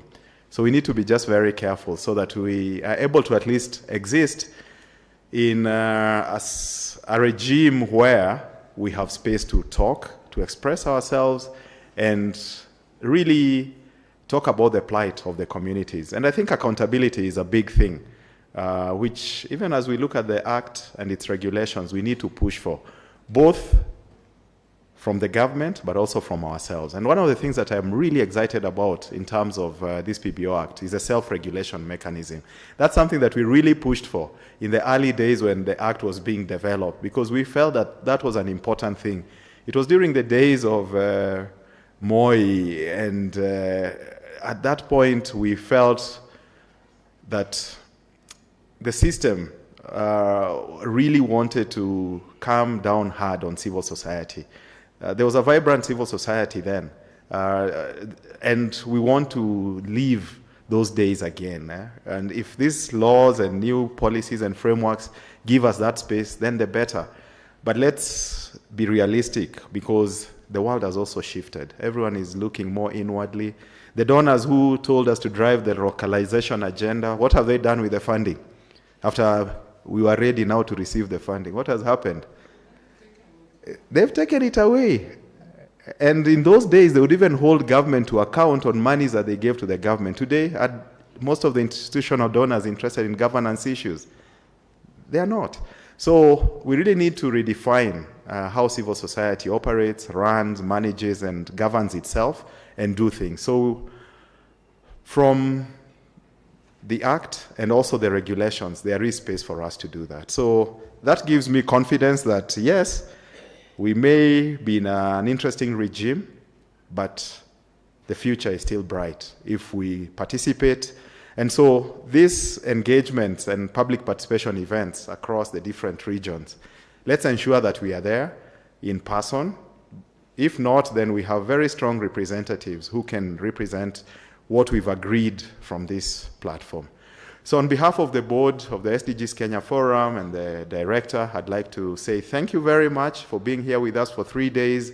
Our partners who supported this initiative, a long list of them, all of them, we really value and appreciate them for the funding support that they gave, for the intellectual support that they provided to us, the moral support that they've given us. And I hope that we've enjoyed the 3 days. Have we or not?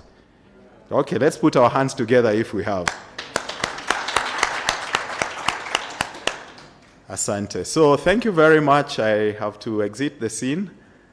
But I leave confident that what we've agreed on and the memorandum that we are coming up with will be something that will be able to change the fate of civil society organizations in Kenya and beyond Kenya, because one of the things is that Kenya is one of those places where we generate some really exciting laws, and it's a pain to live with the reality that sometimes they are not implemented in the right way. And sometimes you have to wait 10 plus years for its implementation, like we've done with the Act. But our neighbors are very jealous. During the lunch hour break, we sat in a table. Somebody was like, you know, you're making all this noise, but our friends in Malawi, they just wish they were Kenyans so that they can hold the president to account online or through other platforms or through civil society. But us, we are like, no, the space is really bad now. Things are really tough. So sometimes we kind of forget that we are in a unique space, and we can still do a lot more with the freedoms that we enjoy at the moment, and even influence the discourse across Africa and in other spaces, even across the world. So thank you very much, and I'm grateful to the facilitators and all who've given their time and support for this process. Asanteni sana, and keep well. Shukran.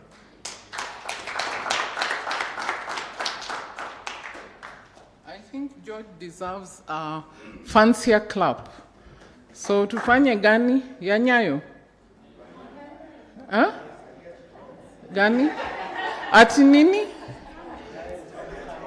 You get traumatized when you remember. The only way to deal with trauma, dawa ya moto ni moto. So let's give him nini ya Nyayo, makofi ya Nyayo.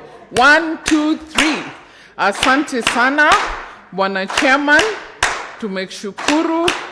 Funga. Fungua. Okay, it's very counterintuitive, but it is what it is, as some people say. So I'd now like to invite, we've been supported in this process, and I'd like to invite the representative of the Friedrich Ebert Stiftung to come and just say a word. And I'd also like, if there's a representative of the participants, a volunteer. Okay, Vincent has volunteered. Online, can we have a volunteer who will also say something on behalf of the onliners? So, my sister, as they would say in Germany, herzlich willkommen.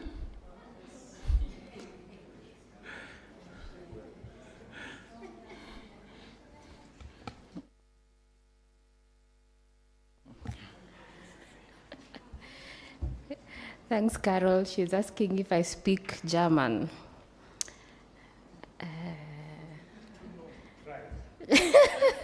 I don't know if this is... I know Danke, and I know how to pronounce the Friedrich Ebert Stiftung. Ebert, yes. Yes. Thank you, colleagues. Thank you, Carol.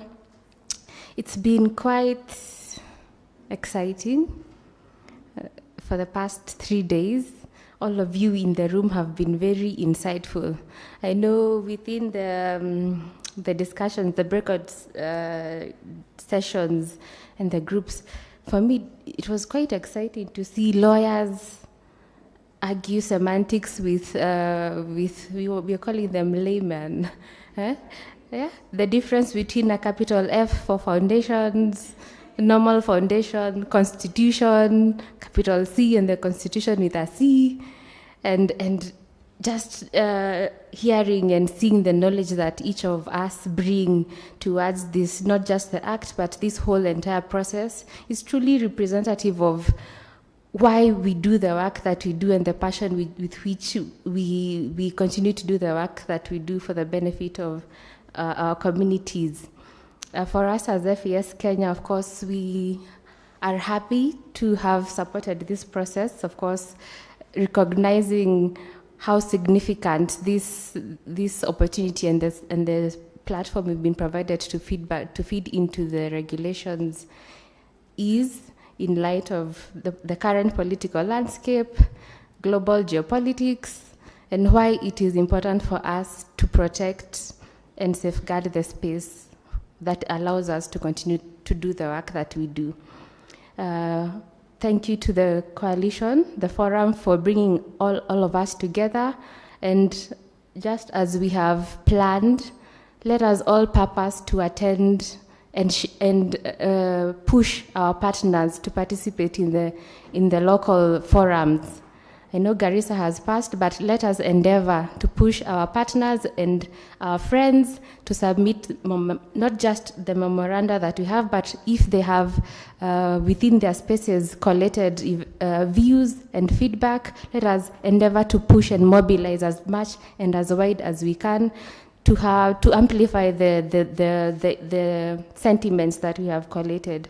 Thank you to each and every one of you. As you go back to your areas of work, your spaces, please keep carrying the message and the message for putting people at the heart of development, putting people at the heart of policy, putting people at the heart of everything that we do, because at the end of the day, there is no planet without the people. And as we all say within the SDG space, our goal is to leave no one behind, right? Yeah, thank you once more. Florence is just coming in. Yeah, that's all from our side. And I look forward to meeting some of you or all of you within some. Of course, I know we cannot all attend all those spaces, but some of those public participation forums for further engagements. Thank you.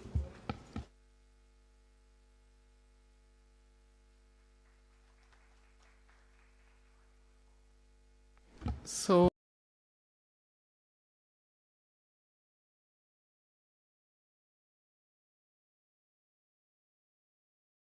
for their support. Florence has come in. I don't know if they'd like to say something. George spoke, but I think we like to hear Florence.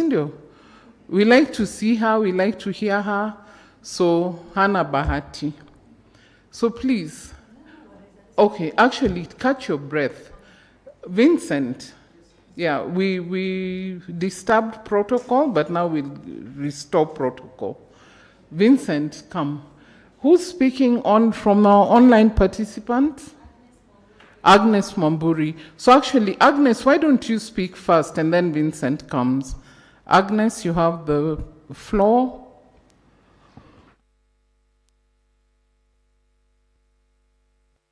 The information I said I'll jump in because that's where my heart is. Very happy with the situation today, the way things have been discussed, for the little contribution which have come all of a sudden. I just want to thank, I didn't get your name, but you are so eloquent and beautifully presenting, and you have passion for it. The speaker, all the speakers, all the people who have supported us in this, hoping to meet you physically, but I prefer being online because I also have so much in my hands. Thank you so much, and God bless everybody who has attended and made this day a wonderful day. Amen. Thank you, Agnes, and thank you to all the online speakers, all the online participants who have been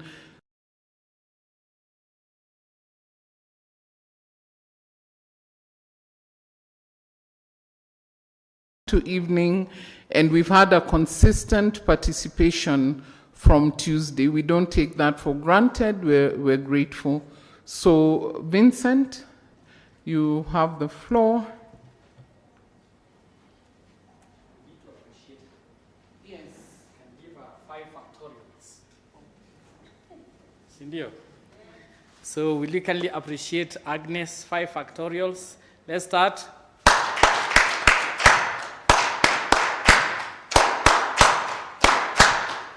Thank you.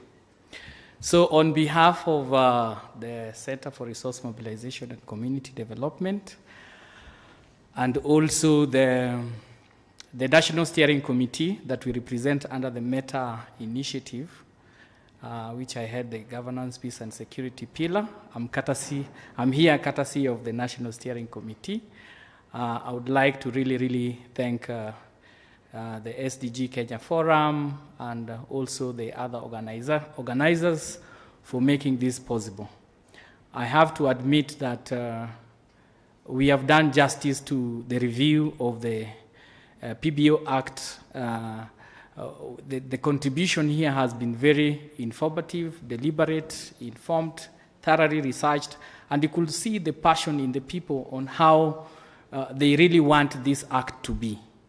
And I really have to admit, normally when you talk of public participation, you've already looked at the schedule. If you don't organize yourself well, you normally find the priorities that are given there, they are normally not your felt needs. But with this particular forum, I believe each and every one of us, when we participate in this forum, will be able to give very objective and meaningful feedback to this particular act. And for that, we are very grateful. So in the Constitution 2010, we talk about public participation. So today we were giving life to that particular session, especially Article 10, that talks about the principles of governance and the national values. Remember, these laws are not made for aliens. They are made for us, isn't it? And us who are being represented in this particular room, we are very passionate about the community and the people we represent, because we'd like to see their lives change. It's a calling, isn't it? When you see the lives of the people you support transform, that brings the beauty of the heart. And that asks the question, how much wealth does a man need to be termed wealthy? You only need the wealth of the heart to be able to transform the people's lives. So when you're looking at Article 10, Principles of Governance and National Value, today I have to admit that we did justice to this particular intervention with regards to getting the views from the civil societies that are represented here. So we want to say thank you very much, and what I'd like to urge each and every one of us, I know time is never there, but time is created. Please go there, and now you have the Bible with you in quotes, the inputs that we've been able to give. Please go and ensure that you represent as well. Our spirit is to ensure that this passes. At least we start from somewhere. So once we have it, and then we'll be able to self-regulate. And also we have that particular federation that captured in the interests of the CSOs. Then the other remaining gaps, we'll be able to address them as we go. So thank you very much, and God bless you. Thank you.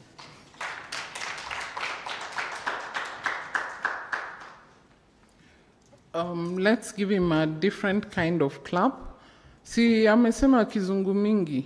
And these guys are honoring lawyers at wanasema tukizungu. Ebu hear him. Are you a lawyer? You hear? And now they keep blaming us. Ebu, let's clap for him differently. How do we clap? Manyunyu.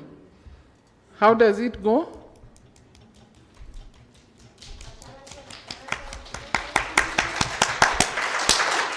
Okay. So now, Florence, you've caught your breath.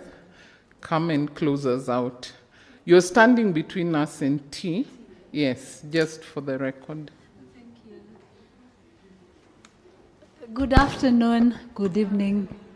Wow. I know we started the other day, and when we started, honestly, in my heart, I was like, wow, these are 3 long days. I don't know how many of you felt like that. How many of you felt like this is going to be very long at the beginning? No? Oh, I think I was alone then. And I'm glad that I was alone because you've proved that all these things are possible, you know? Like when we come together, when we are committed, the passion, the smiles. When I stand here, I see the smiles from day one. I see the energy from day one. And so it's good to know that despite the long working hours, despite, just the group work, the long sitting, you are all proud that we've come to the last day. We've come to the last hour, the last minute of this 3-day engagement. And so mine is to really, really thank you as individuals, first and foremost, but also your organizations that have enabled you to be here with us. We always say as the SDG Kenya Forum, when you invite people, you don't take it, it's not like they're going to show up, you know? Even you know that when you invite people in your home for your function, it doesn't mean that you're guaranteed that these people will show up. And so you showing up, but also staying until the last minute is huge. And so a round of applause for all of us. Let's just appreciate each other for staying on. Please feel appreciated. Feel, that you're a great contributor to this process, especially because this is a very, very critical engagement. And of course, we started off very well, but it's not just the first or the last engagement that we're going to have. We're going to have many more engagements. We are going to be calling upon you. We hope that you don't go back and just keep quiet. If you go back and there's something that was not said or not done, you feel free to come and say, or you feel free to get your colleagues and others who are not in the room to speak out. One of the things that we were very deliberate about is making sure that we can have the live stream. And I want us to appreciate the team that did the live stream. I would tell you, I've been in this meeting, even when I was away, just listening in, looking who's talking, not in a bad way, but in a very good way. And it was very clear. It was very, audible, and we were able to really follow. And I know I'm not just speaking for myself, but for our online colleagues. So Faraji and team, asante sana. Let's appreciate Faraji and team. Thank you so much. I know you've become family to the SDG Kenya Forum. You're always, just with us, trying to make sure the events go well, dedicating your time and resource, but also the collaboration. We really appreciate you. Thank you for making these 3 days worthwhile, and so feel appreciated, and we'd want to really say that in a special way. I know we've had our moderator, Miss Caroline Agengo, mwenye kwa kizungu yote ya hii dunia. Yeah? And sorry if this was done before, please allow me to have my moment. I need to appreciate some of these people. Carol, please stand. I know I am not even allowed to ask you to stand, but colleagues, I always say when you meet people with a passion, you have to give it to them, but also commitment and also the focus. So when I met Carol last year, I'll tell you, since the day I met Carol, Carol said to me, we need to get the president, and this is what he needs to do. Then I looked at Caroline and I said, what is she talking about? And true to her words, what she wanted the president to say during that UN Civil Society conference for him to now sort of take up the PBO process again actually happened, And so for me personally, I saw how Caroline fought for this particular process.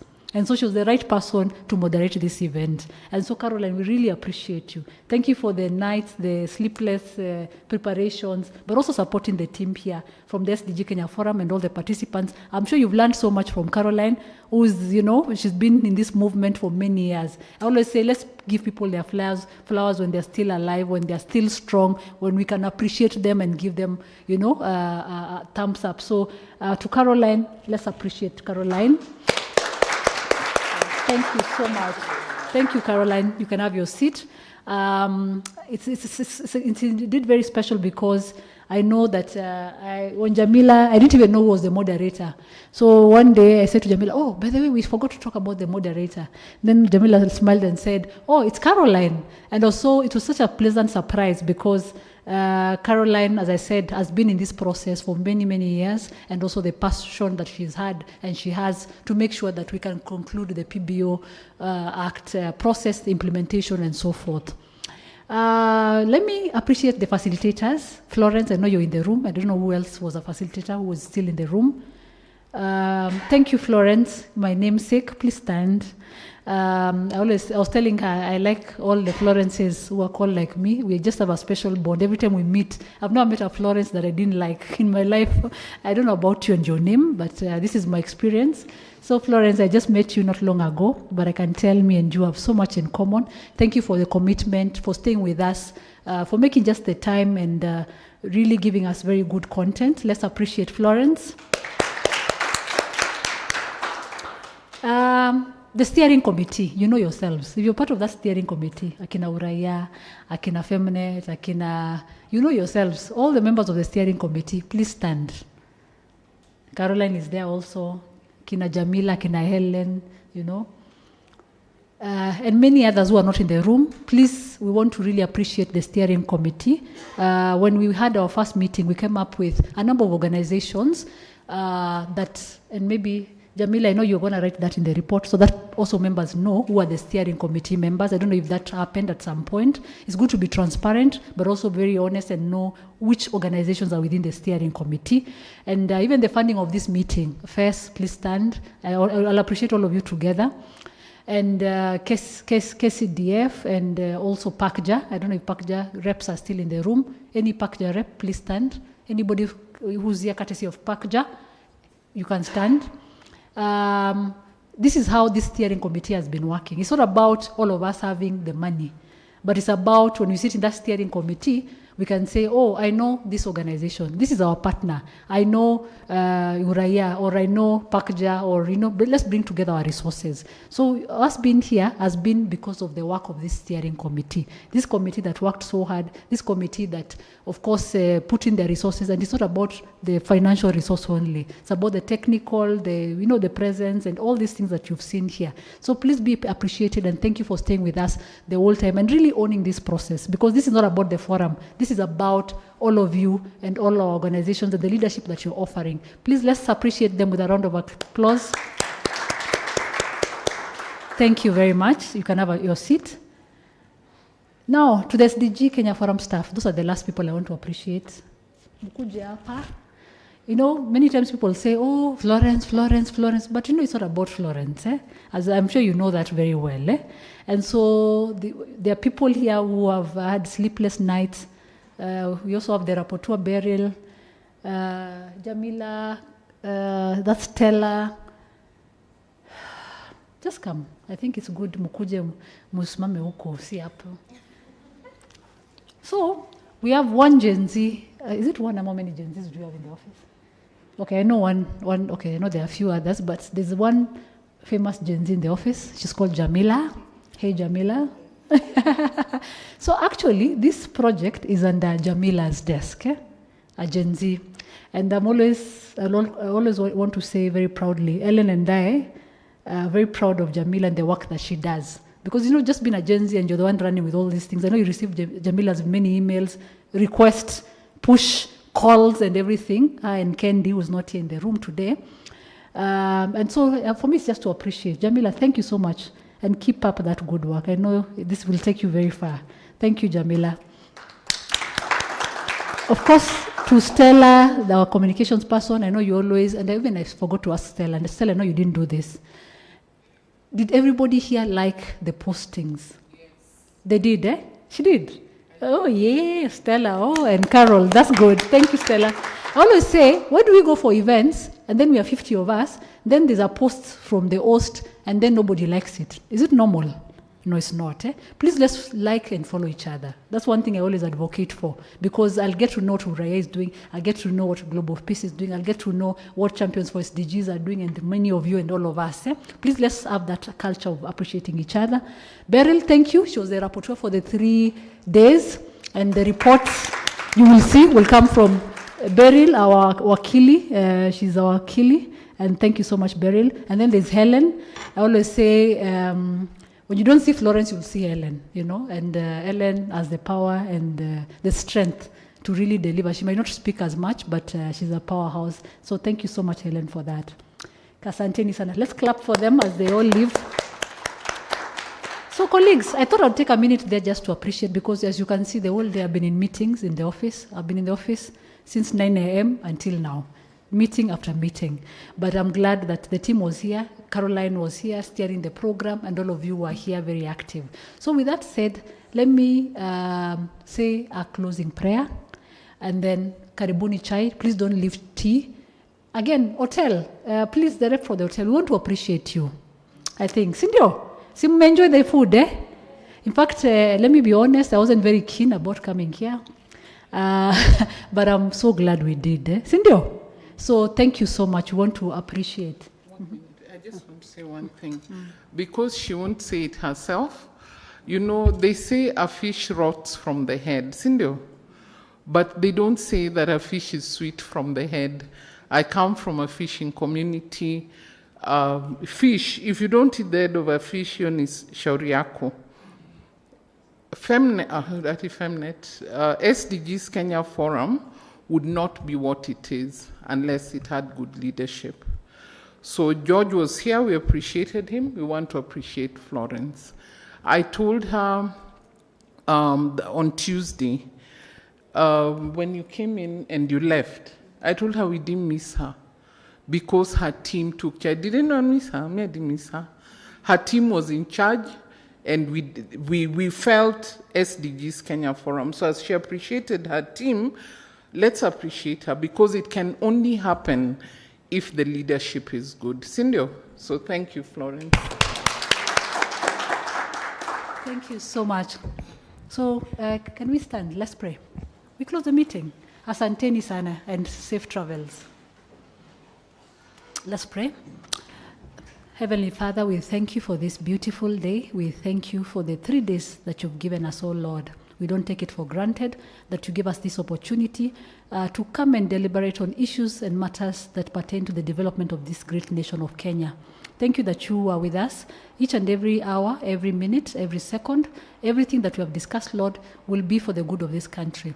We pray for peace, unity, and love in our country. We pray that, Father God, even in this sector of civil society, we shall arise and do the work that you've given us to do. As we depart, Lord, may you go before each one of us, give us journey mercies. As we partake our tea, we ask that you bless it before we take it. Bless our work, continue to bless our organizations. We pray all this in the mighty name of Jesus. Amen. Kwairini.